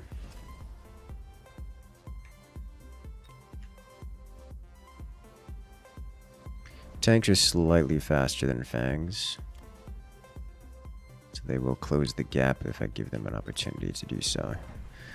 Hey, look, he's doing the same thing I am. Big shock. Except my tanks are upgraded. My sentry missile wipes out 2 entire units of his, which is great. Love to see it. Presume there's no world of sniper only will ever win. I mean... There's a world in which being AFK is a winning strategy, but not in any world where you have a player that actually builds the game, or actually, you know, plays the game. What's the maximum unit? A maximum level 4 unit? Level 9. Or at least that's what it says. I haven't... I've never had a unit make it to level 9. Despite my best efforts.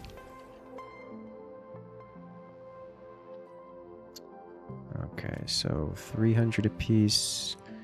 Not without going into debt. I think I just get his HP in half. Probably. Is it worth going into debt here? I don't want to pay for this twice. It's the same as going into debt paying for it twice, so I think yes.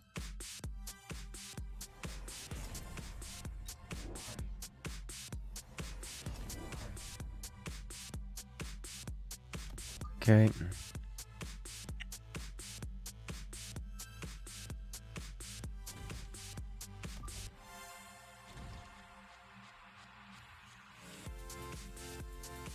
See, we'll concave around him here and upgrade the crawlies. Okay. Well, that's gonna be painful. How painful? Not very.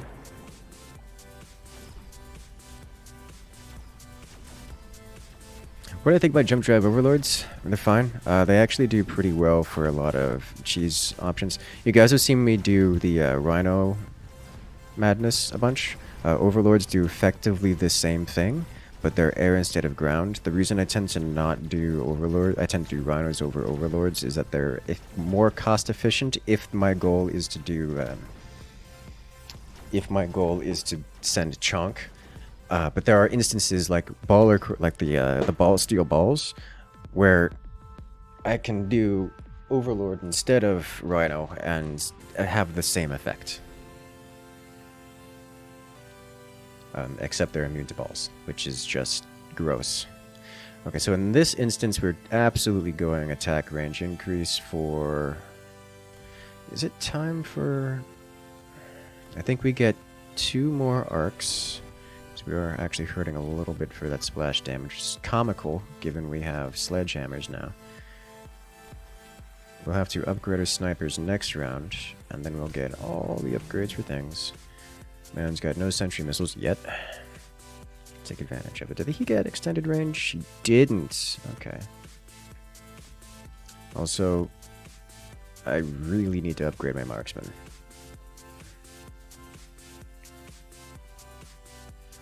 We bought out, so I knew this was going to happen.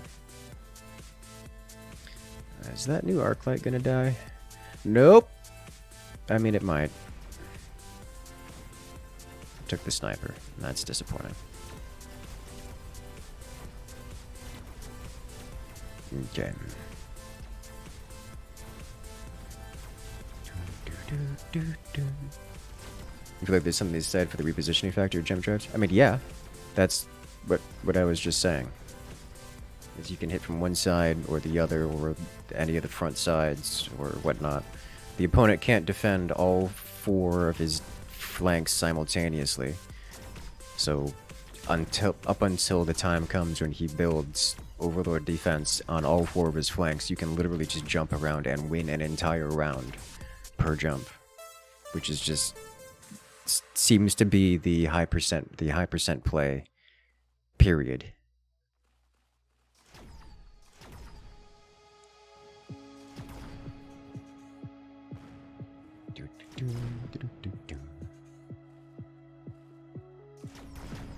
When is the pyro run for Star Sector coming up? That's a good question. Currently, I'm on a Mechabellum kick because good game is good. Intensive training, extended range arc light. Don't mind if I do. Okay, so we need extended range snipers. We need extended range arc lights, and we need. Can I also get extended range tanks? We can. And still afford upgrades. You get an upgrade. You get an upgrade. Okay. Okay, that man got intensive training. Alright. New patches there, so Star Sector could be interesting. Oh yes, I'm super looking forward to it. Like, are you kidding me? There's just too many good games out right now for me to be playing at the same time. Like, they're all demanding time. Look at that. All of our units, with the exception of the crawlers, spawn in range of the enemy, which is just hilarious to me. I do need more frontline, though. I need crawlers and or fangs. Because they are actually making it to us. However, despite it all, it seems that we just have crazy firepower compared to them. Is it going to be enough? They make it to our base structure, which should give him the edge he needs to win. We still beat the right side and nearly beat the left despite the building destruction. Uh-oh. Well, that's bad. Come on, turn and shoot. Cute. Do you think there will be a single best unit composition, or do you think the game is balanced enough that it's up to the top players to decide strategy? As it stands, it seems to be less unit composition than unit placement. And the unit placement seems to be best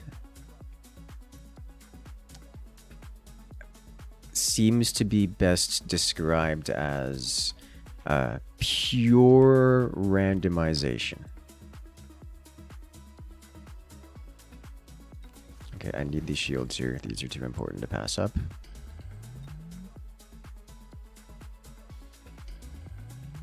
I want all the upgrades possible. I would like to have elite marksmen on these guys, because that's extra damage.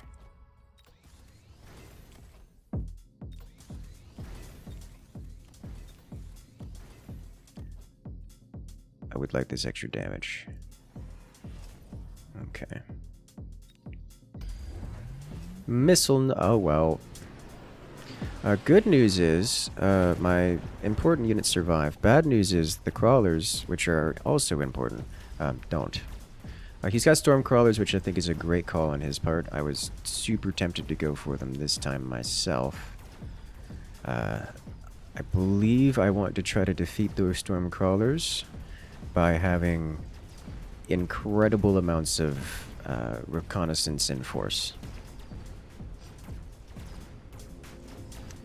Because as it stands, my units just don't have to move in order to engage anything on the map.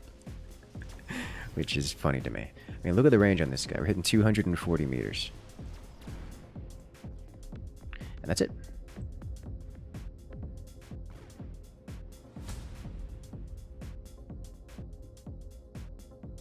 Pure backline damage is amazing. Yeah. Yeah. That's what it's dealing with here. They're a little strong. So that's one thing I wanted to test out. It is quite difficult to cheese that kind of line because you are already clumped up around your towers, and it doesn't really matter where you drop units. They're in range. So that's something I'm interested in testing out against someone who actually cheeses.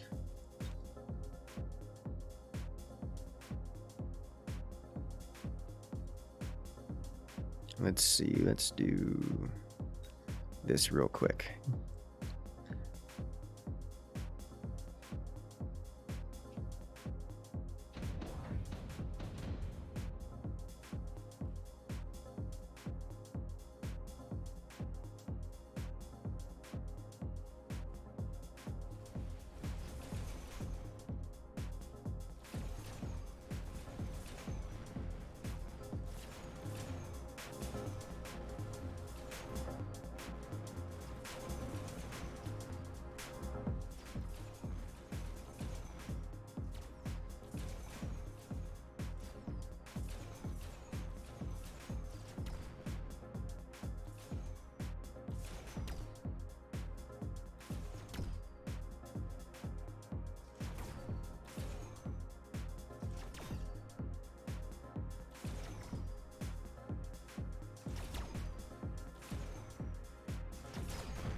I went to go get some more tea.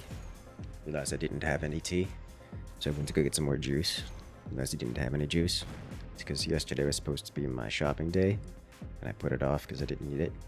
Because I went out an extra time, so I had an extra day worth of food. Just kind of threw off my whole schedule. So now I'm making more tea. It's in the kettle right now. So now we get to see what's going on here. These are relatively high players. I think. Are there any balance issues at all from what you've played and watching you, Winter and the others play? There doesn't seem to be really any balance issues. I am not sufficiently qualified to have a meaningful impact or have a meaningful insight into balance. I do not, at this point in time, perceive significant balance issues. I do have some concerns about the unit placement and the design around the objectives. I do like the idea of the buildings being objectives. I dislike the manner in which the objectives are implemented, because it seems to give rise to these all or nothing strategies where the only thing that matters are the objectives, as in the lives of your units and the unit composition you use is almost entirely irrelevant in so much as you obtain the objectives, which really detracts from the whole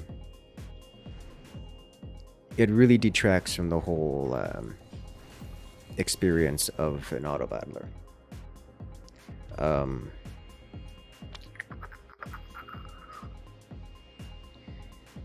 I don't know if that's a balance issue with units. I don't know if you consider that to be a balance issue, but it is certainly a concern.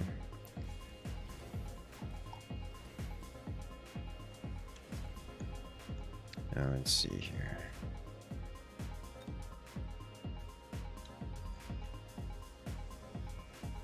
Flip sides.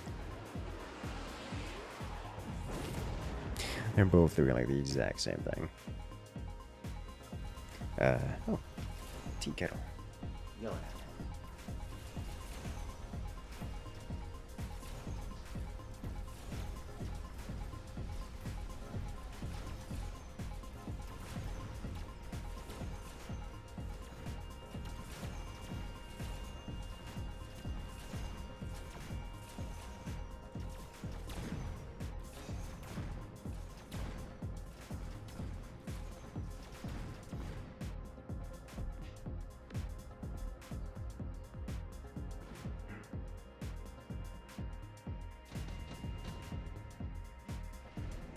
Alright, relit that steep. Laser sight for blue. I have not been paying attention to this match, and I'm going to vote blue, if only because blue is currently winning. So we do support blue team.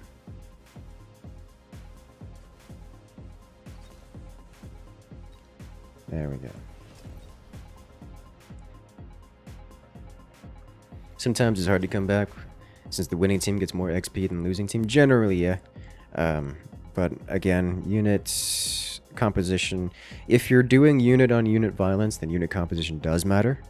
And if your opponent has a glaring weakness versus something, then the XP only matters so much.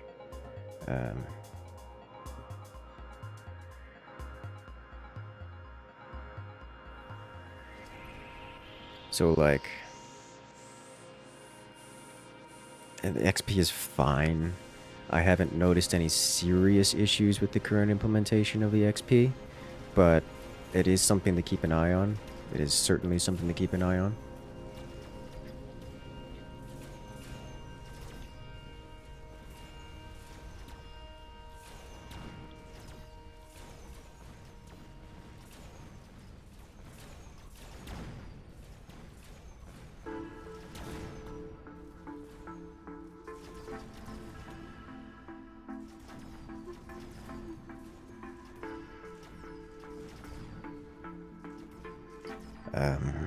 XP is always one of those rough ones, because with XP, it is very much so a snowball mechanic every time it's implemented. But XP is fun, so like, you don't want to just write it off because it's a snowball mechanic. But still, it is something you have to be careful with. People probably won't cheese if you already have your flanks covered, but that's not true. You saw me do it all the time. You saw me do it when we were doing the matches earlier. Especially when he covered his flanks. It's like in the prime moment to cheese. Because he's covered his flanks with things that don't work against... I know what the flanks are covered by. Let's say, oh no, he covered his flanks with Mustangs. Oh no, I guess I have to build units that beat Mustangs now and just smash through it. And if he builds things like Mustangs, well, he's probably not going to build something that defends against the anti-Mustang stuff because he's already invested into Mustangs there. His flank is already covered in air quotes. Why would you cover it twice? Which just means it's a guaranteed breakthrough. Almost guaranteed breakthrough.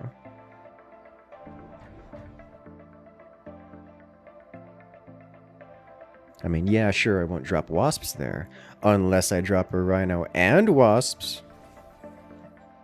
Or here's another fun one. Dropping a battle cruiser down there with a move command that goes directly over the building. Because here's a funny thing about this game. Units in this game can shoot and move. Like, they don't have to stop moving in order to shoot. They choose not to. Unless they are given an explicit move command, which is something you can only do using the move command ability.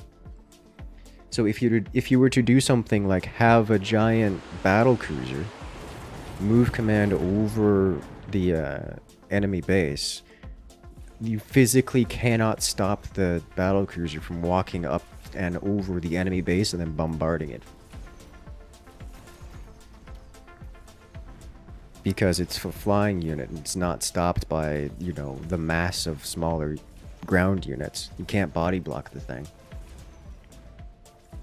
which presents an issue because move command battlecruiser, move command bathtub is just amazingly powerful, like game-breaking levels of strong. So that's a thing. It's like, oh no, he put Mustangs there. It would be a shame if I just move commanded battlecruiser over it. So that's really my... Oh, wow, they insta-pick those. So that's really my concern, which is less of a balance issue than it is a design issue. And I like the idea of there being objectives to reach. It's just that the objectives are a little bit, I think, poorly designed. And that's coming from my currently mostly uneducated thoughts on the matter.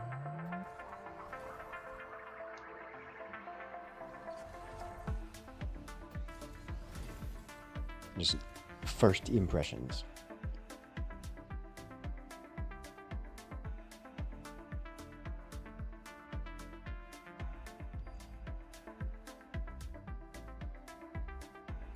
Alright, I believe tea should be done steeping by now, so I will return in a moment.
Nice, delicious. Definitely burned my tongue like it's tea. So I'll give that a moment. Maybe we should have building slow be 5 seconds instead of 10. Well, that's another thing. I don't like the slow effect on the building at all. Especially when both players manage to get the slow effect. I don't like the slow effect. Like, sure, the damage resistance, it's fine, or the damage vulnerability, but the slowness, that doesn't, all that does is slow the game. There's nothing more painful than there being 60 seconds on the clock and both buildings getting knocked down, and then you have to sit there and wait for the entire 60 seconds while every unit on the field is stunned and nothing happens. I do not like the slow effect at all.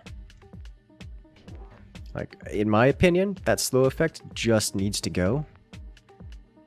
Probably also reduce the...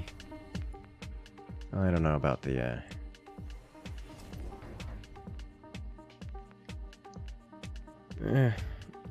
I would need to think about...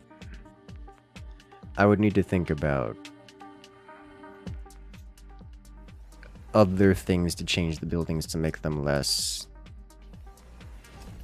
cheesable.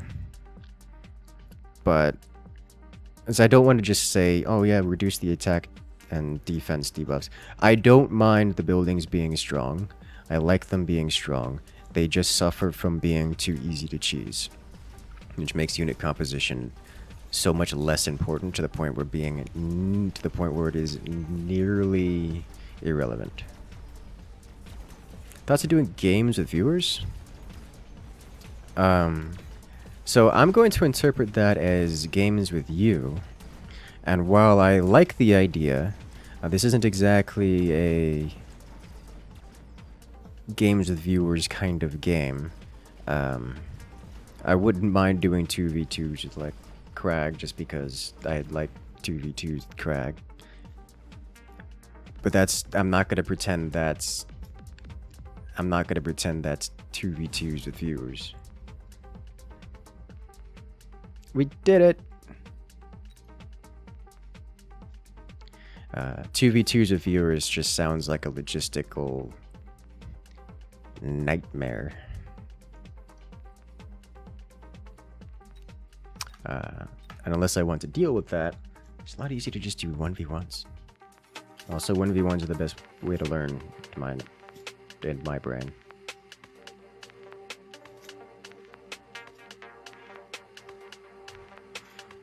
Maybe if buildings just gave supplies, if you broke through to make them a thing to target via flanks, but not actually a vital thing to break, or not break, and just experience. I don't particularly like that idea because it means that the game is effectively just an auto-battler where you smash units against each other, because there is no in-round benefit to doing so. I like the idea of there being objectives. I like the idea of positioning being that much more important. I just don't like that it is so overwhelmingly important that it is to be almost exclusively the important thing, as it is right now.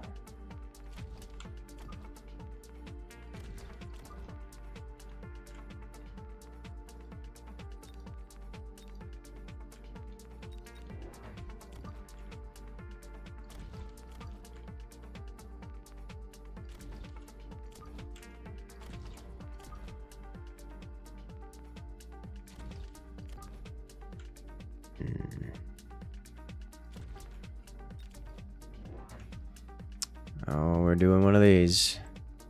Okay.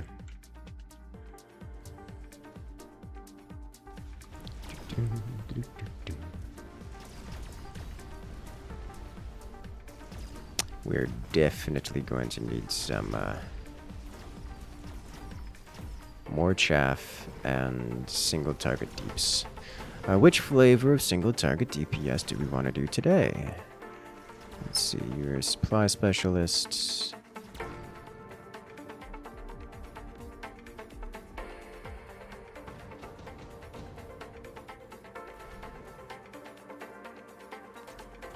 don't mind taking that because it'll pay off sooner or later. Let's go ahead and grab one of these. If I had taken the money, I could have gotten two, but I don't mind because I would like some additional creepy crawlies. Specifically over here, I think, this time. Because I'm... Giving up the front is not the right word to describe it, but I will not be breaking through with this side. Either amethyst. What do you think the buildings being invulnerable while units within a certain range of it have heavy damage reduction? So if you lose this side, it's still punishing. If you get flanked, it'll still hurt, just not auto-lose. I think both of those are options which could be considered and tested. I think both of those options would be more interesting to me than the current status of things.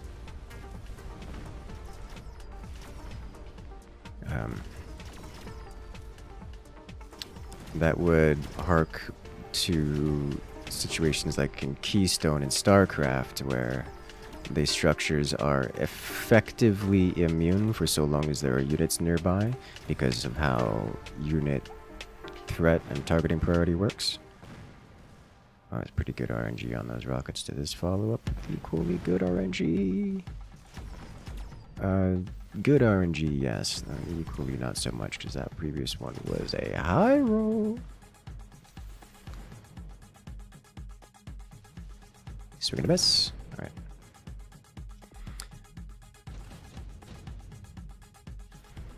Non-repair, underground, mass-produced rhino. Okay, I'll take it.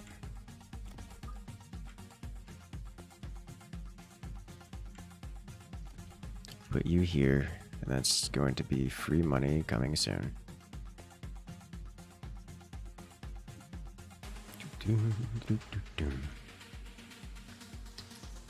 I do believe this to be... Alright, we have mass-produced stonks? Yes, I am. Which means I will not be using Rhino as the primary cheese tech.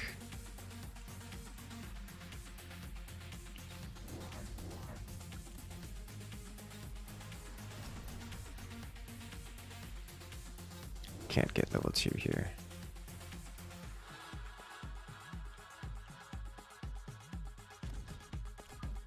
I definitely need more crawlies, and by a lot. This should give incredible strength to these forward storm call. Oh my god, so many sledges. Okay. Do I know about the Vulcan cheese? Define Vulcan cheese.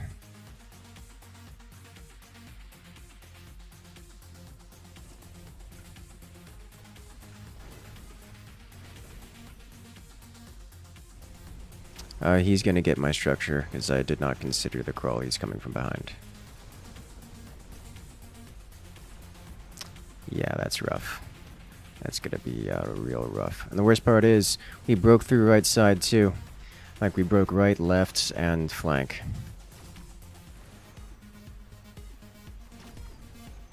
My question is, did he recognize the rhino placement back there? Because if he didn't, then be in a pretty good spot. Oh god, Phoenix is... okay. This is probably still bad for us, because we're not going to make it to those snipers. Oh, no, but the rhino is here to save the day.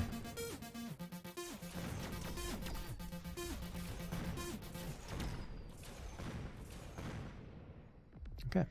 I can work with this. Basically have the Vulcan incendiary missiles over the battlefield while your units stay behind the Vulcans. Cheese is a strong word for that, but I am aware. I can actually pick this up. We don't have air yet. We don't. But this is free, which means it's now paid off. Definitely want to upgrade these two.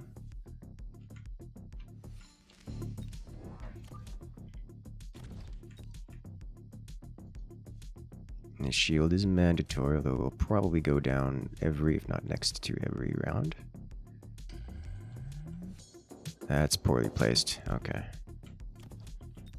Let's see. I wouldn't mind picking up the air boys here. Let's grab you. Throw you over here. So that should go quick.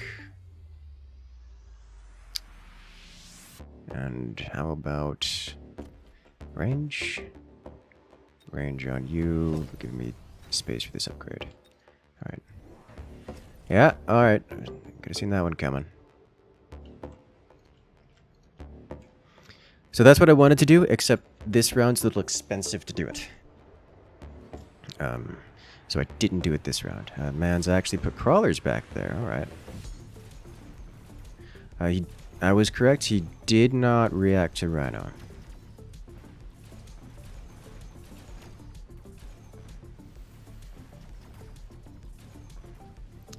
Which means we just kind of win those rounds. So I'm going to leave the rhinos there, as they are. His crawlers did lose to mine, which is not a surprise, given the whole backstabbery thing. So in the context, he has to spend money on... oh boy. Okay, oof. So in this context, he has to spend money on dealing with these two rhinos, or he's going to lose the round, like, period. These guys are still there, that's fine. So if I were to do something silly, like get the same unit he has, but more, then...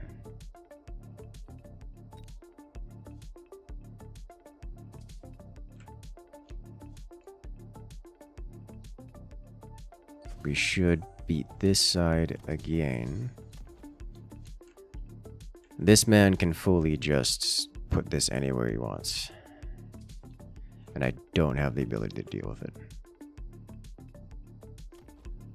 This will give me 200, which is not enough to purchase a new unit. So he's got a solid chance of just winning this round. Where does he put it?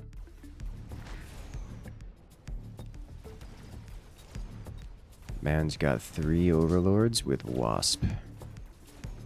Okay. Alright, so those rhinos are now completely dealt with.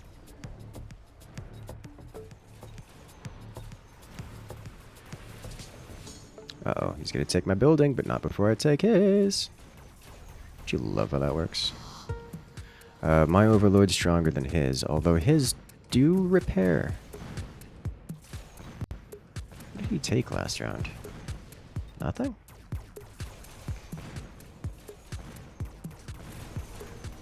Ah, that's the worst timing. Because are we still going to kill his unit despite it having the debuff? Us having the debuff? That's hilarious.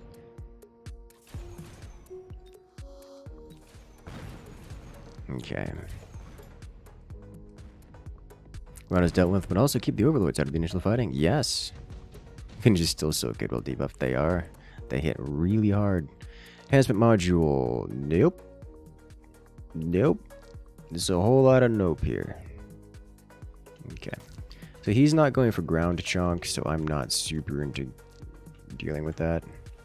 We are going to field recovery this so that it doesn't feed XP. This is absolutely going to move this turn. Can't deal with this guy this turn.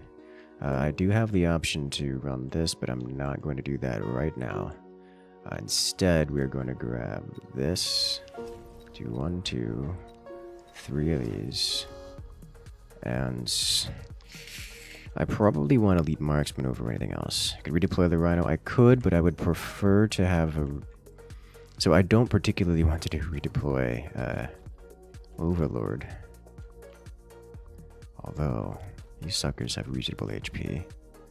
Nah, I think the hits for 12k default. I don't need it. Range would be better. As would Photon Emission, would it? I don't have a whole lot of melee here.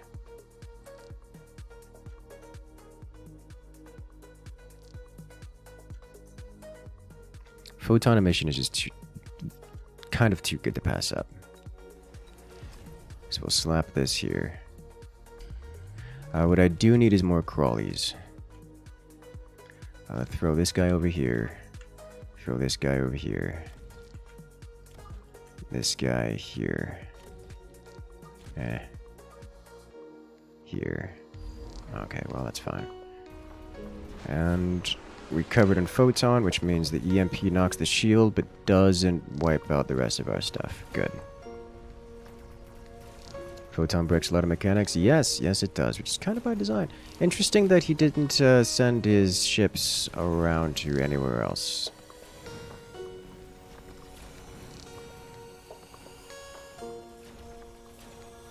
Okay, and our phoenixes just kind of roll everywhere else on the field. Which you're great, love to see it. So we took out all of his big capital ships. A couple Mustangs would do pretty well here. Just to clear out. Is that it? Oh yeah, he's super dead. Okay. Like that wasn't even hard cheesing him here. It's just he didn't build anti-air. That's what happens whenever you go battle cruiser. It's the word overlord. Overlords are just so bad value.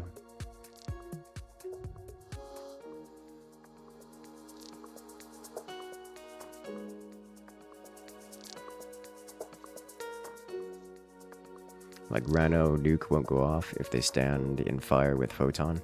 Really? That seems... I've not encountered that situation, so I don't... Okay.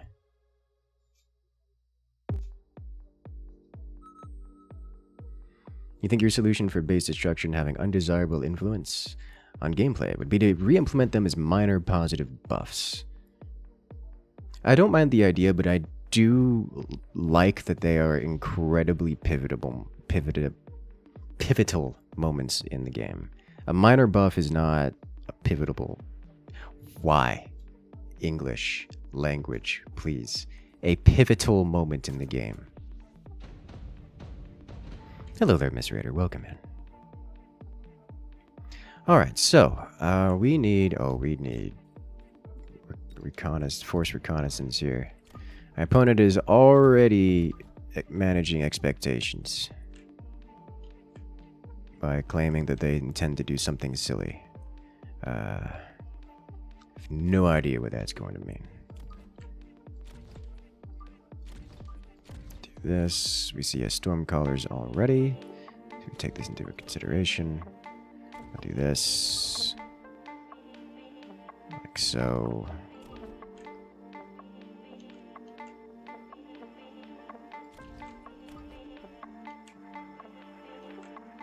Swing it around. Yeah, swing around the outside. How are you doing today, Raider? Instead of slowing down your units, what if it sped up the enemy units? I would like that. I would like that. I would like that a lot. Or just, like, literally, even if they just remove the slowdown and did nothing else, I think it would be much more manageable. I still think they would need to be adjusted, but it would certainly be more enjoyable. The units are visually quite distinct as they are. Yes, I appreciate that, unlike some other games we know of.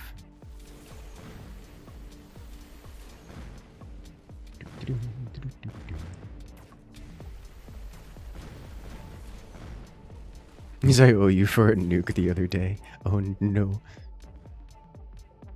What did I do? Did I nuke you the other day? Was that a thing that happened? Because I tend to overuse nukes most of the time because I can. And I believe I don't need a justification. You think destroying the tower would give you a free nuke? Now that I could 100% get behind.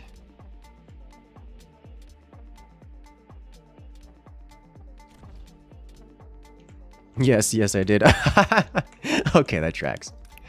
I would apologize, but I'm not sorry.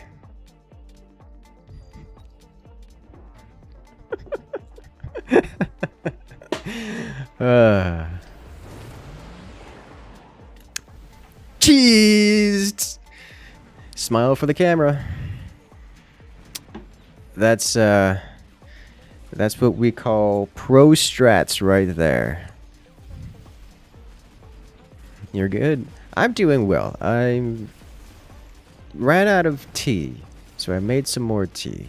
And it's currently piping hot and like tongue scorching levels of hot. So I'm a little wary about chugging it right now, but we'll come back to that later.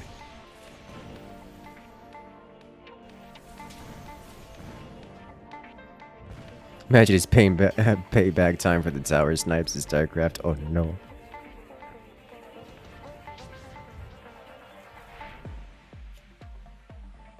Okay, mass-produced Phoenix, not into it. Skill specialist. I've half a mind to take this.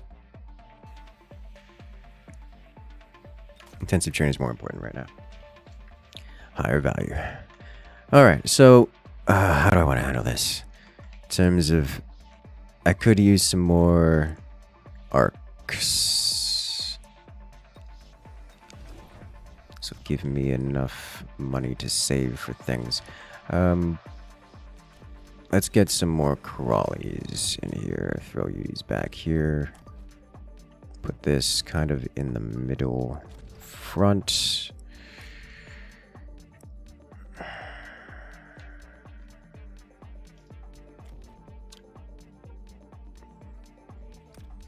There we go. If we can get you working toward level 3, that'd be great. He's doing the same thing. You'd love to see it.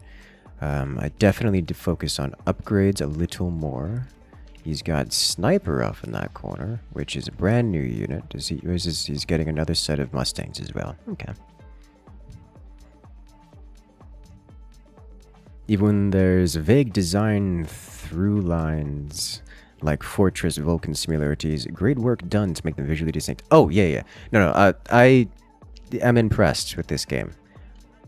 I was hesitant at first because when I checked it out during the beta, it came off as fairly early access, but this is good. And it's still early access, but like, good game is good.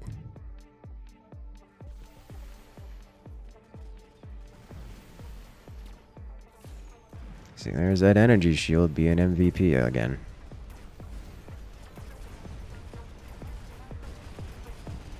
People are like, why do you spend so much money on energy shields all the time? Because they win games. They win games and by a lot.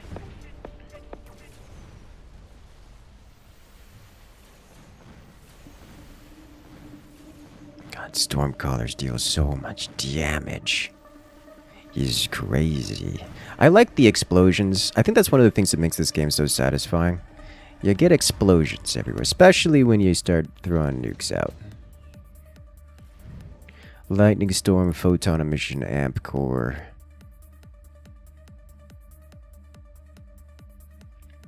Yes.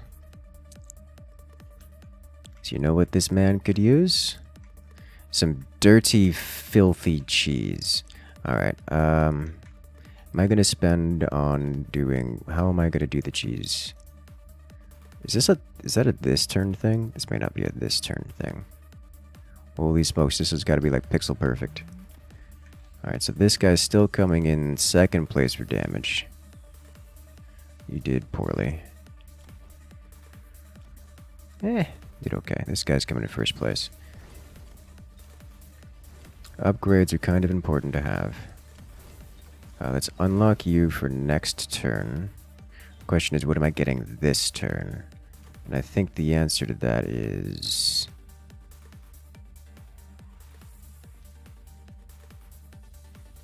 probably another arc. Or another Crawley. Do another Crawley. Oh, no, no. Range upgrade. Range upgrade here.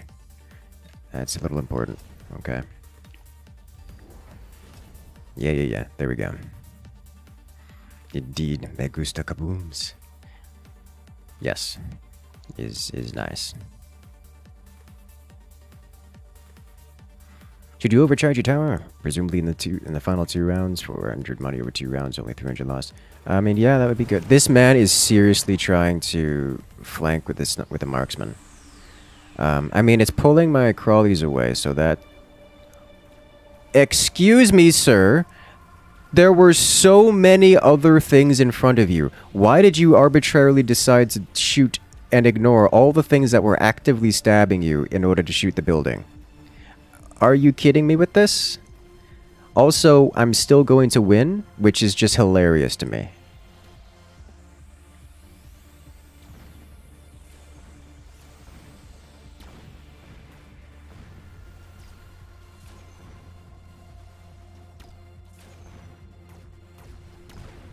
Oh my god.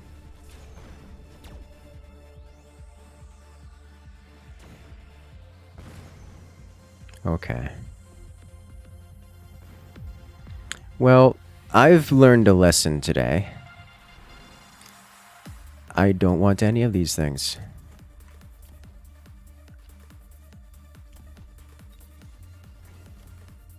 You guys deserve your levels. Let's... In that case, I'm going to have to get an extra set of crawlies, and you live here now. No more of that nonsense. Energy shield replacement goes here. We do 2 of these. Give me not enough money for much else. Kind of need to wait for... So those guys are going to pull aggro.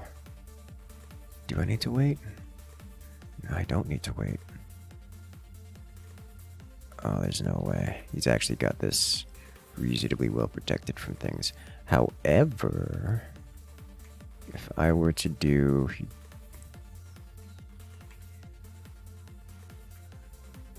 Those are going to pull aggro there. Oh boy. Let's set this here. Let's just do it. Let's just do it. Okay.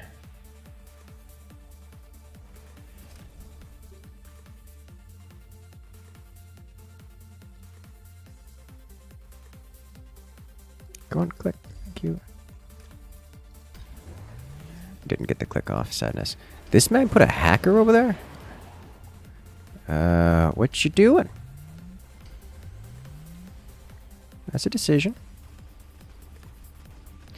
By the way, frontline rhinos are going to do particularly well, even if they don't make it to the base. But it looks like they will make it to the base, because he's kind of lacking on single target DPS here, which is fine by me. And if you notice, I conveniently put them in the middle, in the center, so I can do this on both sides, meaning he needs to do twice the investment. Problem solved. Should probably have nuked because I could. One turn too slow. I don't know what he expected to do with those hackers. Like, those hackers are not ever going to do anything useful.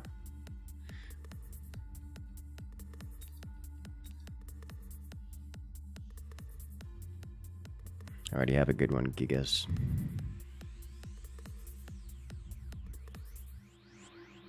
The full cheese experience. Round 1 storms into mobile beacon rhinos. I mean, round 2 storms, okay.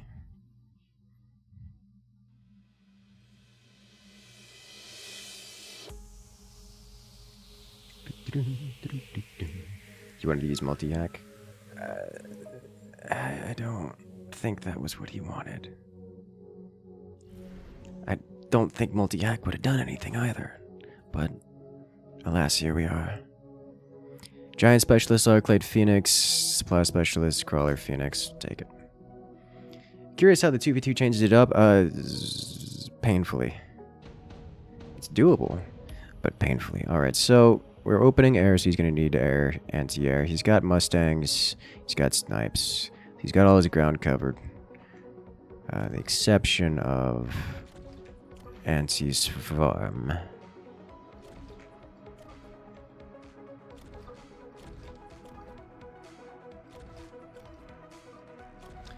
But I need anti-swarm myself, so let's do that.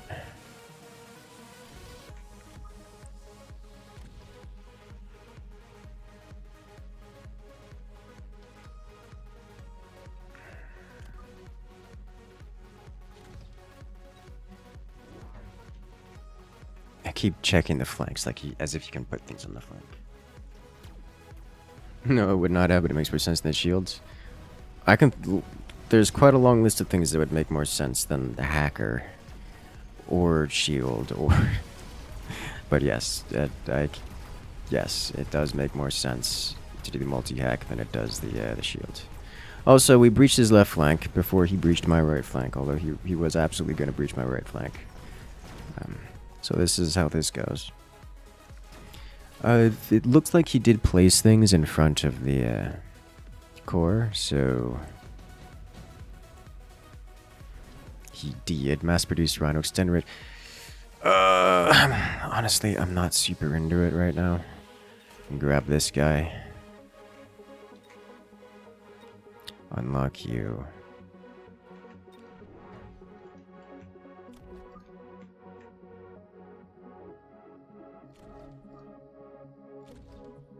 I need range on this before that works. Okay. Interesting. Yeah, that doesn't work without range. Should I get range? Well, not this round. Ah, that's another side effect of going Phoenixes. Okay. I could live with that. Man's got a lot of anti-single target and not a lot of anti-crawler. So we're gonna get more units. And also more Phoenix. Let's see. Both of these are liable to level up again, so we're going to get this here. Put this guy here. Push left side a little harder.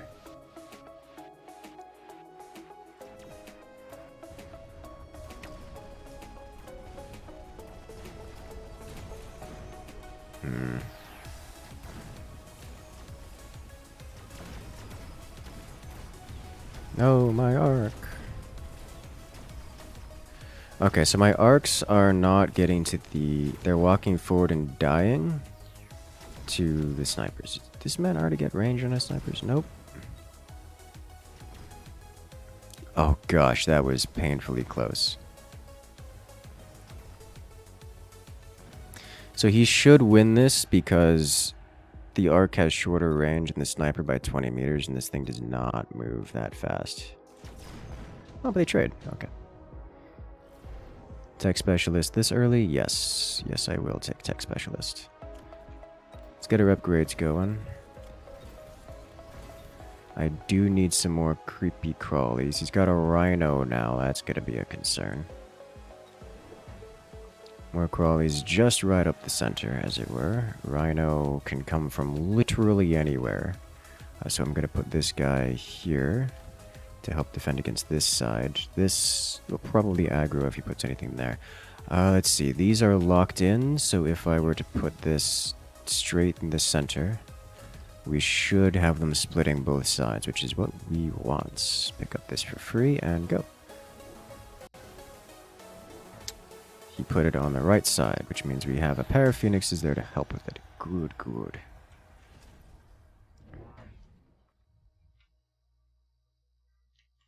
More upgrades all around. He's a wise guy, yeah? Hey. I need more arc lights, and I need so many more arc lights is what I need. And also arc light range. He's gonna break through the right side. Well, that's unpleasant. He breaks through my right before I break his left. In fact, I don't even break his left. That's a concern. Pain. Very pain. Let's see. Photon emission. Don't mind if I grab that.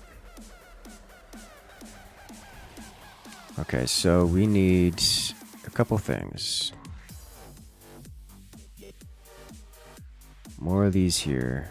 More of these. And more of these. So you can go here to help deal with side rhino.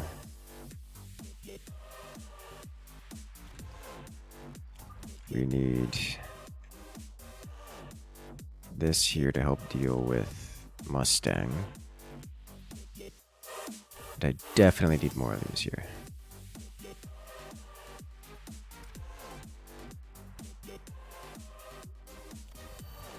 I'm tempted to pick up sledges just to have something to tank. Did he not upgrade his rhino again? Interesting. Hello there, Mamara. Welcome to chat.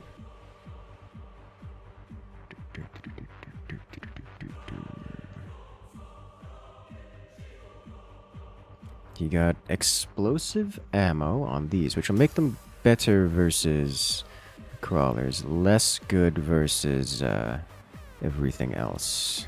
Is the game worth it so far? I am absolutely enjoying it. I'll say this, to my understanding, this game is intended to go free to play at some point. So, if you are willing to wait time, you may be able to get in at a better time, at a cheaper time, lower cost. But I don't know when that will be. Yeah, this man is bullying my left side super hard. We're not even making it through his... Would this be a sledge? Fortress Fangs? Fangs, no, I would need something medium HP. Something like a sledge or... something like a fortress with just stupid heavy HP.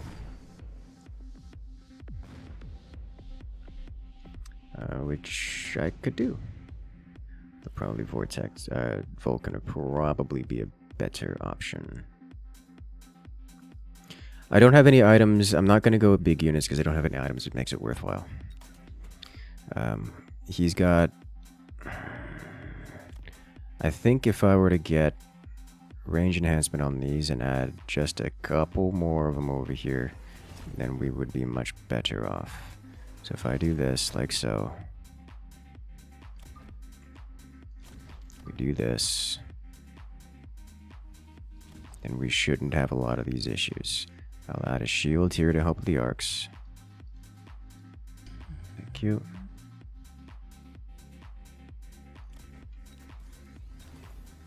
Anything else we want?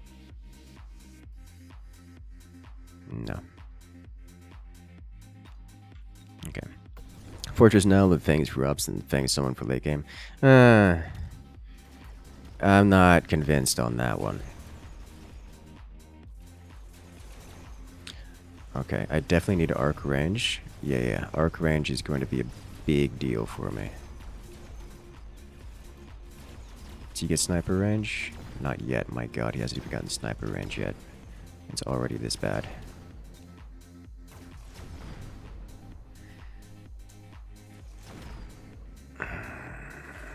He has a double shot available to him. The shield is probably still worth getting. Do you even have shield on these? Not anymore.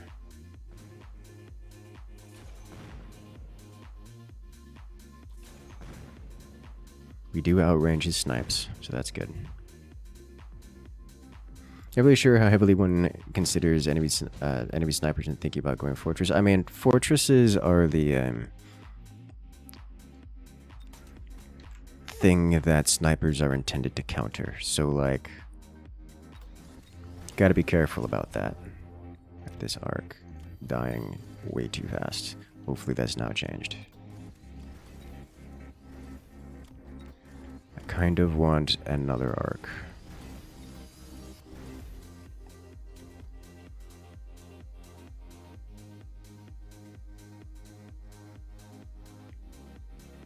$8,000 damage, 4,000 HP. Shield MVP.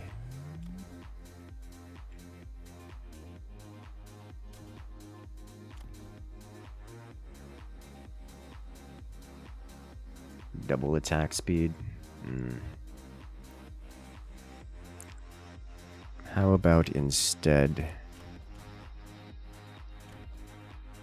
I'm not doing cheese stuff this time, which I should do. I know, but I don't want to. I want to make snipers.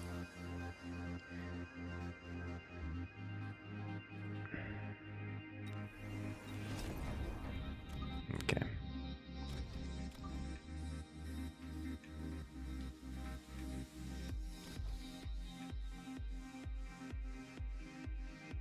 There. Does Stormy Bros help against the marksman? Yes. Yes. Oh, so he certainly got range now, didn't he? Oh yeah, he's got both of them. Both range upgrades. Okay. And now he's hitting real long. And I didn't get the range upgrade, so... he's gonna outrange me. I have more units. I no longer have more units.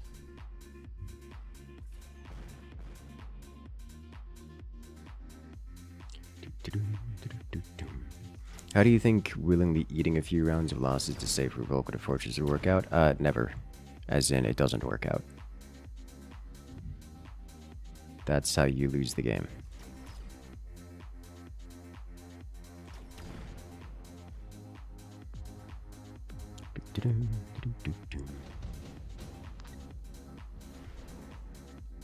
Mass-produced fortress, mass-produced sledgehammer, shield device specialist.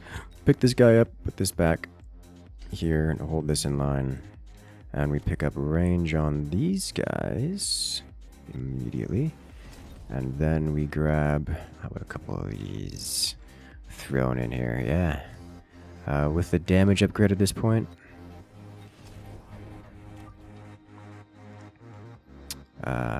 Because it's time for cheese. I just realized that was an option. He hasn't defended against it, which is just hilarious to me.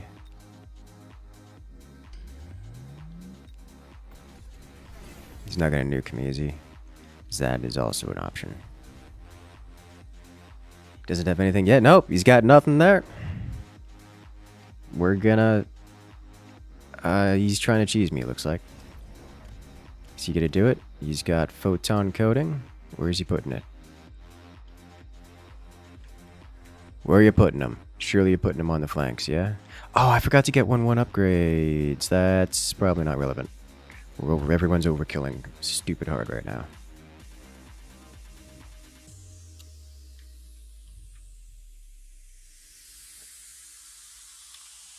If this man doesn't put those on my flanks, I'm going to be disappointed. This man is not putting them on my flanks. I am disappointed. Oh, that does mean that these will immediately shoot at and destroy his building, which is just a catastrophe for him. So we're pretty much just guaranteed to win this round super hard. And that's all there is to it. Yep.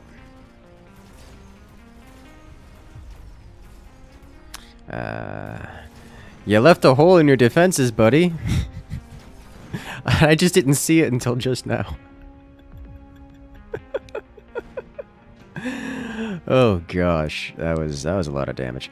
Okay, let's see. How about we do it again? So surely he's going to defend against that. Surely he's going to defend against that.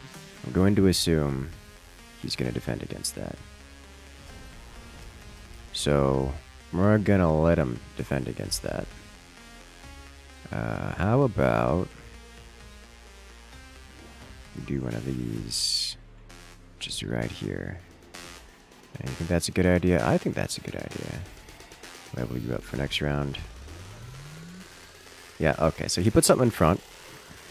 Proud of him. Put a couple things in front now.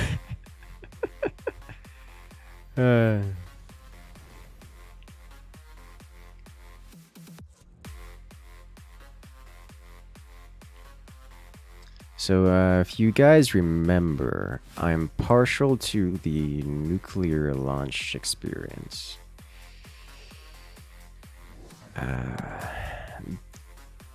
So this makes me happy.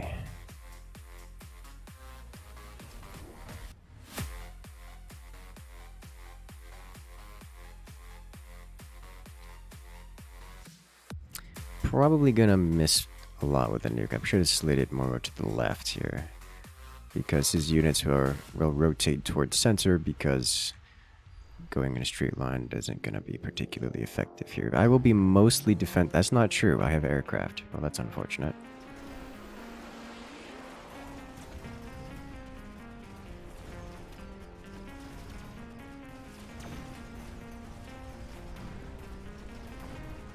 Okay, Overlord dies terribly, which is not unexpected. We nuked pretty much just the shield, and that's it. Left flank falls-ish?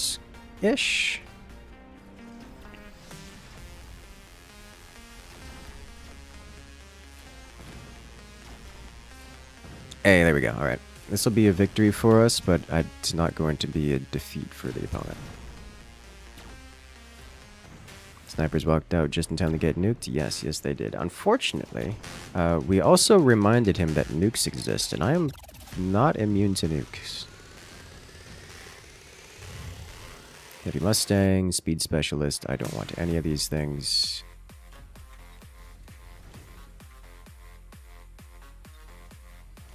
Okay, so we want Photon and an upgrade on you. Also want, I think, range. 110. Range will never help you. Okay. So you exist solely for the purpose of taking... You have 34k HP. You die in 3 hits. Alright, that's fine.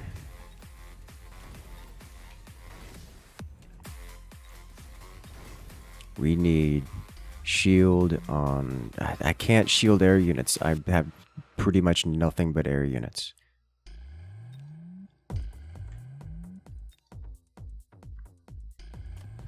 Let's see, if I put range on you guys, that would be great.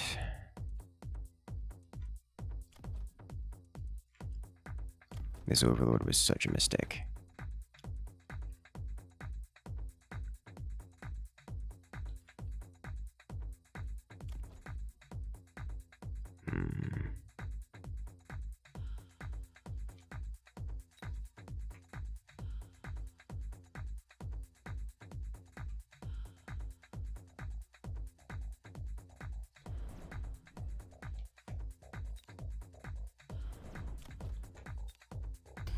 Okay.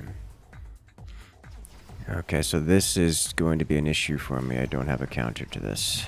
I think he wins this one. Hitting me with the run by. Unless these phoenixes are just god tier. Alright, phoenixes did god tier things. Love to see it. We win left flank, kinda sorta. Yes, we win left flank. Right flank is falling.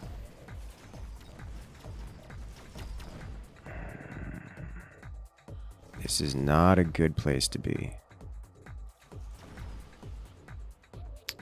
Okay. We outrange his snipers, but that doesn't really matter too much because he gets the base. Would crawlers on the flank pull a sniper aggro? I mean, probably. Double shot was a big blunder on his part. Yeah, it didn't help him much. Super heavy armor.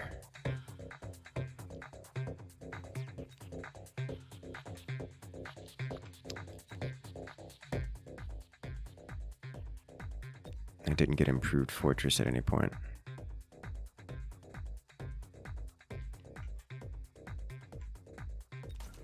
Is it worth doing anyways? Probably. So if I go fortress and I do elite recruitment, level 2 fortress, level 3 fortress, super heavy with armor, we get a fortress with 500,000 HP, which is a lot of HP. And I can slap you here, where he's not going to try the run by again. 2 more shields here. Shield you again. You are still doing well for damage.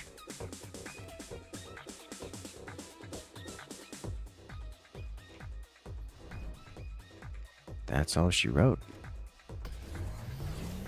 We don't even have improved fortress.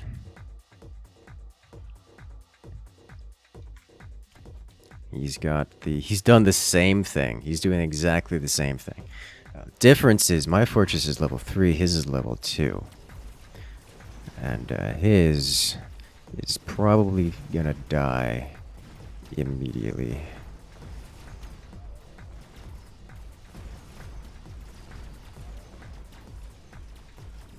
Okay, so it looks like he's breaking my left flank pretty hard.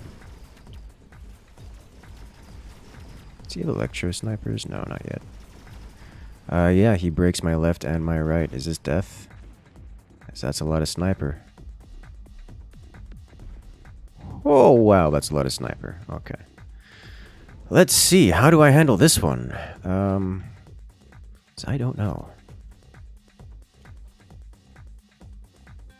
I don't need either of those upgrades.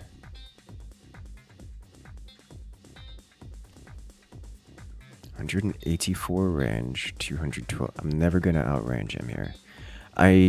What I'm missing is the mid-range clear.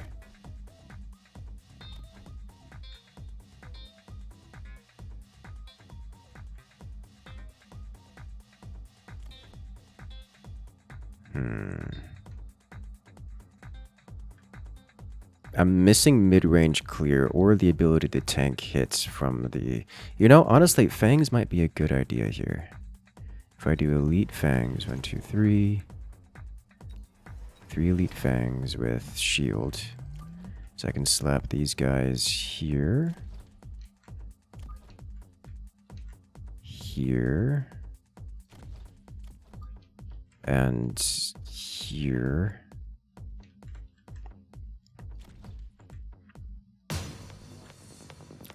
The explosive ammo is going to be an issue.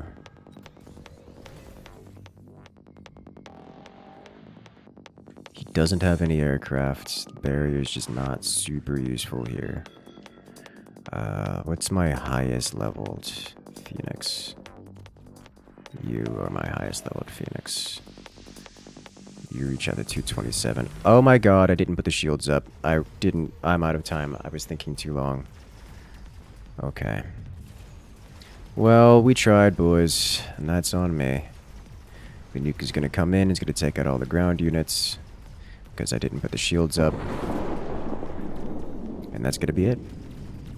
That's just a sad way to go, forgetting that the timer exists.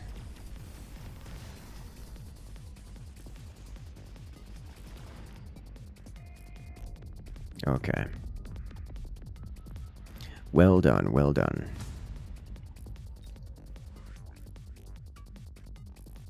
This is what happens if you don't play cheesy.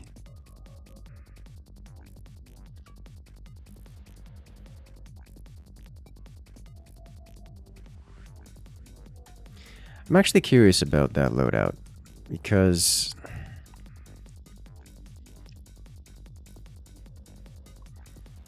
they don't really need to be used with single target, do they?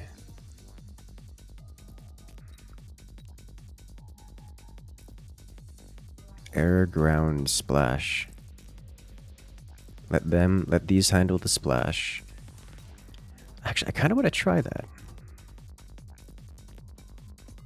Like, as an option. The fortress seems to have done well.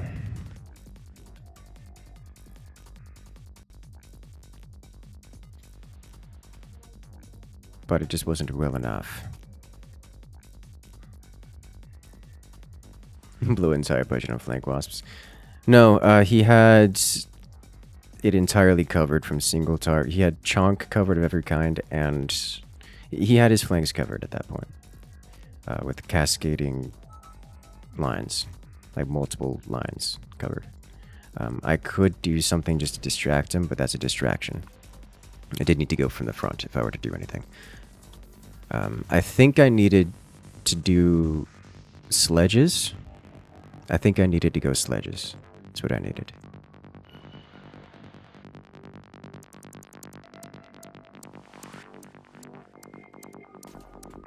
I think sledges would have been the answer there.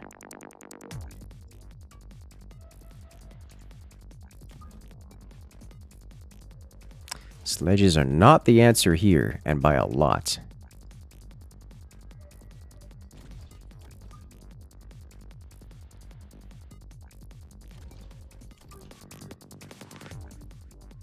Okay, so we're just going to try playing defensive.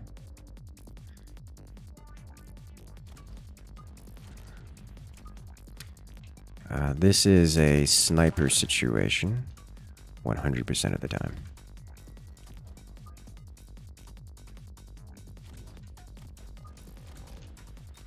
We grab snipers here.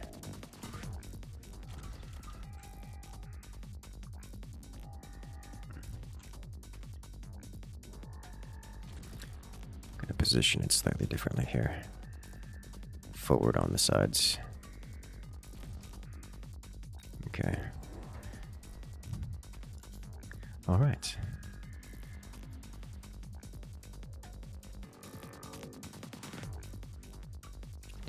Handled differently by a better unit. I mean, that's true for every. That's true for everything with the Mustangs. The Mustangs don't specialize in anything. Literally every other unit does something better than them. The thing about the Mustangs is that they're reasonably good at everything.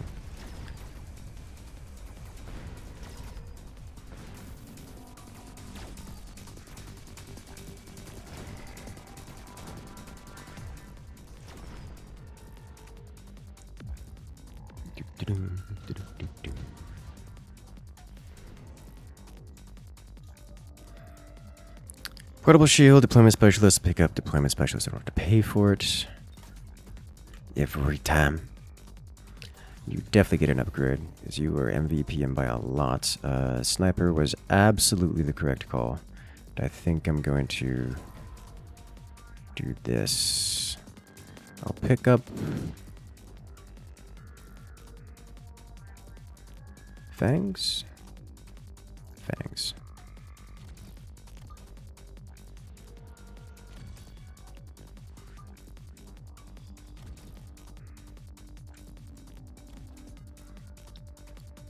Okay. So anything else I want here? HP, HP. So we have some manner of anti-air. Man's getting Arclight armor, which is just a mistake. On Mustangs that counter for air? A lot of things counter air. A lot of things shoot up. Mustangs are an option. Mustangs don't counter air any harder than they counter ground.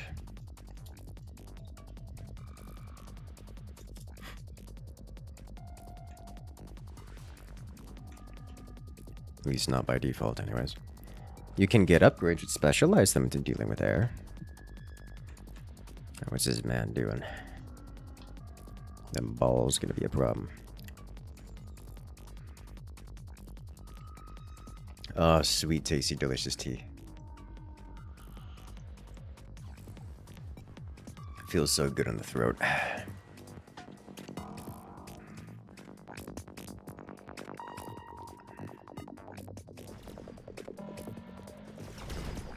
We'd say it's best counter to air then. That's not how this game works. This is not rock, paper, scissors.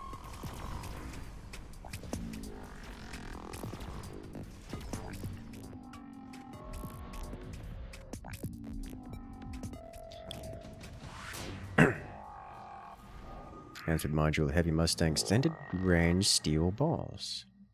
Interesting.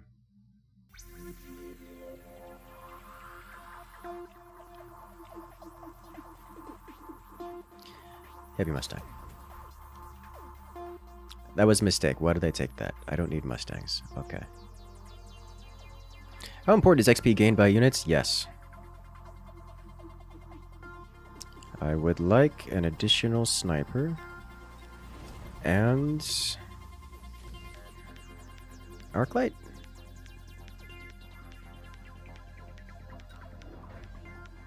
Let's see more Arclights.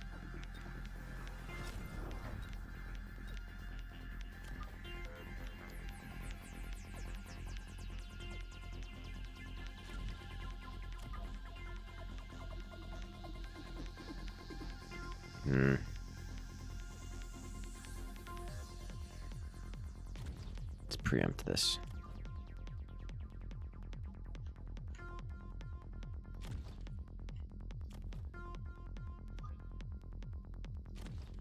Okay.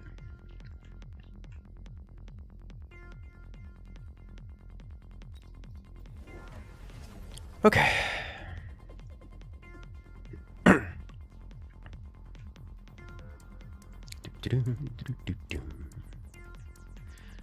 Let's see, he's getting more balls with the HP steel upgrade. So now we have to invest in the chaff. Everything I have dies to balls and or snipers.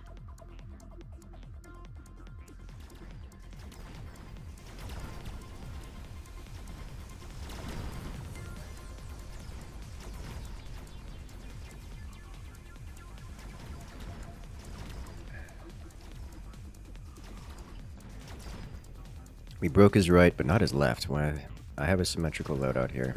Does he not have one? Oh, jeez.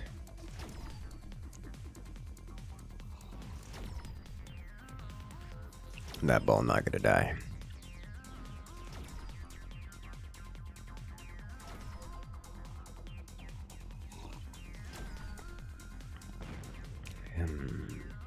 Why do you pay for an additional deployment when you have the deployment specialist?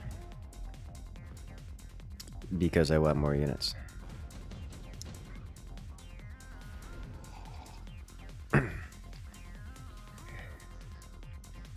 Tech specialist, it's about that time.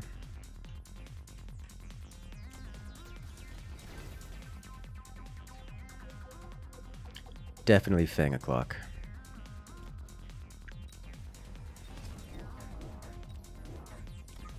These go nice and front and center.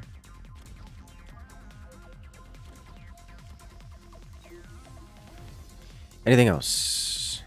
I would like to start getting range, but that's not going to happen this turn. I'm glad you enjoy that, Ethan.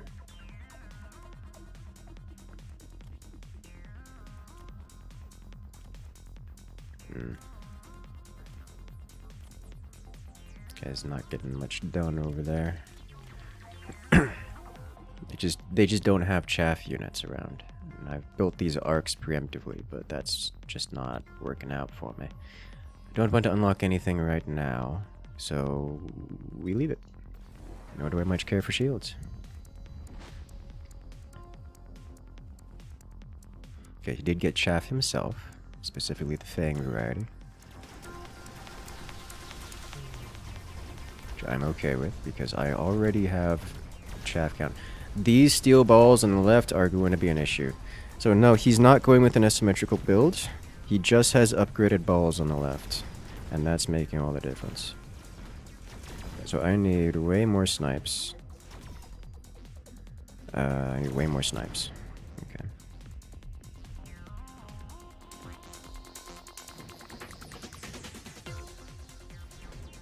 Intensive training, yes please.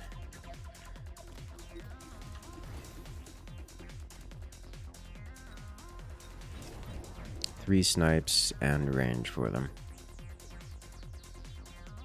How many upgrades does he have for these? Just the one?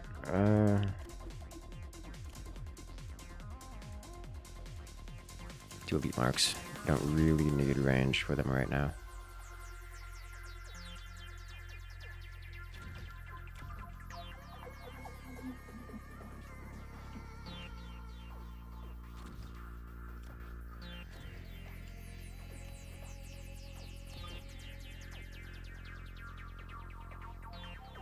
Just because he's got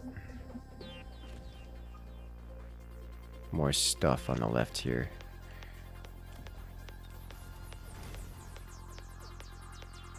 Let's super stack this sniper. Okay. Alright, that's a Vulcan. He's out to clear out the mid. What are hopes of the future of the game? Honestly, I don't know. I'm enjoying the game as it is. Like, I would like to see some adjustments to several things individually, but none of them are screaming like major issues. Yeah, the snipes on the left worked out well. Snipes on the right still struggling. The chaff clear's hurting a little bit.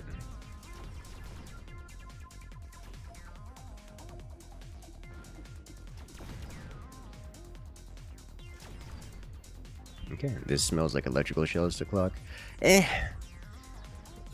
regen on the balls is not super amazing. Orbital bombardment. No, we're taking skill spec. I will have to defend against an orbital bombardment, however. Let's see. For that, one sniper over here to help even this. It's a level 1 sniper, which is not amazing, but it's something. It should help. In terms of orbital bombardment, I'm not sure what's going to happen there, so we're just going hard. I would like 2 more fangs, 1 for each side. Level 1 shall suffice. Due to my opponent's use of chaff, I would like to invest more into splash damage.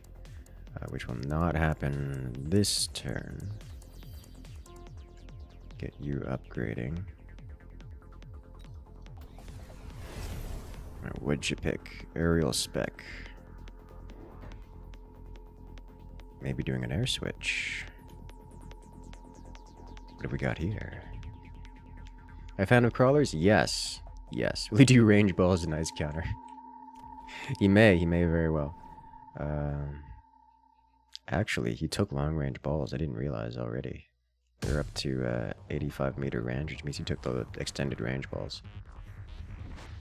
So he's already got them. And he can do the extended range again, bringing them up to, like, default sniper range. Which is hilarious to me. Okay, yeah. I need to deal... The chaff is going to be an issue for me. I need to deal with it more consistently, so I need to get range on those arc lights.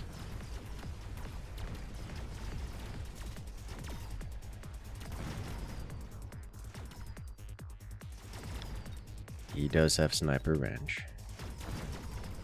They currently outrange mine slightly.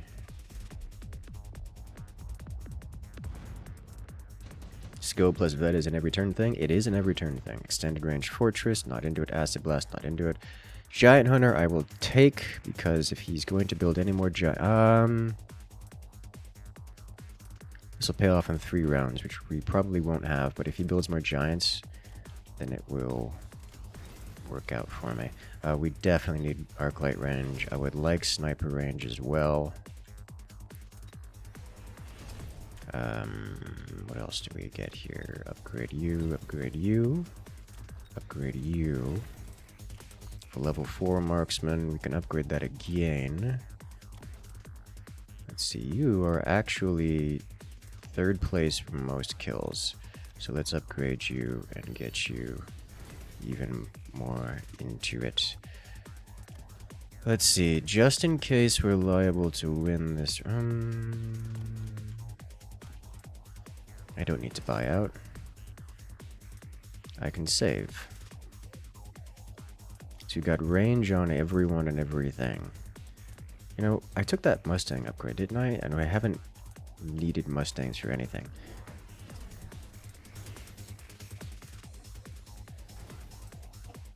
Quick reload. Tempting. It's on the list of things I want, just it's not on the list of things that is incredibly important right now. Oh yeah, look, you got 2 more giant units. Specifically ones that are already extremely hard countered by the units I have on the field. Upgrades persistent, they're round based? They are persistent.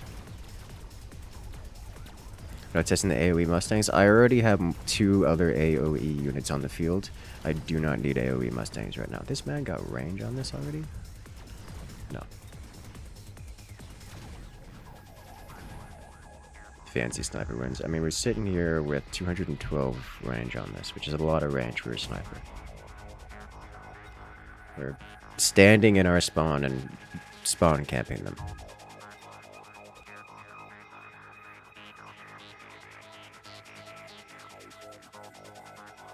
So that's the kind of style I want to play, which is not cheesy at all. And I think what I need to do is play this style until I find someone who can... Because I could do... You've seen it. I can do the cheese. It works. I don't learn anything from it, really.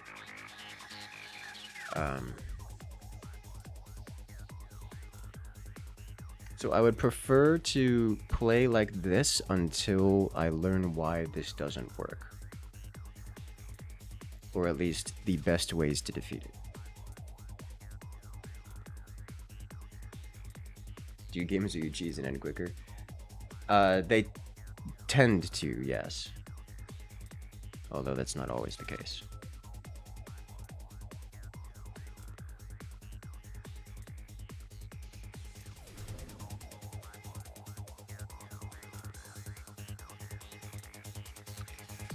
I'm gonna take it to see how poorly this goes.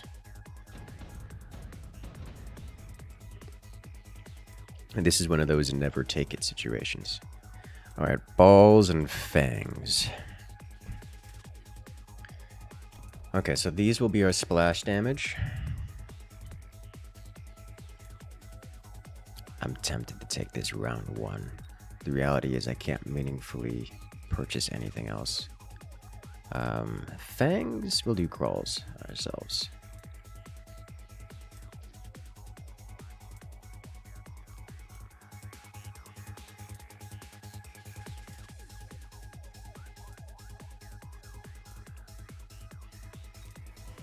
It's the worst that can happen. Losing the game is the worst that can happen, but...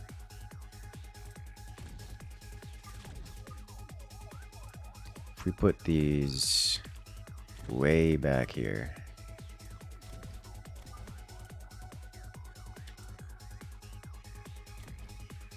They do not get shot by things, is the goal.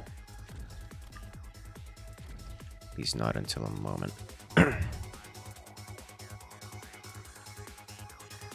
Okay, so these are... Is he full? Oh, he's definitely doing it and doing an asymmetrical loadout here. He's doing the slant, which I'm a fan of. Oh, no. I have no idea what this man's doing. He picked quick supply spec, so he can pick... Okay, you know what? It's fine, too. I don't have anything to deal with the units in the middle, except 2 snipers, which is the 2 units I'd never want to have fighting in the middle. We do see the Mustang's clean house of all those fangs. Unfortunately, his fangs hit my snipers, and his sledges hit my... All 3 of his units hit the units which are countered by... which counter mine, so... That's unfortunate. Please don't take the building. I think that didn't count. It may have counted. Oh, that definitely counted. Okay, well, that's unfortunate. Extended sledge range. I'm into it. I'm into it a lot. Subsidized Mustang. Also... Oh, boy. We're going to take Subsidized Mustang because we're going to be building more of those. But right now, we need some chaff and some more Mustangs. So Mustang right down the middle. And crawler. There you go. Specifically on this side, because he's got a pair of balls over there.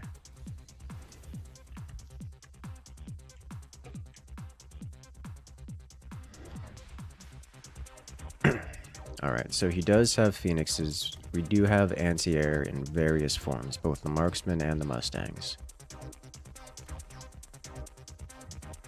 What's the oval outline around the Mustangs and placing them? The outline around units when you select them is the attack range. The balls on this guy, right? Yeah, I mean, they're good. Balls are a good time. I mean, what can you say? You love to see it.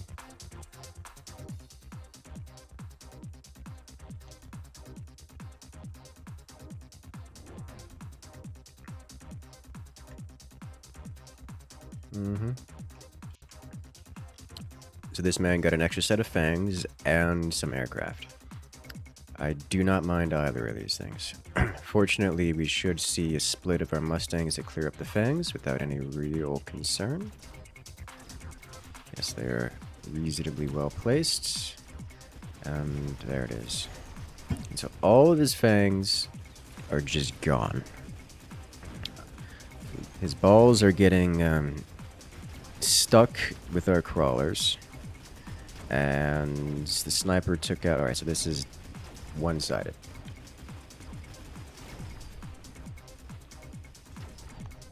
I'm liking this one. I'm liking this one a lot.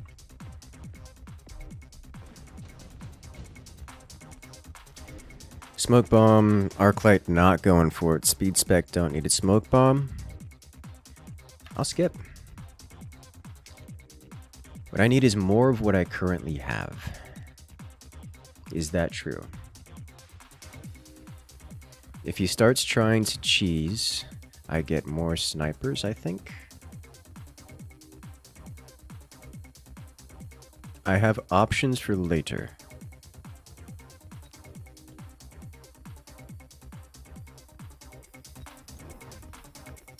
More of these. And one shield in case he wants to smoke. We don't lose everything.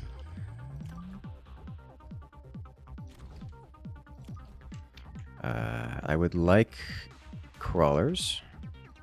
Another set of them, if possible.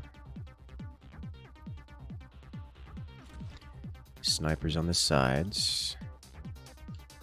But also like more... We just need more of what we currently have, is what it is. Okay, he did take smoke, so we are going to get smoked this round. And we partially block it. It will hit 2 of our snipers? Hit 1 of our snipers, okay.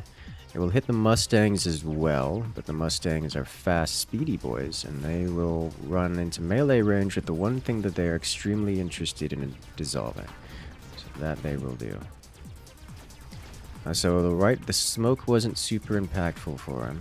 Our right flank wins. Our left flank, however, with the addition of the sledges, does not win. So he's stacking his left side, or my left side, a little hard. Although we won left side, technically. Which is interesting. And unexpected. Alright. Range spec, take it, because we want to... It's probably a mistake. I didn't really need it. Crawlers, what I need here is something... Probably needs more snipe, more crawl. I need more chaff on the left side. I got another sniper, but that's not the right call, I think. What I really need is more chaff.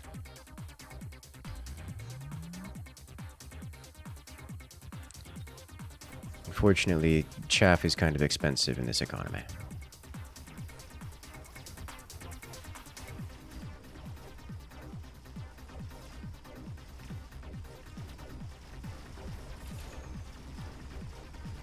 Okay, the Mustangs come out, clear the field of all things chaff, and the snipers get to work.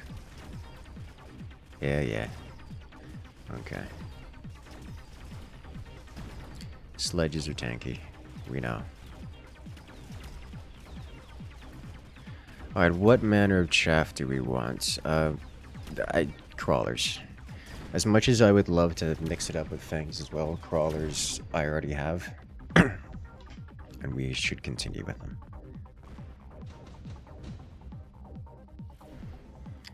Intense training, yes, I'll take it. As long as we focus on upgrades, we should be good. We do this. This is a chaff enhancement round. You go here. Let's see. Who gets an upgrade? You get an upgrade. And then range.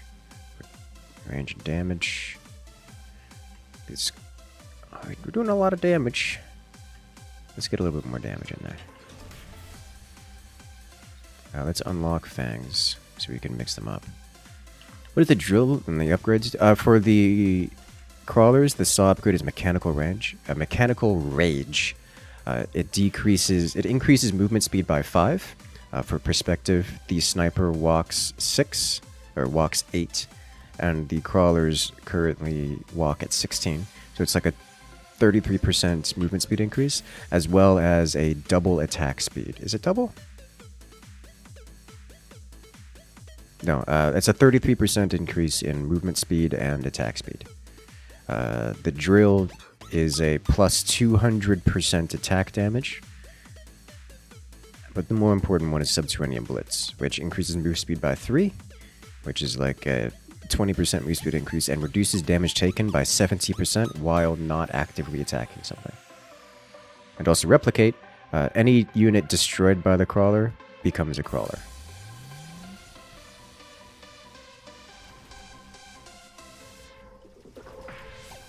What is this man spending his money on? Like, I'm seeing he's getting upgrades every now and again.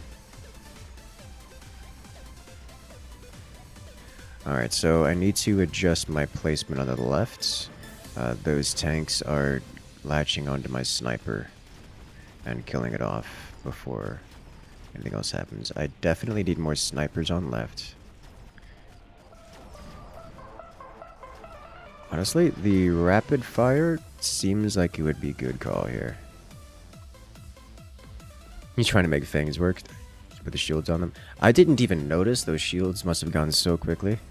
Elite Fangs. Honestly, Elite Fangs wouldn't be a terrible call for me here. Heavy Overlord, however.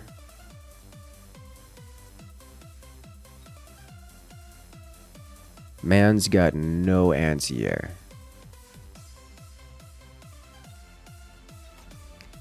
It would be a shame if we brought the power. Okay, so due to these things getting hit first, we're gonna put crawlers in front. Well, welcome in there. Welcome in, Kentucky. Glad you enjoy, because we have many a game around these parts. I am amazed these Mustangs are not top. Oh, they are top, never mind. Top 1, top 2, top 3. These Mustangs are just too good at being what they do. So let's go ahead and grab this. This sucker's sitting at 56,000 HP, and the man literally has no anti-air. I mean, with the exception of the fangs, and oh, he just added a set of phoenixes. Oh, look at that. That might come in clutch for him. Because Overlord's strong. This Overlord is dummy thick. Did he get extended range? Man's got damage sharing, armor enhancement, and extended range on these. I'm proud of him. I really am. It's just not going to save him. Not going to save him at all.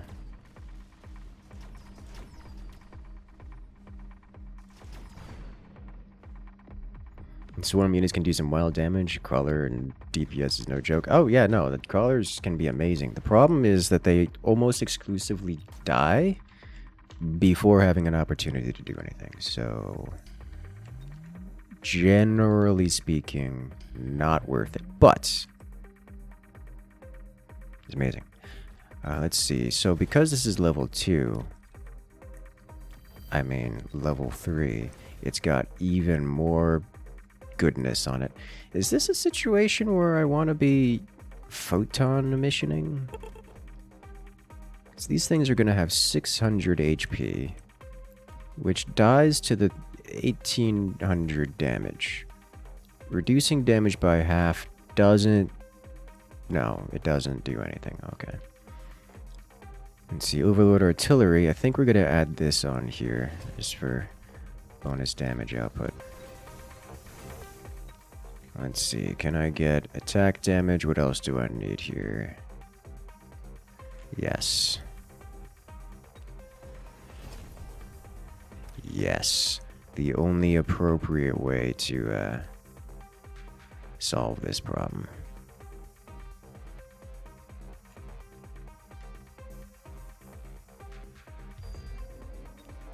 Okay. Oh no, he put a smoke in the one place I predicted. Anywhere on my side of the map. That's going to literally affect none of my units and might affect some of his.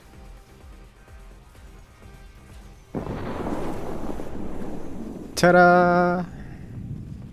Solve that problem with some nuclear firepower. Did you have units on your side of the map? I'm sorry. Yeah. Yeah. That's, very one-sided.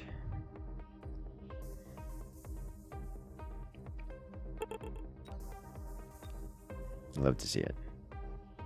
It's a yeet and delete sort of move. Love it, love it.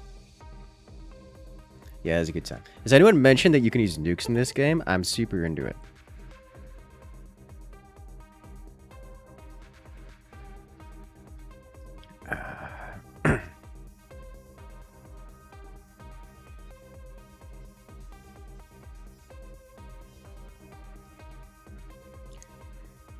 This game makes me happy. This is a good time.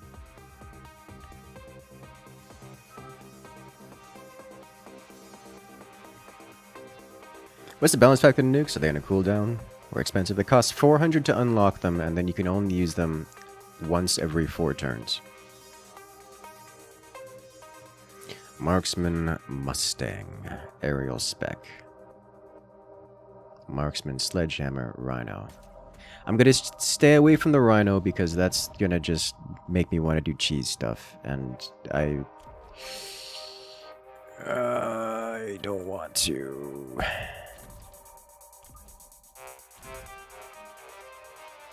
I want to learn. What do you have? Chaff. You have chaff.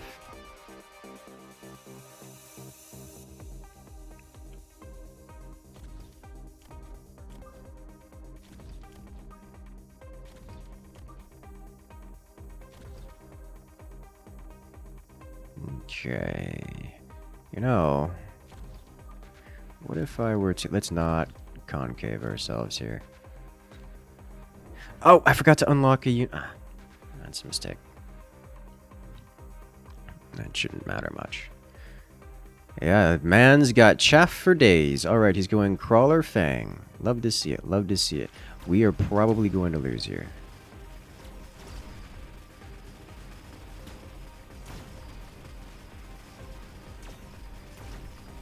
Okay. Yeah. Please no get building. Please no get building. Okay, thank you. So if anyone wonders if crawlers and fangs are good, the answer is yes. Assault fortress. I have to.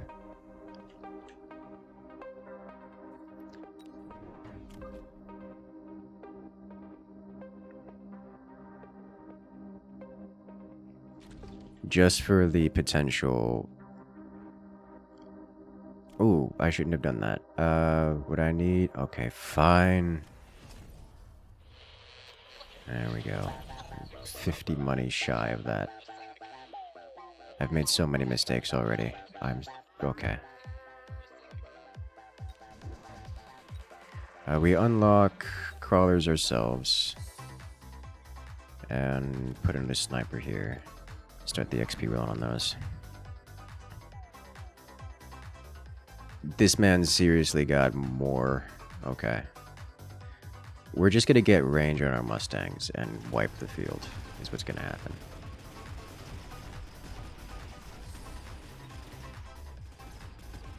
Like, he's not... Nothing he has is going to survive. You good? Alright, great. Solve the problem. I have no money this next round because I pulled out a loan already. So I will... Oh, it's so good. It's so tepid. Stop it. I don't need it. I don't need it. Not taking out another loan. It's not happening. What is happening, however, is a sniper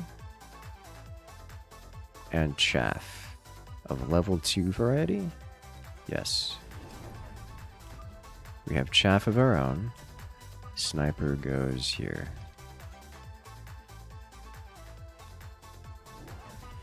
Okay. This man's getting more. He's got a crawler here. 2 more crawlers over here. This man pulled down 3 new units, and he's got replica crawlers. Oh boy. I hope those make it to my units, because that would make things more exciting.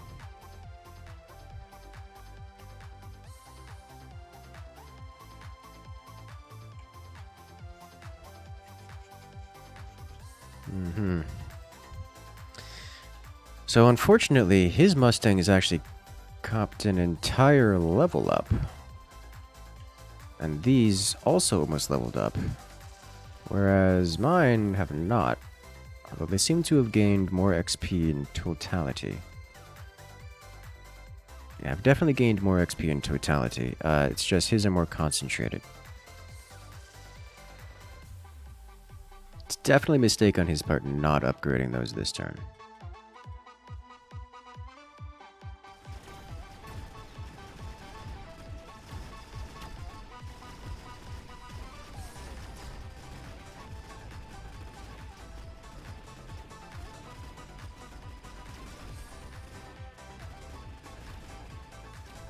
He's going to break my lefts. And now we turn. Oh god, the slowness. It's going to make things so awkward.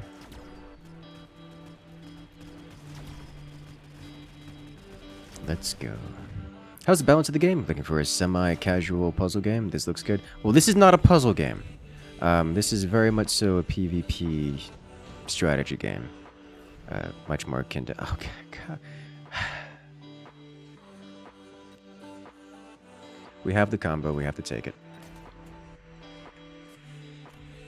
We need range. And... we're borrowing for it. So I need to start the XP stacking on these guys. Okay. How'd you get your camera like that? You're just stuck in an isometric view? You can change the camera layout anywhere, anytime you want. He did it this turn? The mad lad. Okay.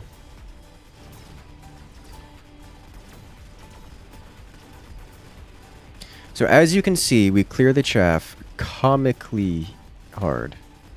The issue is going to be that fortress. I do not have the snipers in position to deal with them. More accurately, I don't have them at the XP level they need to deal with it.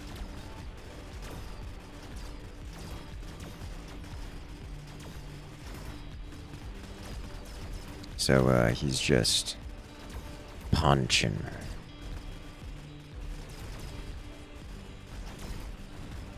He's punching quite hard.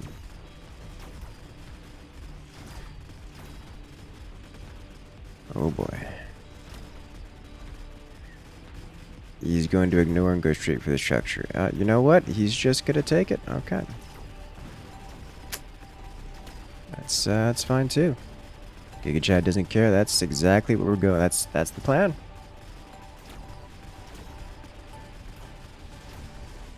He's got a counter with the Fang. He's ready, so don't got to worry about that combo. The Fang on the fortress is not a significant threat in like any instance. Holy smokes. Okay.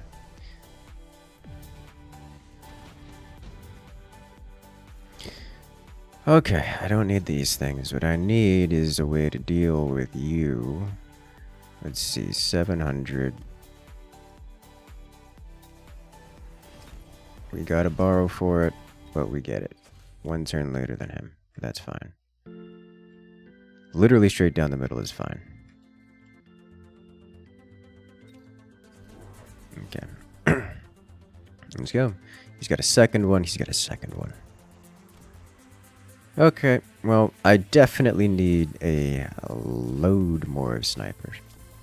So mine should be the same exact as his. His is ready to level up, and if he does so, I'm going to probably lose the game.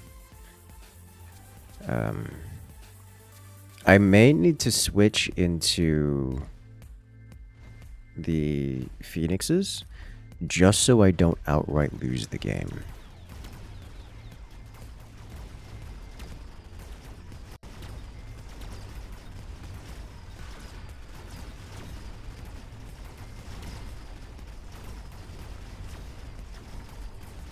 His crawlers are getting onto my Mustangs because the Mustangs are not shooting the crawlers, and for no other reason. So we took out one of them. The problem is, here's Big Chonker again. Can we just burn them? No, not realistically.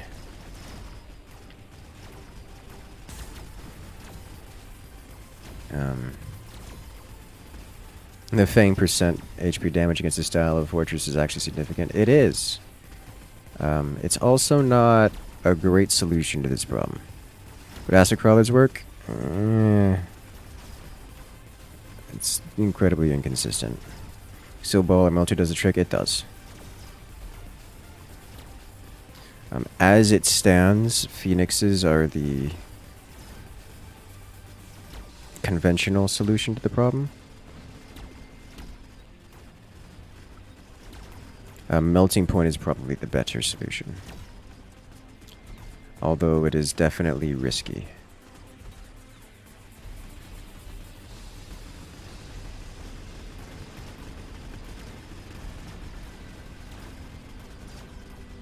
He's not dying. Okay. Thanks to fire attack? Nah. No. Salt Vulcan. No. Alright, so we go melting point.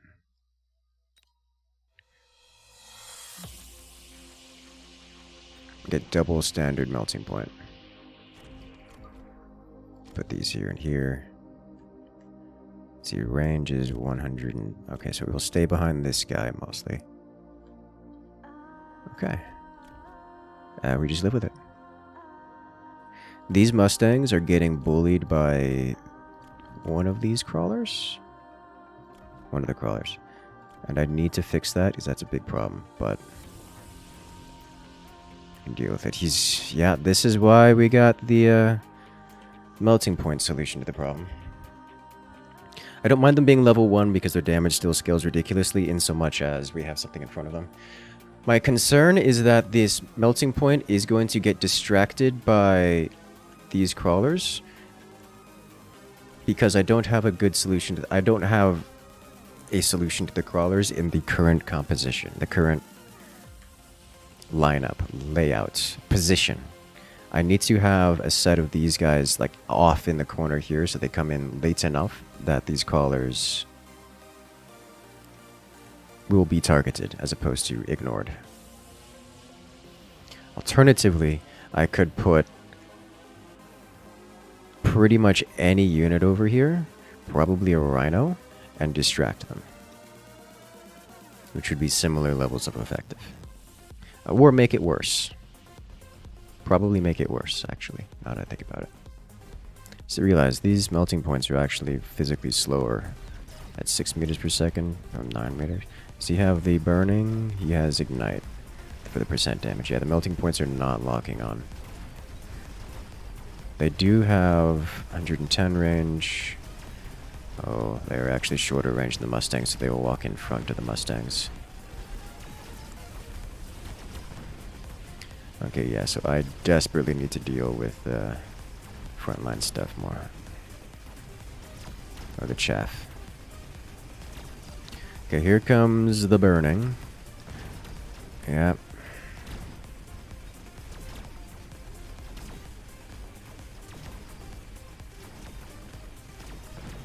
So close, so far away. The issue isn't that I don't have anti-chaff. The issue is that all of my units are locking onto the big units and then refusing to engage the chaff. I have plenty of anti-chaff. I just have no way of shooting at the chaff because units do not have any kind of targeting priority.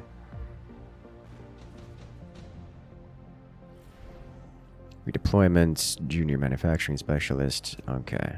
Never seen high-level forges before? Yeah, that's pretty standard. Let's grab energy absorption here. So these will meaningfully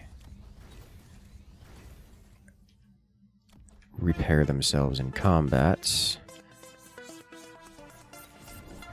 2 more Mustangs way over here so we can go through the back. Unfortunately, because my fortress is dying, it's not getting any XP, so he's just scaling harder than I am. By a lot. Sentinel missiles would be pretty reasonable. He's repositioning this one, which is fine. He's more to engage the side, which is definitely in his favor.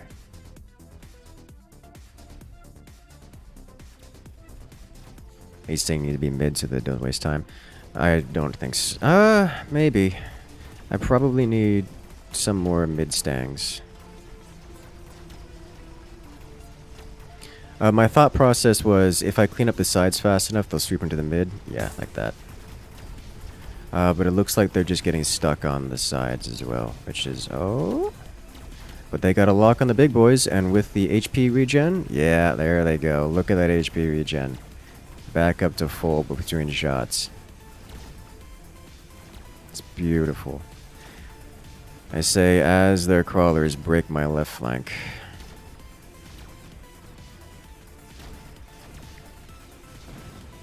Okay, that's gonna produce so many crawlers. Holy smokes, their crawlers are not dying. Alright, once the buff wore off, we're fine. Lock on, please. There's the health we're looking for. Alright, so we should have at least 1 level on some of our dudes. I definitely need a 3rd melting point. Smoke bomb. Oh no. Okay, so problem.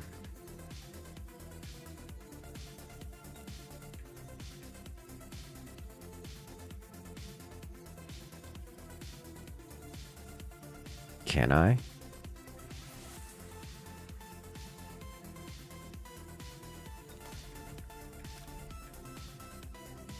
No, but I almost can. And that makes me happy. Alright, so we do this. These desperately need levels. We do want a 3rd melting point and a 3rd Mustang.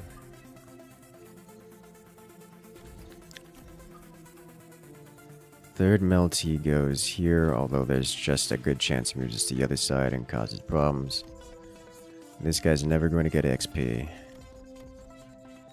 1 level on the sniper, and we get 1 energy shield.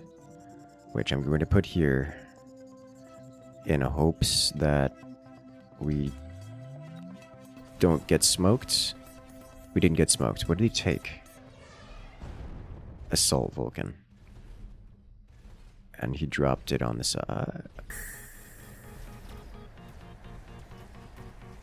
Assault Vulcan, yeah.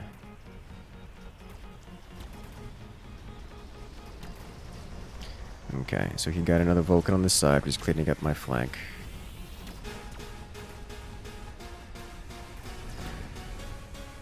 Alright, here it goes. We cleaned up mid pretty well. He's got the 6% per second drain, which is working pretty well.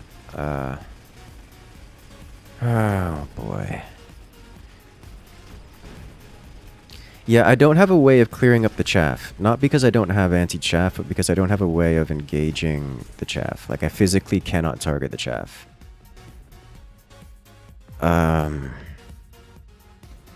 This is an issue. I need to break his front line faster. Acid Blast is a great time. We are abusing the daylights out of that. We do this here, partially on our side. Drop some missiles on them. There's so many. I would need 1, 2, 3, 4 sentry missiles. That's not realistic.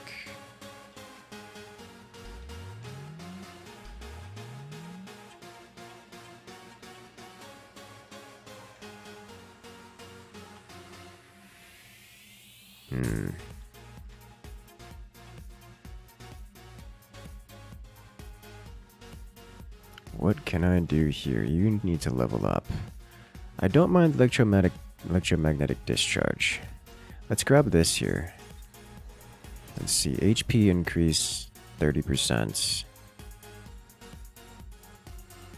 It's just not super useful to me. I'll grab this to help against that chunkiness.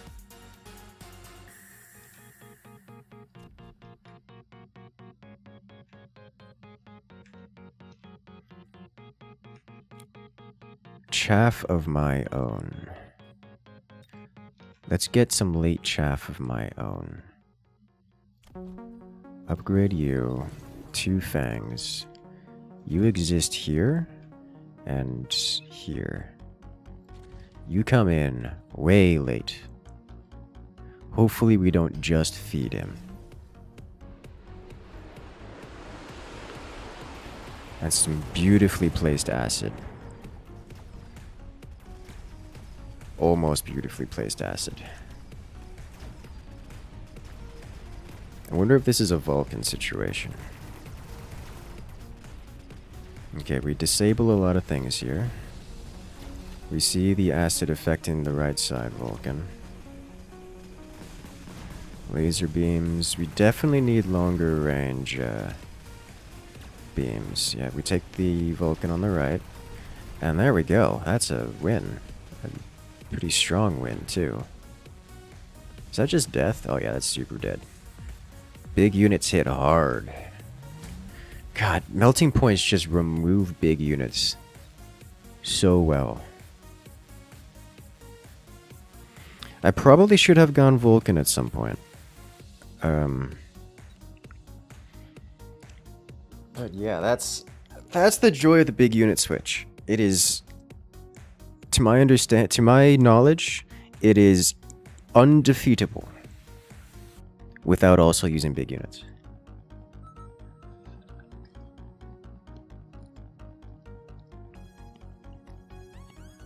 That was good.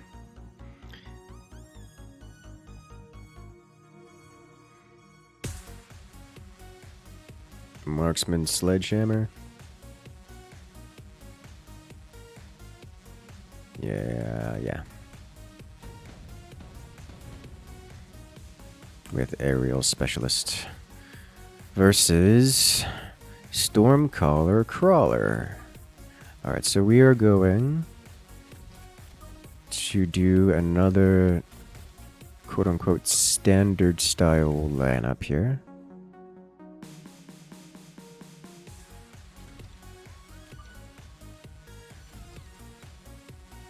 with Mustangs. Don't really have any chaff.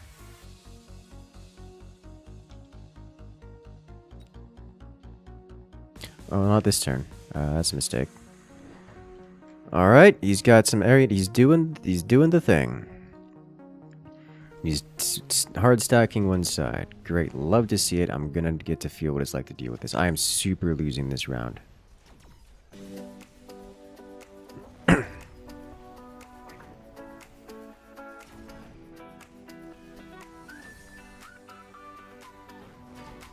There's losing the round, and then there's me barely doing any damage in the process. Alright, so now we get to see what this is like. This makes me happy. This makes me very happy. What's the play here? Well, for one, we gotta react to this side. Quite nicely. Quite hard. Let's see. Extended range stone collar, subsidized collar, extended... Oh, wow. All of these are great for him.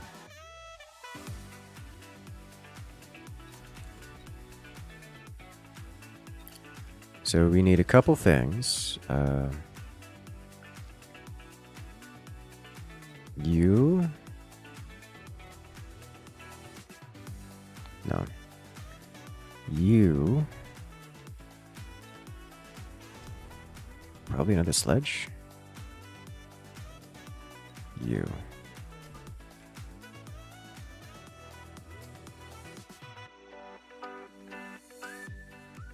Here. Rhino? From experience, as someone who has dealt with rhinos on the front line like that before, I do not find rhinos to be a significant threat on this side. It's just not a thing.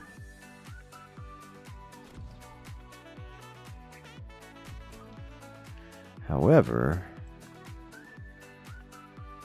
this on the other hand.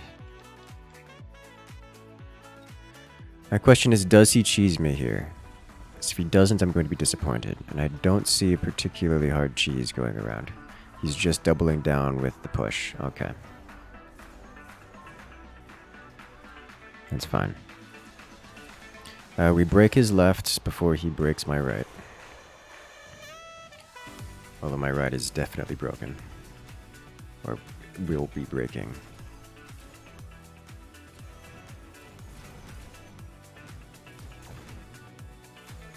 Alright, I believe he wins this.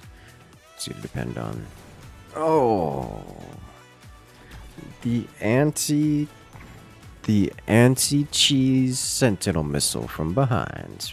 He did it. He wins the round. But barely. Phoenix hit hard? Yes. Yes, they do. Heavy Mustang, don't mind if I do. Take it. I do want additional Mustang power, one of which will be level 2.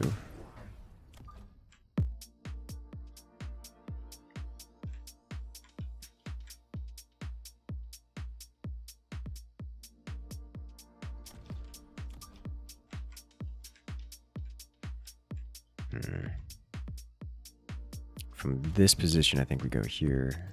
You're free to upgrade. I definitely need crawlers. Like more did he sell those? Oh my god, he sold them. Okay. He's getting steel balls. Interesting. Replacing the front line. Okay. I can live with that. For this... Oh, he's got the heavy armor on them. Is that heavy armor or regular? That's heavy armor on the steel balls. It's not super heavy, but heavy armor nonetheless. Okay. I'm into it. I like it. I like it. I like it. This is gonna hurt. This is gonna hurt a lot. I need snipers or phoenixes for this. Because the tanks I have are going to die miserably.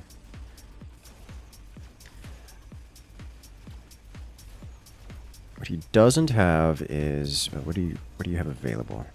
Alright, he's got all the good ones available. Great, great, great. That's gonna be an issue. Okay, while we still do pretty well versus the Phoenixes, I think we're gonna lose here. On the right side, at least. No, with the building timing, we would have if it wasn't for the building timing. That's technically a victory.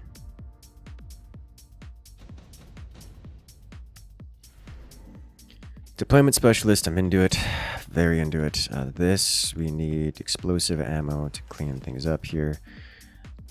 I think there's no world in which this energy shield is incredibly useful to me. But I'm gonna do it anyways. It's probably a waste of money. Fangs, love to see it. Sniper, sniper. You get your upgrades. 2 more snipers, do 2 more snipers. Here we go. And here, that should be fine. Come from the middle. Alright, so this should pretty much clear up all the crawlers incredibly quickly.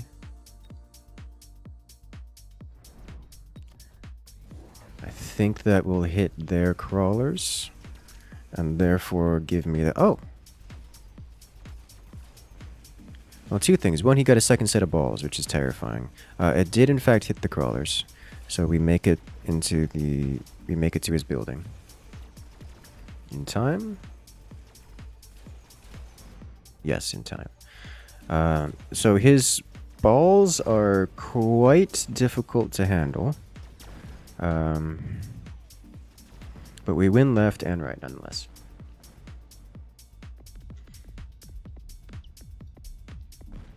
So this is the part where he needs to be cheesing me harder.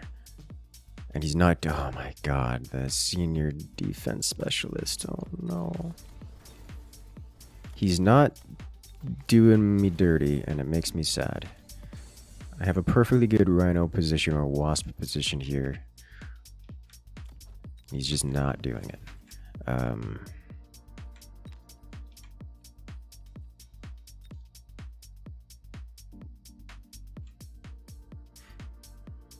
He's missing chaff clear.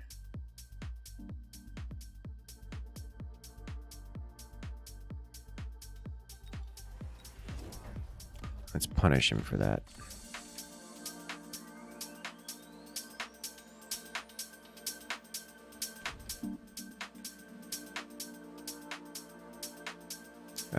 I could use some more splash damage.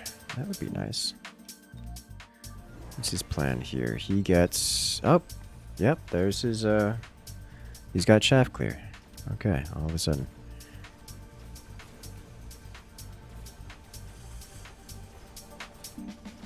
He's got crawlers from the balls, so that's going to be a death rattle to deal with. I already have the Mustangs just ready to clean that up, so that's not a huge issue, but it is something to consider. He's winning the left side, and losing the right still. Good.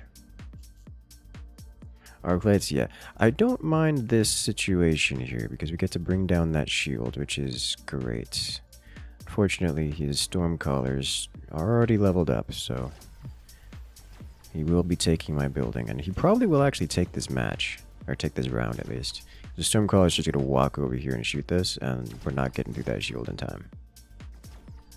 Do I have Ignite Fangs? I believe so. Not that I'm super into the idea, because I don't see how that would be incredibly useful.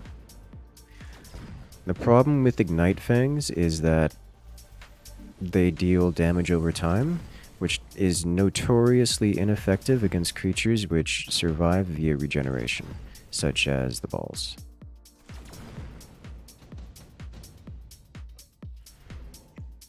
Speed spec, I don't want any of these. This is not that the balls are tanky. They've only got 9,000 HP. They just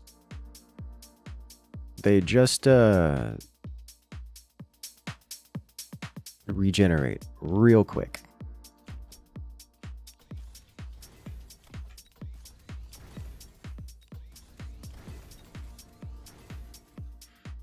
Okay, so I'm gonna put another shield here. I need to deal with these balls a little faster, and I think the answer is probably storm colors or phoenixes. Honestly, Phoenixes are, I imagine, the correct call here. Phoenixes deal much, much more damage than the snipers do. As much as I like snipers. They just aren't on the same caliber.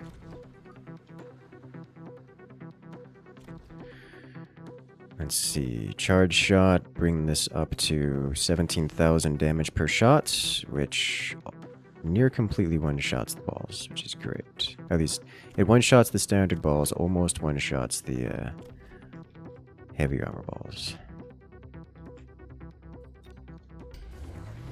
And also he brought down his shield, which means he has to buy that again. Okay, so he did get armor enhancement on his arc lights and his balls. Oh hey, here we go. This is what I was hoping for. Now we gotta deal with this. So we are going to lose left side incredibly hard. Incredibly hard. Like hard and is not close. He broke his shield. We won right side. Yeah, the Phoenixes, 100% the right call for the right side. The issue is now we gotta deal with left. He does have resell. What he doesn't have is mobilize, so he can't move his units once they're on the field, but he can sell them. It is possible he's going to do something like wow, we just wiped him out real quick. It's possible he's just going to keep stacking units on that side.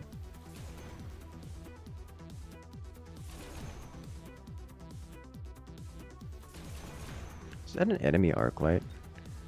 What are you doing all the way over there? Okay. Is gonna die. We thought ignite was a percent chance to deal percent chance of the enemy's health. No, it's a percent chance to ignite the enemy, which in turn deals a percent of the enemy's HP over the course of 2 seconds. Which is nice. But 6% HP is damage over time is not particularly a lot when you're regenerating 18,000 HP per second and you only have 18,000 HP per second. More accurately, it's going to be closer to actually 18,000 HP per second is not much. These things can generate 50% of their HP per second, which is kind of a lot of percent.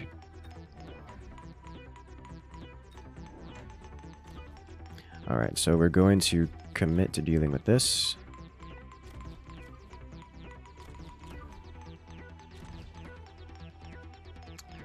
I do want range on these sooner or later, so we'll put these back here.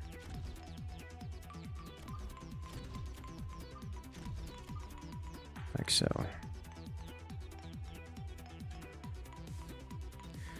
What else do I want? I don't particularly need an energy shield. Would love storm collars here, but that's not a this turn thing.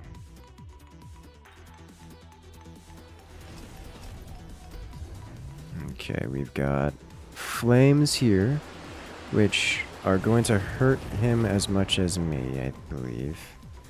We wiped the floor with that side, which means he added something over here on the right.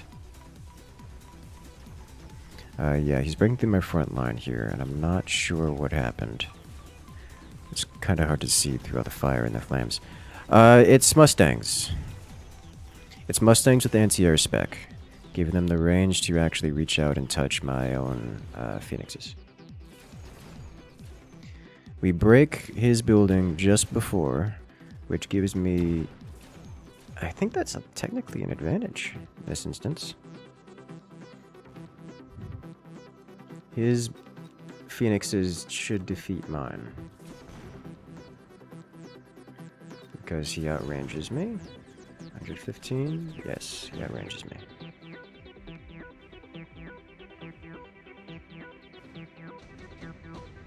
Okay. Super heavy. Oh my god, do I want to deal with this? Not really.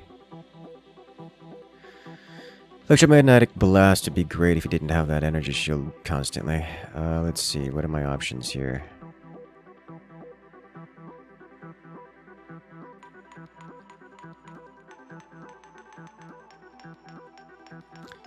Super heavy wouldn't be the worst thing.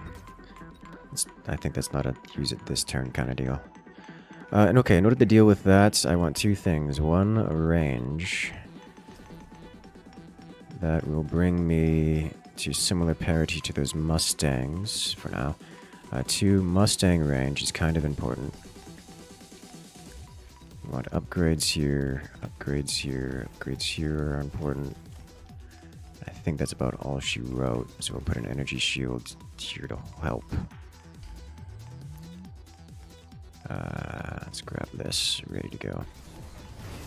Alright, what am I dealing with now? Surely he puts the super heavy armor on something. He's upgraded these, but this should still die horribly to what I've got over here. He's got no flames to help with this, so this should all go away. He's got Phoenixes are meant to deal with. Phoenixes are meant to deal with. And they don't manage to deal with it in time. Great, great, love to see it. You've got 100,000 HP, and we're dealing something like 20,000 damage a hit, so they just didn't shoot it. God, these things have so much HP. Photon OVs? Yeah, that's the plan. We break his left before he breaks my right, but it's real bad on the right side. It is a disaster. My snipers don't have range, do they? Not yet. Okay, so he comes out with the advantage in timing here. You're a fan of the strategy of mass crawler, mass arty? Yeah, that doesn't do much.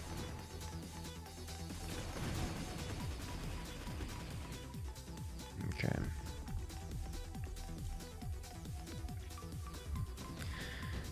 Okay, so a couple things. Orbital bombardment. Oh, yes.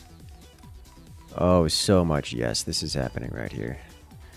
Two, we need this upgrade, elite recruitment, so we can slap one of you here. We absolutely need to get the photon emission going around, which I think needs to be slid a little bit more this way. There you go, make sure to get all those good boys in there. Two, Phoenix and Phoenix. Your purpose is to snipe this mad lad over here. We can get elite marksman or double DPS. Probably a chance at both. I'm going to take a small loan here to get the shields up, because I can only imagine he's going to be doing this. And super heavy for 100k HP for myself. Love to see it. This thing will go forward and should... really? Interesting decision. He's going with the electromagnetic blast?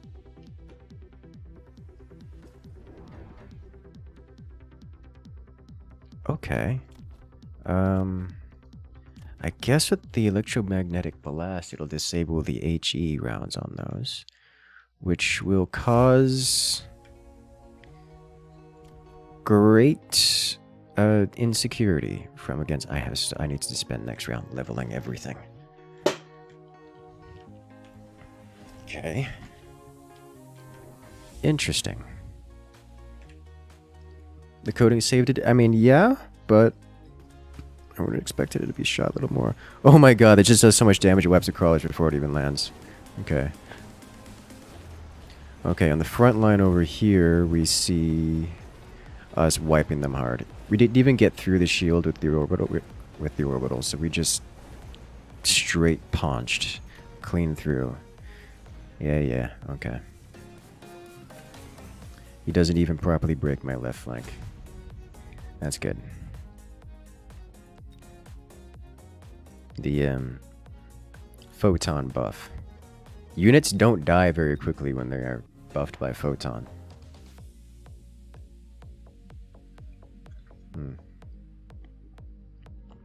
He crumbled quick? Yeah. He did not have... So he didn't do much in the way of cheesing. Like, at all.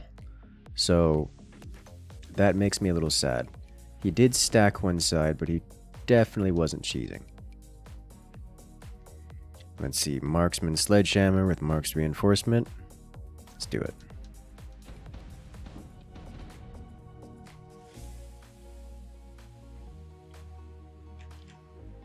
Okay, so we'll do the same kind of deal here.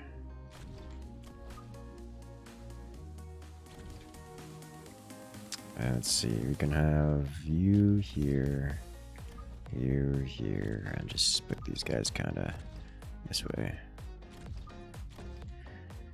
Oh, what do you have? No anti-air, and you've got swarm. I think this is another Mustang set, but not this turn.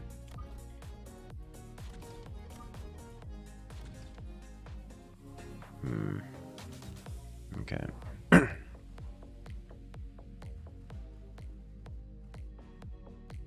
Okay, so he does have... He's got a lot of anti-swarm, so we can go... As long as we clear the swarm ourselves, we can go pretty heavy into the anti-single target kind of stuff. We did not clear right side swarm at all. What happened there? Probably a bit of RNG on these shots. You read that as auto cheese. It had a small chuckle. That is good. It's a good one. Okay, yeah, so he breaks me first time. Okay, clean this one. Yeah, there's a bit of randomness in the direction units can go, at least specifically, as well as the rockets. If you notice, we just kind of wiped through left side, but we got wiped on right. Despite the grand symmetry. Okay. Are we doing this again? I gotta take it. Perfectly symmetrical. One side works, one side doesn't. We'd love to see it.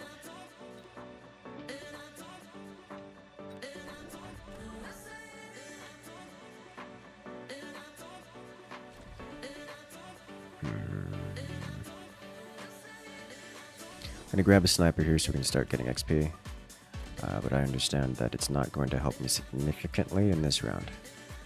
Actually, is this perfectly lined up to slap both of those silly? I think it is. Is this man flanking already? No. He's got balls though, which is fun. You start with less health because you chose a different commander? Is that a handicap for the yellow? It's a commander start loadout thing. Extra set of crawlers. Oh, you're right. He does have an extra set of crawlers. Okay. Alright, so he leveled up this arc and... Oh, he's buying out. Okay. Oh no. He rolled the 50-50 and failed. Alright. So we wiped 2 units there. Oh, no. We wiped most of a unit and also another most of a second unit.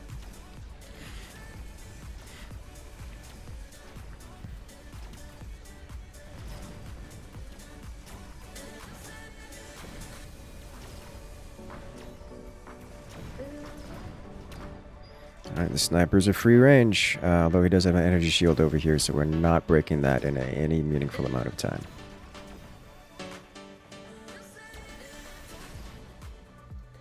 Yeah. Alright, so he still wins this one.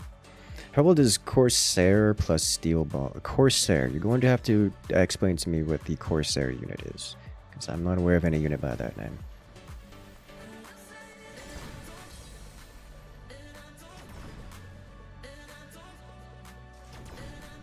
And get it. Hey, nice. More XP for me. Extended Phoenix range, aerial specialists. Wouldn't mind just having a super snipe.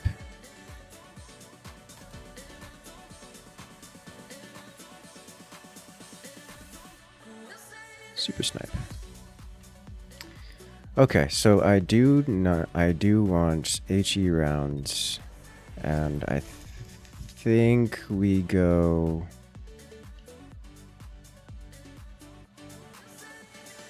here and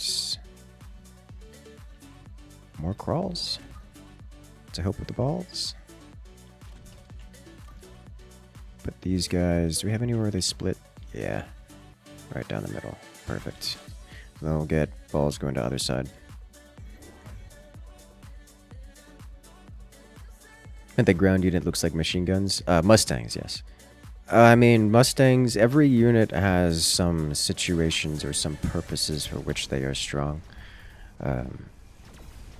Specifically, the Mustangs and Steel Balls lack single target anti-air.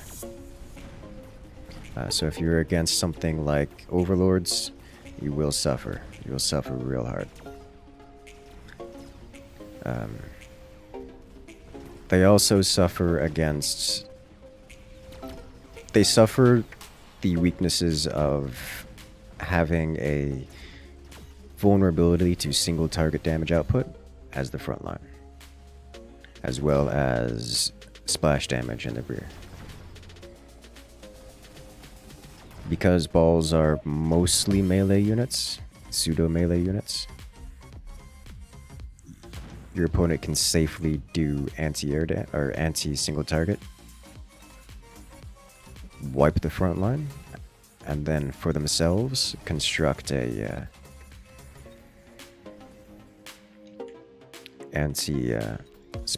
splash damage, like a splash damage rear, solve problems. I don't really need more Mustangs right now. However, I would like some more sniper, I think. Already have a good one, Carbon. Good luck out there. Unlock Fangs. Do I have Improved Fortress Defense? Aerial Specialist. I have to look out for. I've got Anti-Swarm, Anti-Chonk, Air, and...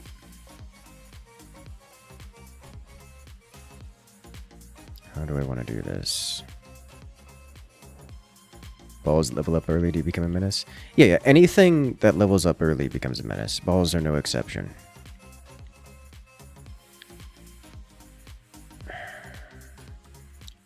This reeks needing more sniper. I think I'm gonna get a sledge in front. Yeah. Okay. What cases should you get a fortress since you have the specialization for it? Whenever the opponent is lacking sufficient single target DPS. Balls are sufficient single target DPS. However, if I can handle the balls, then he's got nothing that deals with the fortress. Except for those phoenixes that he's got there, which are woefully insufficient to win in the round. At least on their own. Fortresses are just big, thick, single target HP pools. They are the ultimate chonkers. So because I've picked the fortress upgrade, I just have the existential threat of dropping the chonkiest of chonkers onto the field. And he has to deal with that. It's not something you can deal with without preemptively handling it. So, good luck to him. Let's go ahead and pick up Elite Marksman for the damage. Yeah, we just pretty much doubled our damage there. At least on that Marksman. Less so on some of these other ones. I am vulnerable to chonks from the side. Ground chonk from the side. And air chonk from the side. I am vulnerable to ground chonk run by, ground chonk run by.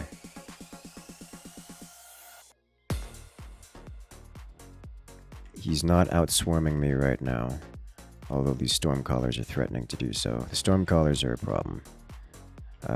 I may want to start investing into more Mustangs, just so that I can have...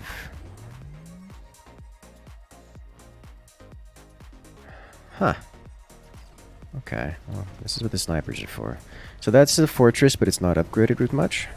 So it's not really going to do... The fortresses are not DPS units, they're tanky. Because it isn't upgraded much, I can just kind of shoot it, because I have notable amounts of anti-single target. namely these marksmen. It's worth noting that marksmen do not scale nearly as hard as the fortress does. So eventually, given sufficient upgrades, the marksman will be incredibly insufficient. He has no upgrades on it, so that's not the case right now.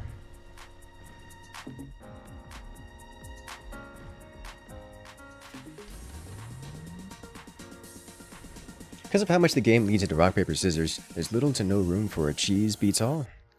So right, oh boy. So remember we're talking about 700. If I buy out, I can get it.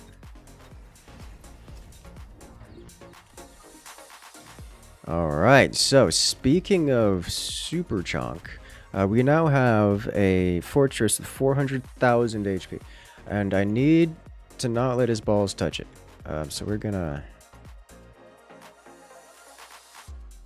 Guess it still kind of needs to be in front, doesn't it? I may need to get some backline sniper here.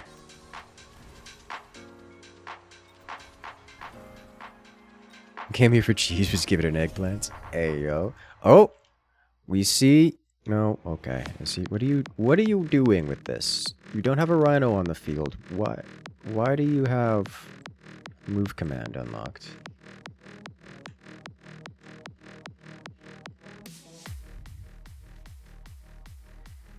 So what I was saying about the cheese thing, I can go through the whole description. I deleted it all, and I don't have it actually. This is GIMP. Nope, it's already too late. Alright, it did not save the... It did save.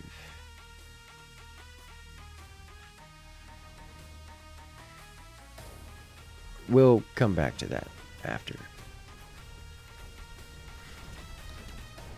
Long story short, there's a large permutation of things that each player has to deal with every round, and as the aggressive player, you can cheese them by just blindly picking one of the options and going with a different option every round, and you can get like 16 different combinations they have to deal with simultaneously, which is just stupid.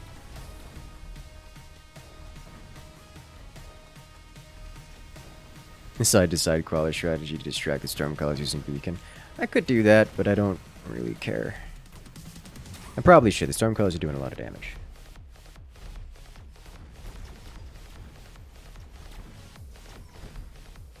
I like that I appreciate we took both buildings. If you know what, I'm gonna do it. I'll just show it off. it's reasonable now to do it. Photon coating, I care for none of these things. Did he get any upgrades here? No, but you know what? I can get an additional 30% HP. Just shy of 500,000. As long as these snipers keep going. Alright, so the trick is to get crawlers. And then you do... What are these things? Are they in range? Yes, perfect. I'm gonna have them right here. You get this upgrade specifically. Then you do this.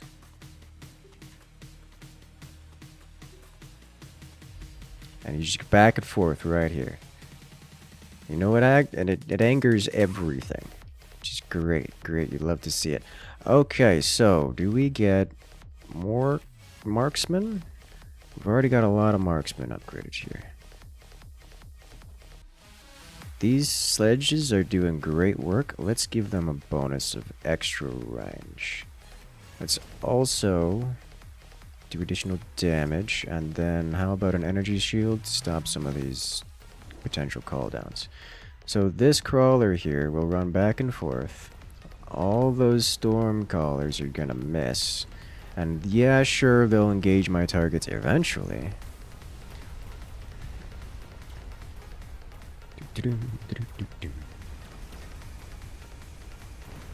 Get off my tanks, you silly balls. Alright, so this fortress sitting up here with 500,000 HP just dropped. He does not have any units on the field which can kill it. Like, it would... There's only 85 seconds left in this round. He does not have the DPS to kill it. Like, period. He couldn't even if he wanted to.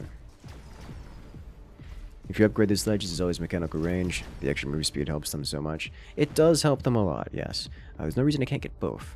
The reason I didn't want to get the move speed here is because I want Big Boy in front. Lightning Storm... No.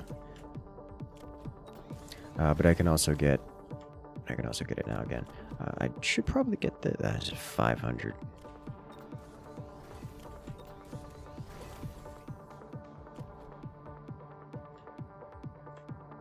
Let's get a second set of crawlies. Run them to and fro. You go here. There we go. You guys upgrade. Look at it. This is beautiful. Let's see. Who's number one? Surely it's this. Nope. This marksman specifically is taking number one. Okay. So two things. One, extra snipes.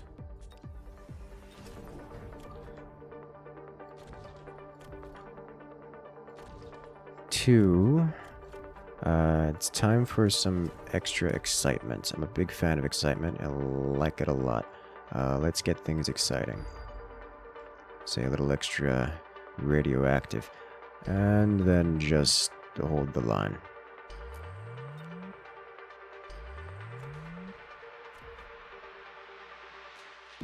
Don't need more range. We'll save for next round, just in case there's a next round. Still no flank.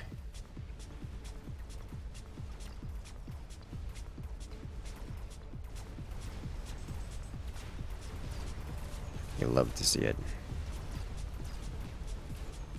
And boom! Solving problems one gamma ray at a time.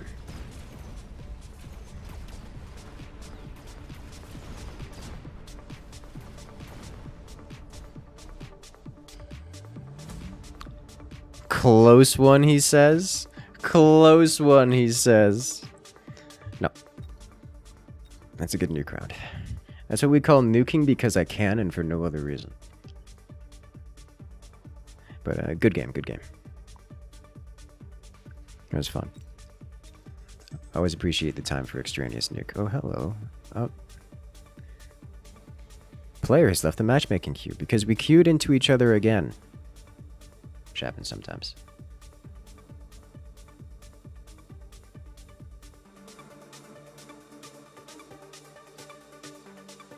Oh my. Well, if you guys like this kind of content, make sure to hit that subscribe button. If you can't find it, that's because it's on YouTube, where you can subscribe for free. Which is always a good time. What are the highest rated person is at? We can find out, although I don't intend to at this moment.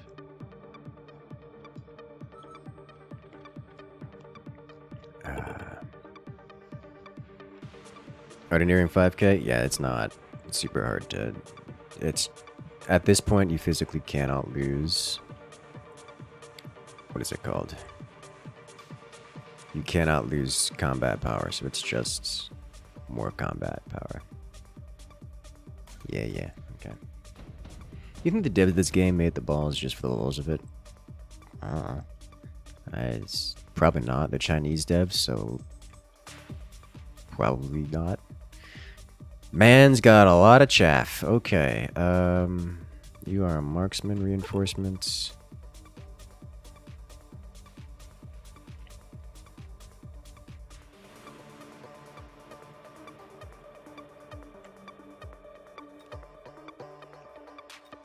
We definitely need marksman, so we'll just grab marksman.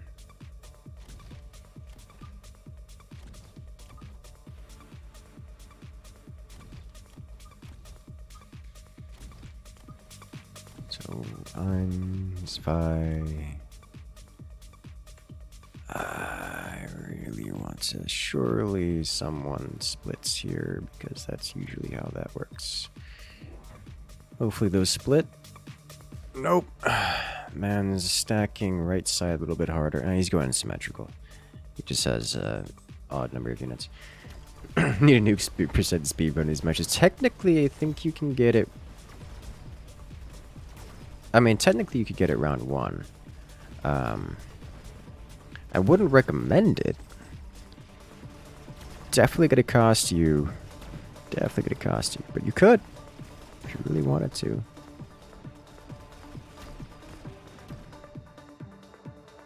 Is it possible to get it round 1 or is it locked?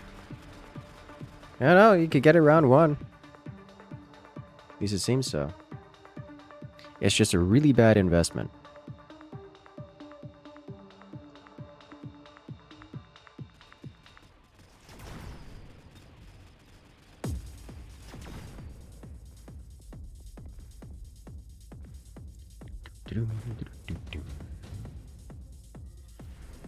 Intensive training or heavy Mustang? Heavy Mustang. Okay, so this does, to me, scream Mustang o'clock. God, taking the second card. Taking card on turn 2 is so painful.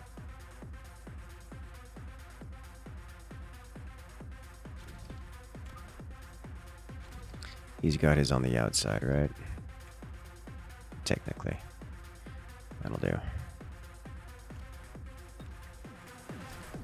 Okay, so I believe with the Mustang edition, the snipers will be a great follow-up. So we'll just leave you right there. Are there any units that you never use? No. Hackers are a little hard to use. They're just so extraordinarily niche. I do think hackers need a bit of either a rework or a buff. Oh yeah, man's doing some cheeky stuff. You'll love to see it.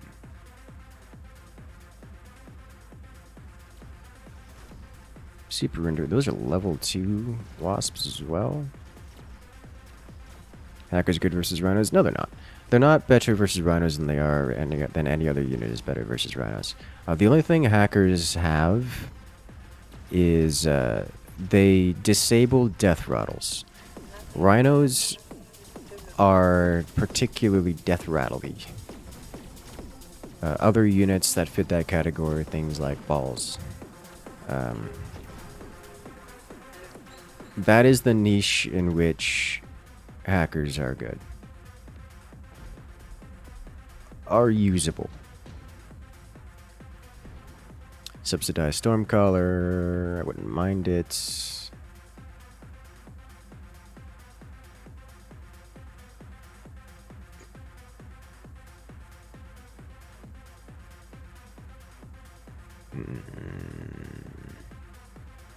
No. Okay, so for this, God, I still don't have enough.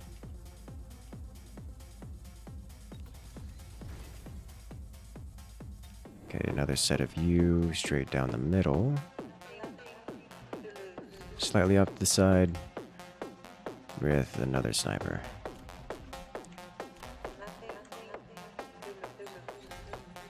And an upgrade for you. Okay. Did he move these? He didn't! Okay. We should still wipe the wasps because now we are level 2. Although it's just barely. He's got Stormcallers himself, so he took subsidized Stormcallers? He did. Okay. Good to know.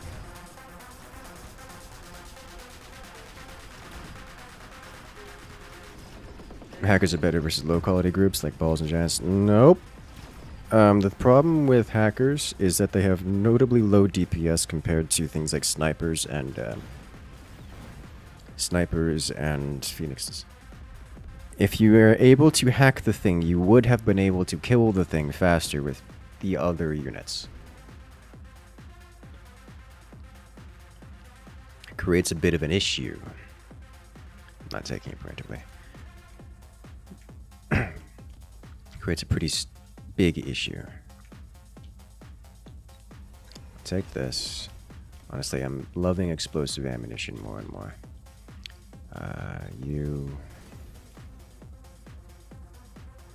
I can afford 2 upgraded snipers here. I can't afford 2 upgraded snipers. RIP.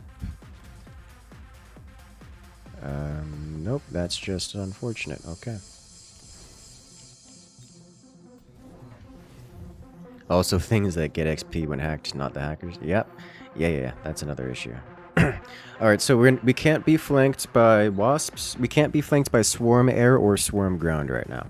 We can be flanked by chunk air and ground right now.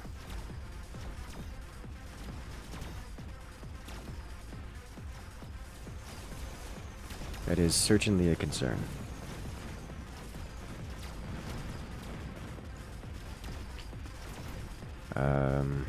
Suddenly 3 overloads appear. I mean, that would be a big concern. That would do it. I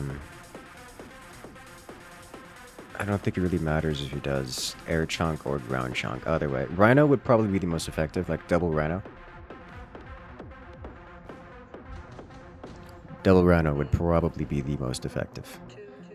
Assault Vulcan, Shield Device Specialist is just...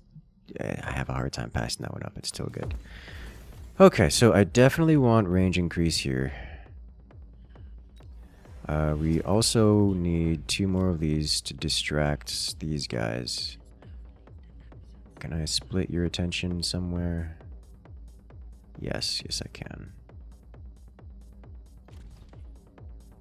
Let's not have you kill the sniper in the process. Okay, I should have the same kind of deal here.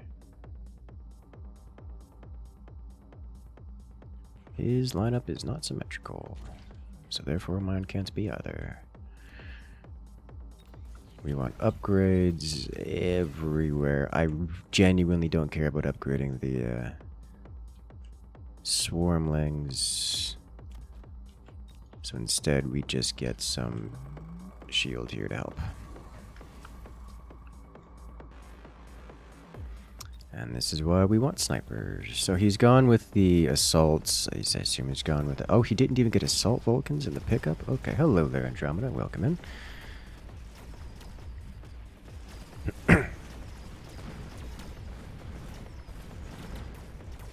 We clean up his air. Right quick. The Vulcans. Okay, so we definitely want more snipers. Because we need more anti-chonk. Played a Titanfall match for the first time in a while. Oh. Movement in that game is so satisfying.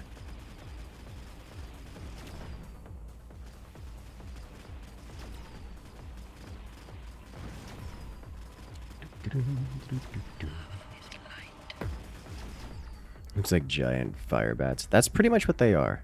They fill the same role as fire bats too. Even in terms of them being tanky. Giant Hunter, improved melting point. Oh, don't mind if I do. Is that a this turn thing? I don't even think that's a this turn thing. That's just a in case his chonkies become an issue thing. Let's grab elite marks. And then add 2 more snipes.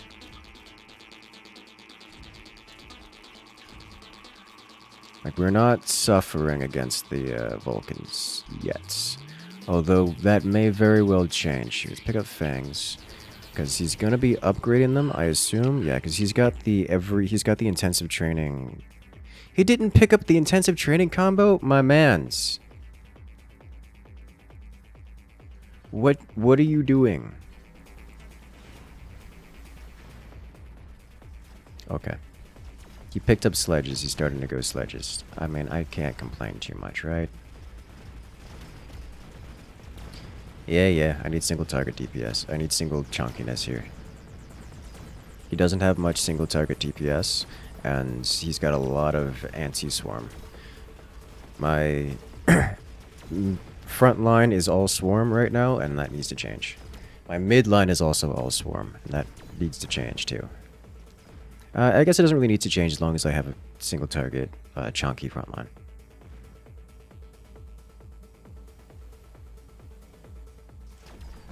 So you can get flame ammo. Eh.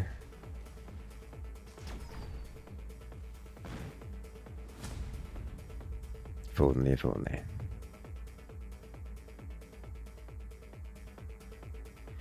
Well, that's a good time. I like that a lot. I like this game. This game makes me very happy. This game absolutely makes me very happy. is great. I love it.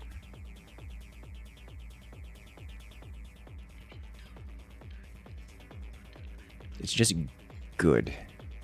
Nice all-round auto battler. You know, we were talking about, what was it? Community? Multiplayer? Where's the rankings? Combat power. No. Here we go. Combat power leaderboard. Top player right now in world leaderboard is 13,710. Fairly substantial. Love to see it. So we're a little bit shy of that number by kind of a lot. We do need to work our way up. It's just a matter of time before we get our way up there. We're currently 1,831. I have 92 wins to my name, which is the highest amount of combat power we've ever had, compared to the 310 of this player. At some point, the combat system translates into a ranking system, where you can actually lose combat power. It turns into an MMR system, so it's not a simple matter of... it's not a simple matter of just playing more games, but... Nevertheless, we have to play enough games to get to that point, which we are very clearly not there.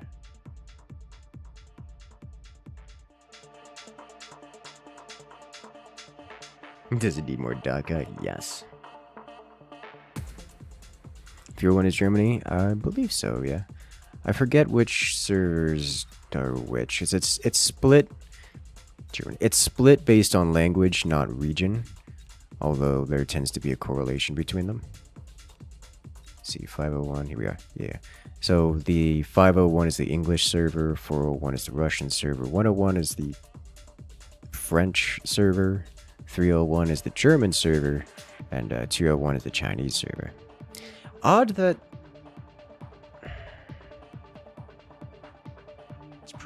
Wonder which one of these is more popular, Cantonese or Mandarin.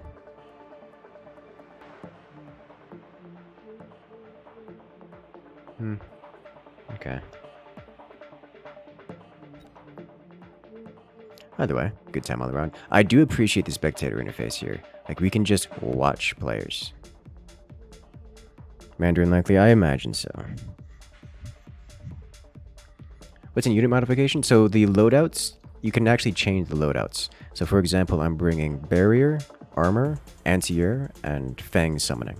But that could change. I can swap out any of these for something like Range Enhancements.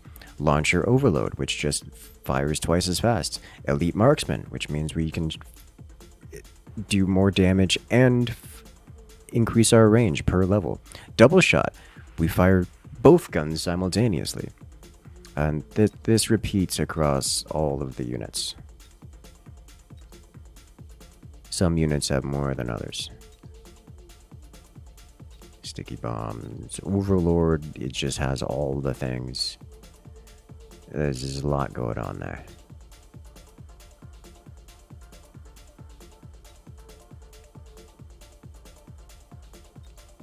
Hacker is still perpetually disappointing in its current state.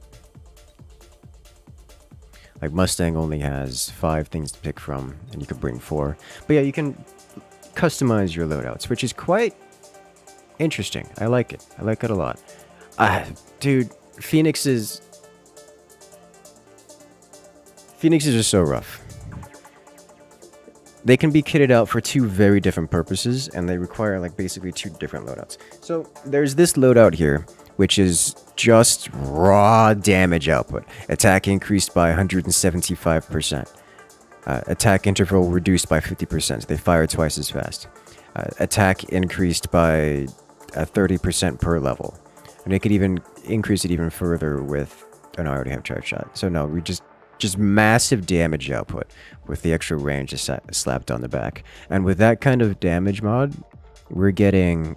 So we hit for 3,267 base, plus 175 multiplier, plus 30% times our current unit level, plus twice the rate of fire, So we go from like 3,200 to is it tripled? We go from like 3,200 to 9k, and then an additional 3,000 per level. And that's not even including the base attack increases, which is another plus 100% per level. So it's just, this thing scales stupid hard. For perspective on HP values, this thing has 1,623 HP. Let's check out something, I don't know, something incredibly tanky. This Rhino is one of the tankier units in the game at 19,000 HP. So this Phoenix, with these upgrades, is dealing 50% of the tanky unit's damage in one shot. These Phoenixes come in pairs. So you purchase one Phoenix, you are, with its upgrades, without levels, you are one-shotting Rhinos. Just on equal parity. And know what happens? You start leveling them up. Phoenixes scale harder than the Rhinos do because, you know, 30% per level. It just gets worse for the Rhinos and from there. It's like none of these, they don't increase percent HP per level. That's just not how that works. It just doesn't happen. The only per level decrease of damage comes from the armor enhancement, which reduces damage received by 60 per level increased, which doesn't really matter when you're taking 30,000 damage per shot. So like, Phoenixes are just the ultimate tank shredders in the game. Even over Marksman. Marksman only have a basic attack of 2,271 with similar attack intervals. It's it's rough. However, Phoenixes also work really well as a different loadout. They can get Energy Shield, which guarantees that they survive at least one hit, and also it doubles their HP. Quantum Reassembly, which when it dies, it respawns 20 seconds after it died.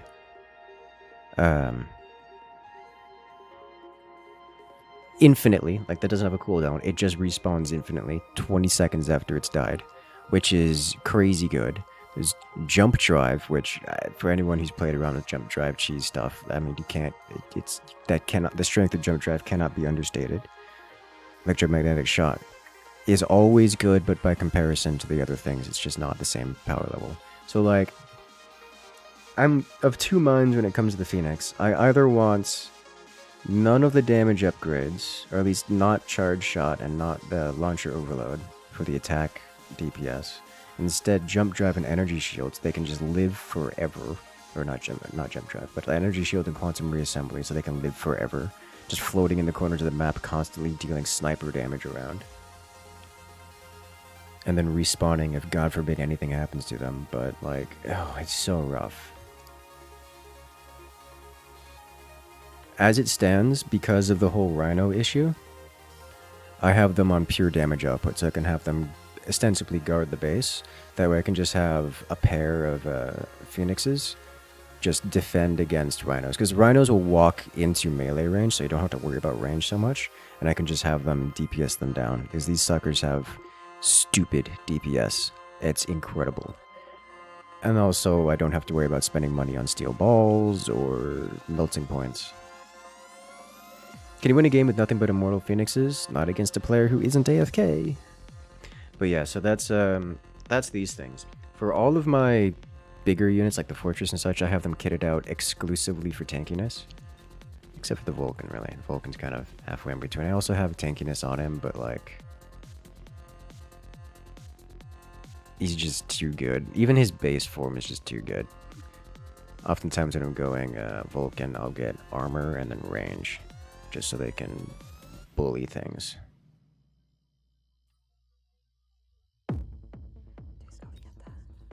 Melting Point, similar deal. I've got them kitted out for survivability, because Melting Point with any buffs is still crazy thick. Like, look at this. HP of 38,000 default compared to the Vulcan of 35,000 default compared to the Fortress of 52,000 default.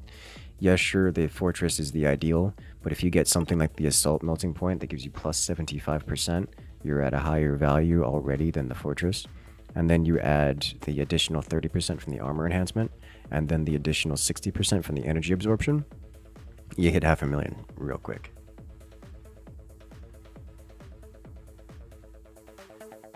It's comical. You put this thing on the front line and it just doesn't die. My only question is whether or not I swap out Electromagnetic Barrage for Energy Diffusion. And I'll do that sometimes, but like, I find the Electromagnetic Barrage is just good.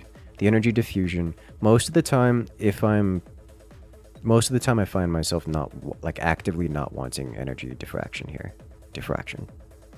Super Armor, that's at 200%. Oh, yeah, you can absolutely do that. And then once you get level 2, that's another plus 100% HP. And then level 3 is another plus 100% HP. Like, base form at level 3, which is not hard to get, is 115,935 HP. Imagine that plus... imagine that plus the plus 90% HP from the 2 upgrades, and then the plus 200% from the item, the super heavy armor, and then the plus 75% from the card, the passive card upgrade.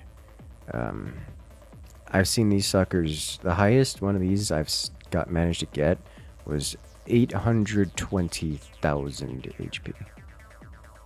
Literally just shy of 1,000,000. I haven't broke 1,000,000 HP yet, but you can absolutely get real close. At that point, you just can't die. You need percentage HP from the burn or from the acid in order to kill these things. Especially considering that they convert damage dealt to HP, and this thing already deals 20,000 damage a second. Which is just stupid. Or EMP. So EMP doesn't disable the HP. The EMP will stop the heal, and it will technically also disable the armor. But the armor blocks 60 damage a hit. You're not hitting this thing for 60 damage. So... all you're doing is disabling the HP regeneration. Which, sure, but how many dozens of minutes does it take you to burn through literally 1,000,000 HP, or 820,000 HP?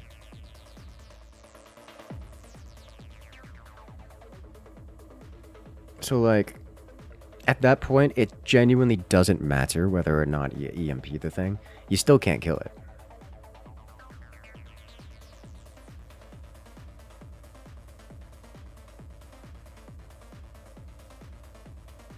Which is kind of the whole point.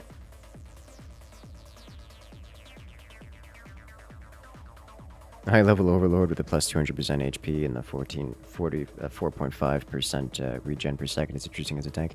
Interesting, yes. And the problem I have with it is this still dies too easy. The Overlord really isn't that tanky. I mean, look at this. This is 14,000 HP compared to the Rhino, which is 19,000. Like, at the end of the day, the Overlord is not a tank. You can put armor on it. You can put field maintenance on it. It still doesn't scale as hard as the other units. Like, it does not scale as hard as a Rhino, and not by a lot. So I just don't bother with it. Instead, I'll give it range and photon emission, and if I truly need DPS out of it, I can do Overlord Artillery. Like, Overlord Artillery is actually pretty good versus Rhinos, because Rhinos' defaults have, 20k HP, and this thing does 12k damage, plus the additional 3k damage on the standard weapon. And the standard weapon fires 4 shots, so that's 3k, that's 12k damage right there, ish, with another 12k damage on this guy. So that pretty much just 1 or 2 taps the Rhinos consistently, which is reasonable DPS. The problem with that is, of course, then these things have to stay on the same level as Rhinos, which is almost impossible to do because Rhinos require less XP and also tend to do a lot more damage. And by that I mean they tend to come out earlier and therefore have a head start in the XP range. Alternatively, I can just slap down a pair of overlords, give them the photon emission, and then literally my entire lineup has 55% damage resistance and immunity to EMP and all damage over times, which is just kind of incredible.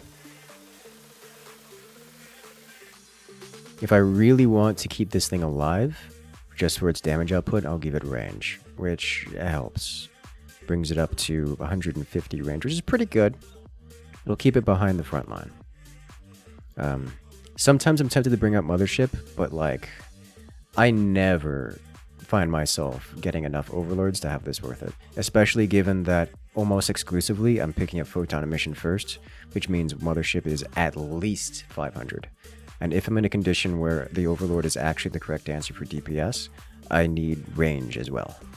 So at that point, I've paid 300 for Photon Emission, 500 for range. Am I then gonna pay 700 for Mothership? Have I also got an Overlord Artillery, which just means that this sucker's gonna cost 900 now? So like, it's rough. It's real rough. But Mothership, it is a very, very strong unit. You've seen me use it multiple times already in the past few matches. It just isn't a tank. Not by a lot. And this is why I always laugh whenever I see someone come and say, oh, but you could use it as a tank. It's like, no, you can't. You just faced an opponent. You used it as a tank against an opponent who didn't have anti-air. Like, I'm sorry. That's just, no, stop it. I just wish... So... I feel like the hackers, if you can get enough of them on the field, they might be worthwhile. Because hackers, let me see if I can testing ground this. Yeah, sure. Because hackers stack with each other in a way that other units don't. Stangs lose bad versus the armor? Yes, they do lose bad versus any kind of armor. Are hackers worth it? No one by a lot. What I want to do is... Where's my money button?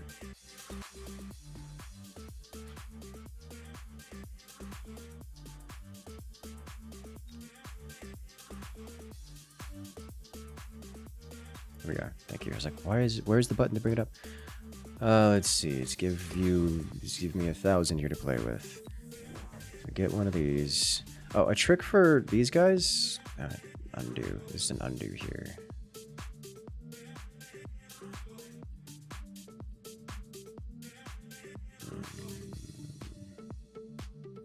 Where's the delete unit button? Here it is. The trick to hackers is you always get this first because hackers can't level up otherwise. Let's get 3 of these. Just throw these on the field. See, let's do a little bit here. We'll get the range, get the barrier, multiple control. Just unit tech. No, I don't want to swap these out. I'm looking for...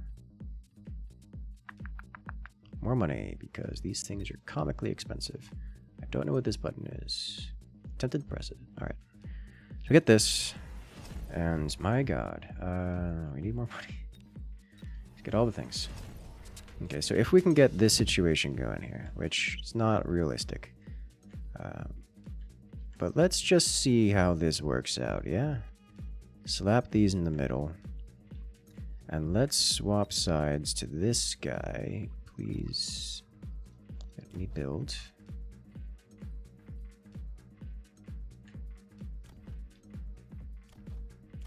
Okay, whatever. Testing ground tools. This is like 3K money here, so we're gonna spend a lot of time doing. How about just like, these things are not tanky, are they? No, they are not. Crawler. We have to spend this much money worth of stuff. Let's make this fun. And then, I don't know, fangs.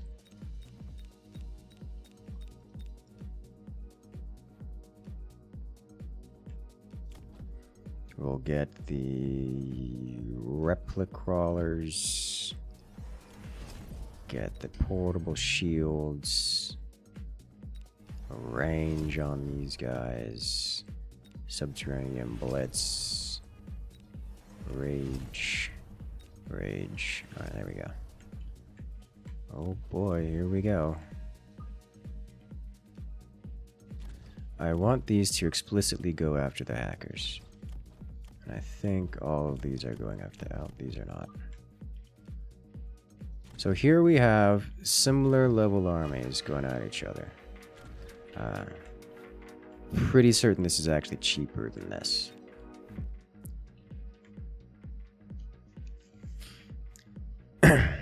My question is there a point where the hackers can hack sufficiently fast that they... Okay, yeah, no, that's... Is there a point where the hackers can hack sufficiently fast that they create their own fodder is the question. So let's try... getting a couple more. Because that was not close.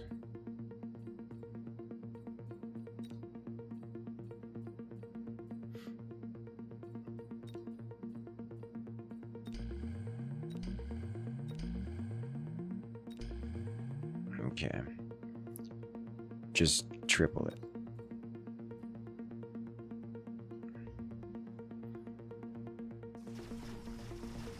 But I think that worked. I didn't think that would work. However, I am interested to see what the number is. It's going to scale pretty exponentially is what's going to happen here. So it'll go from not working and by a lot to working and by a lot. Oh, those are only level 1 hackers. Okay, yeah, that makes a huge difference.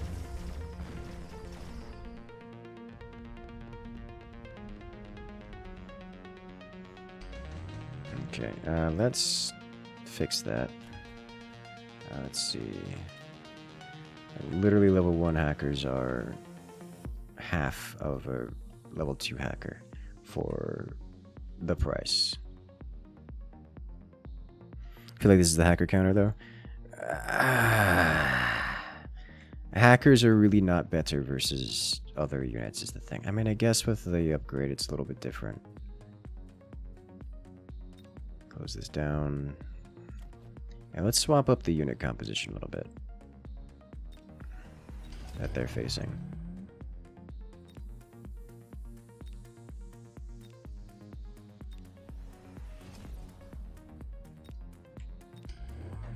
Yeah, we're gonna have to go here and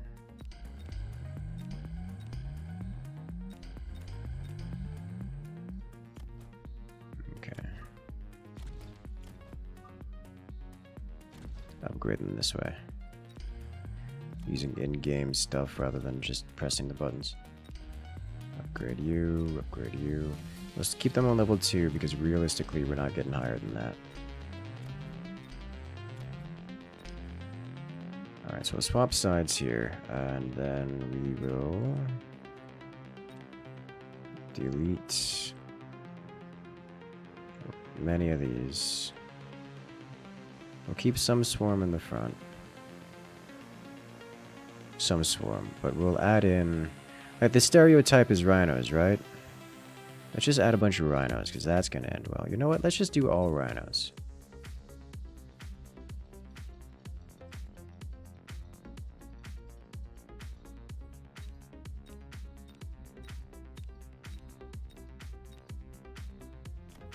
Because that can't possibly go wrong.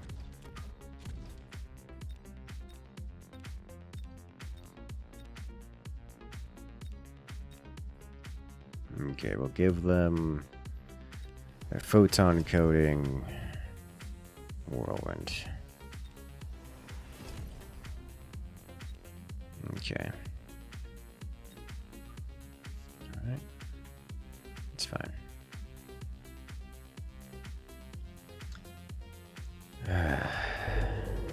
So they do hack quite quickly when there's this many of them, which does mean they should win this.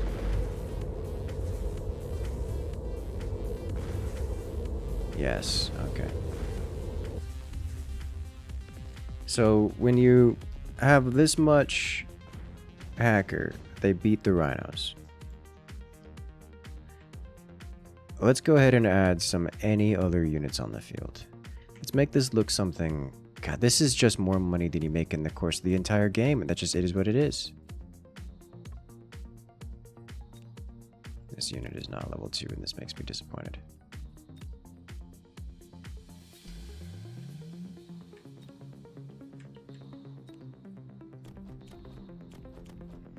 Alright, so if we were to do something like crawlers in front.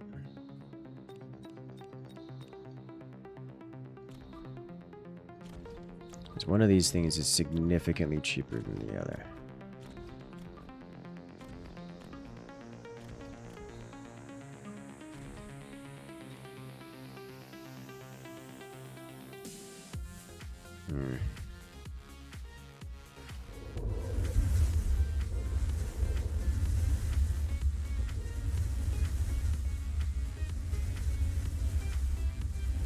Rhinos get involved. Like, it's just not close. Like, they're so bad. Even when they convert a couple of the rhinos, like, it doesn't.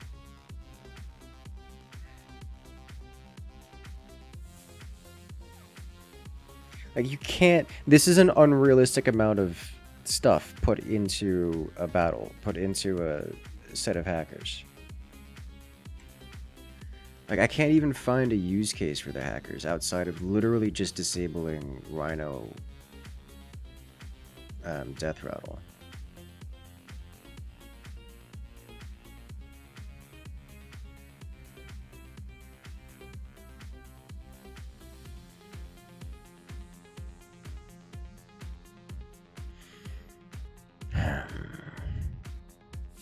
Need to hack fast. There's really not much.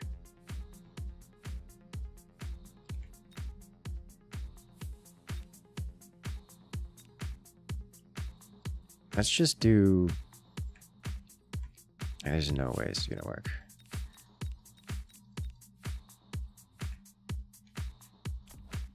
Similar units. Here we go. This is about as close as we're gonna get here to much.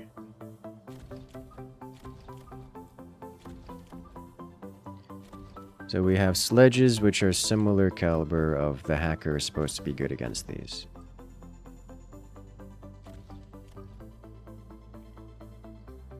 Let's see how well this goes.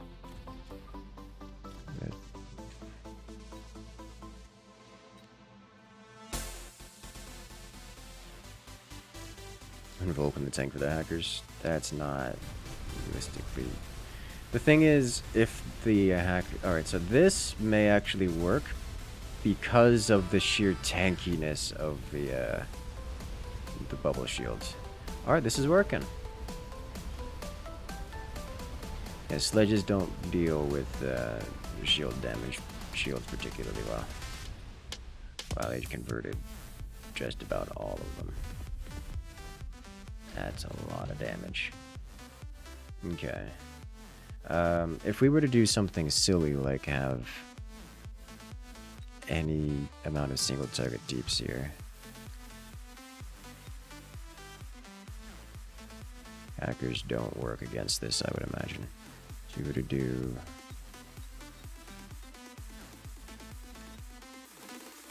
These guys are so cheap.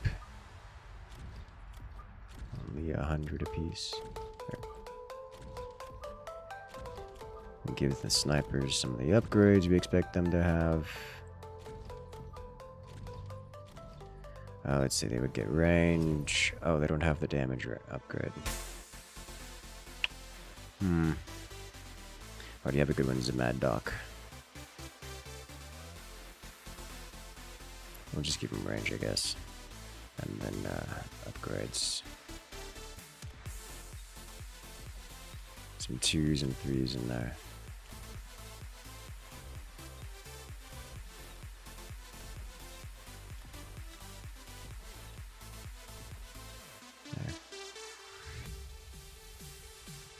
This is... And then we'll even it out. If I put any amount of fodder in there, this is going to end poorly. Let's see how well this works.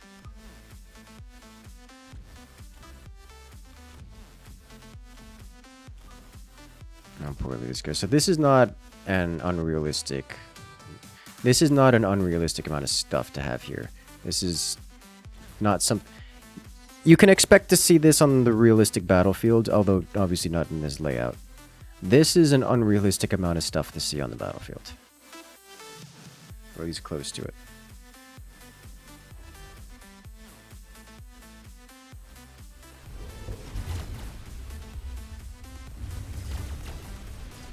So here with a single target damage output, the shields break. And then the cascading shields due to the formation are kind of good. Wow, they still win it. Maybe a little impressed here. You're starting to lose hackers. No, they did it.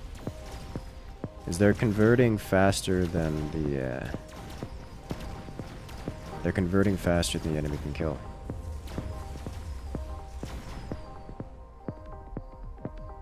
If you can get this many hackers, you've probably already won the game. Okay. I'm not gonna make you get an electroshock. I mean, it wouldn't have mattered in this instance because electroshock doesn't increase damage. None of these increase damage except the double shot, which now I'm curious to see how that works.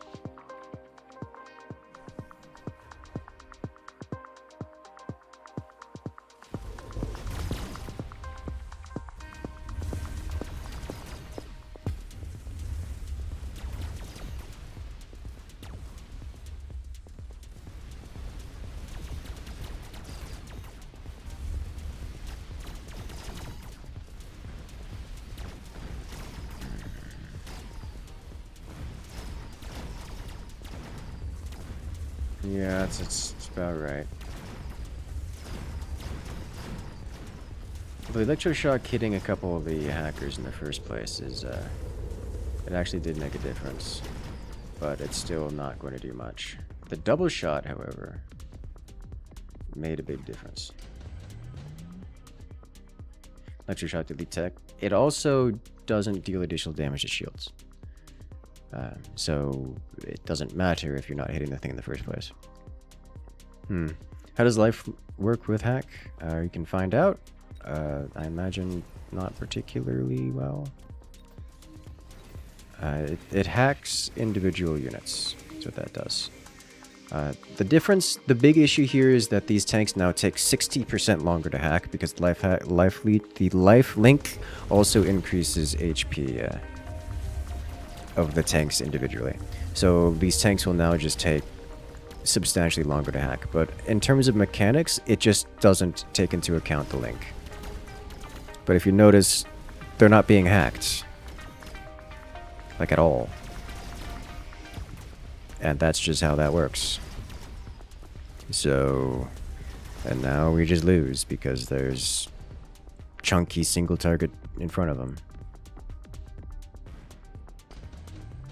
Do the hacked tanks then start linking with themselves? Yes, the hacked tanks will link with themselves. But just having the extra HP pool means they take longer to hack and therefore it's not close. So, there you have it. I imagine if I were to attempt to do something like hacker-only stuff, it would not end well.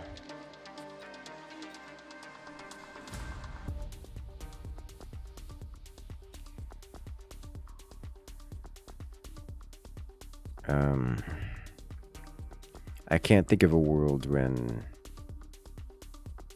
I would get hackers outside of in the current state. How do they handle balls? The same way everything else does.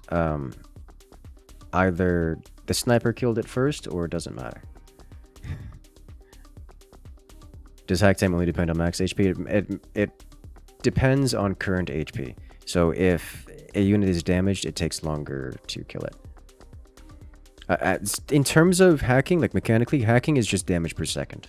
The only difference is instead of killing it, it becomes your friend.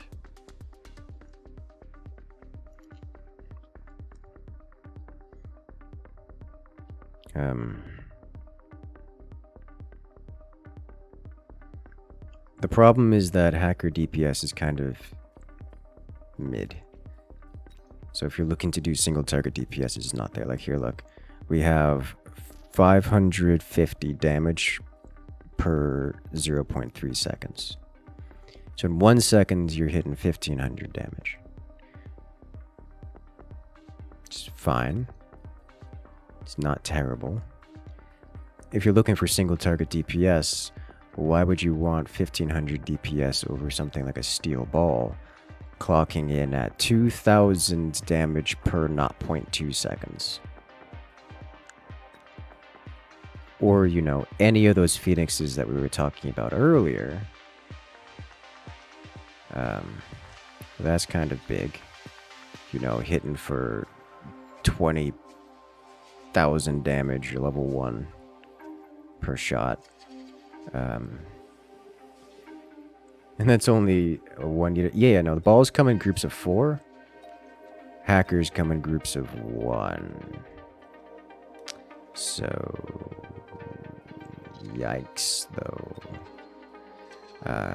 Yeah, so that's really all there is to say about the hacker. And if you're looking to remove a unit, a hacker isn't it. The only reason you want the hacker as a unit is to disable the special abilities of the enemy, which is a support unit, not a main damage unit. Yeah, but things don't need support if all the enemies are dead. The only thing the hacker brings to the table is that it converts the enemy unit, which doesn't matter if there's no enemy units to convert. So, like, it's disappointing. I've yet to find a good use for it, because the only thing it offers over damage output is that it disables the enemy's death rattle. That is it. How valuable is that? Against balls, it's kind of okay. And against rhinos, it's kind of okay. It's like, eh.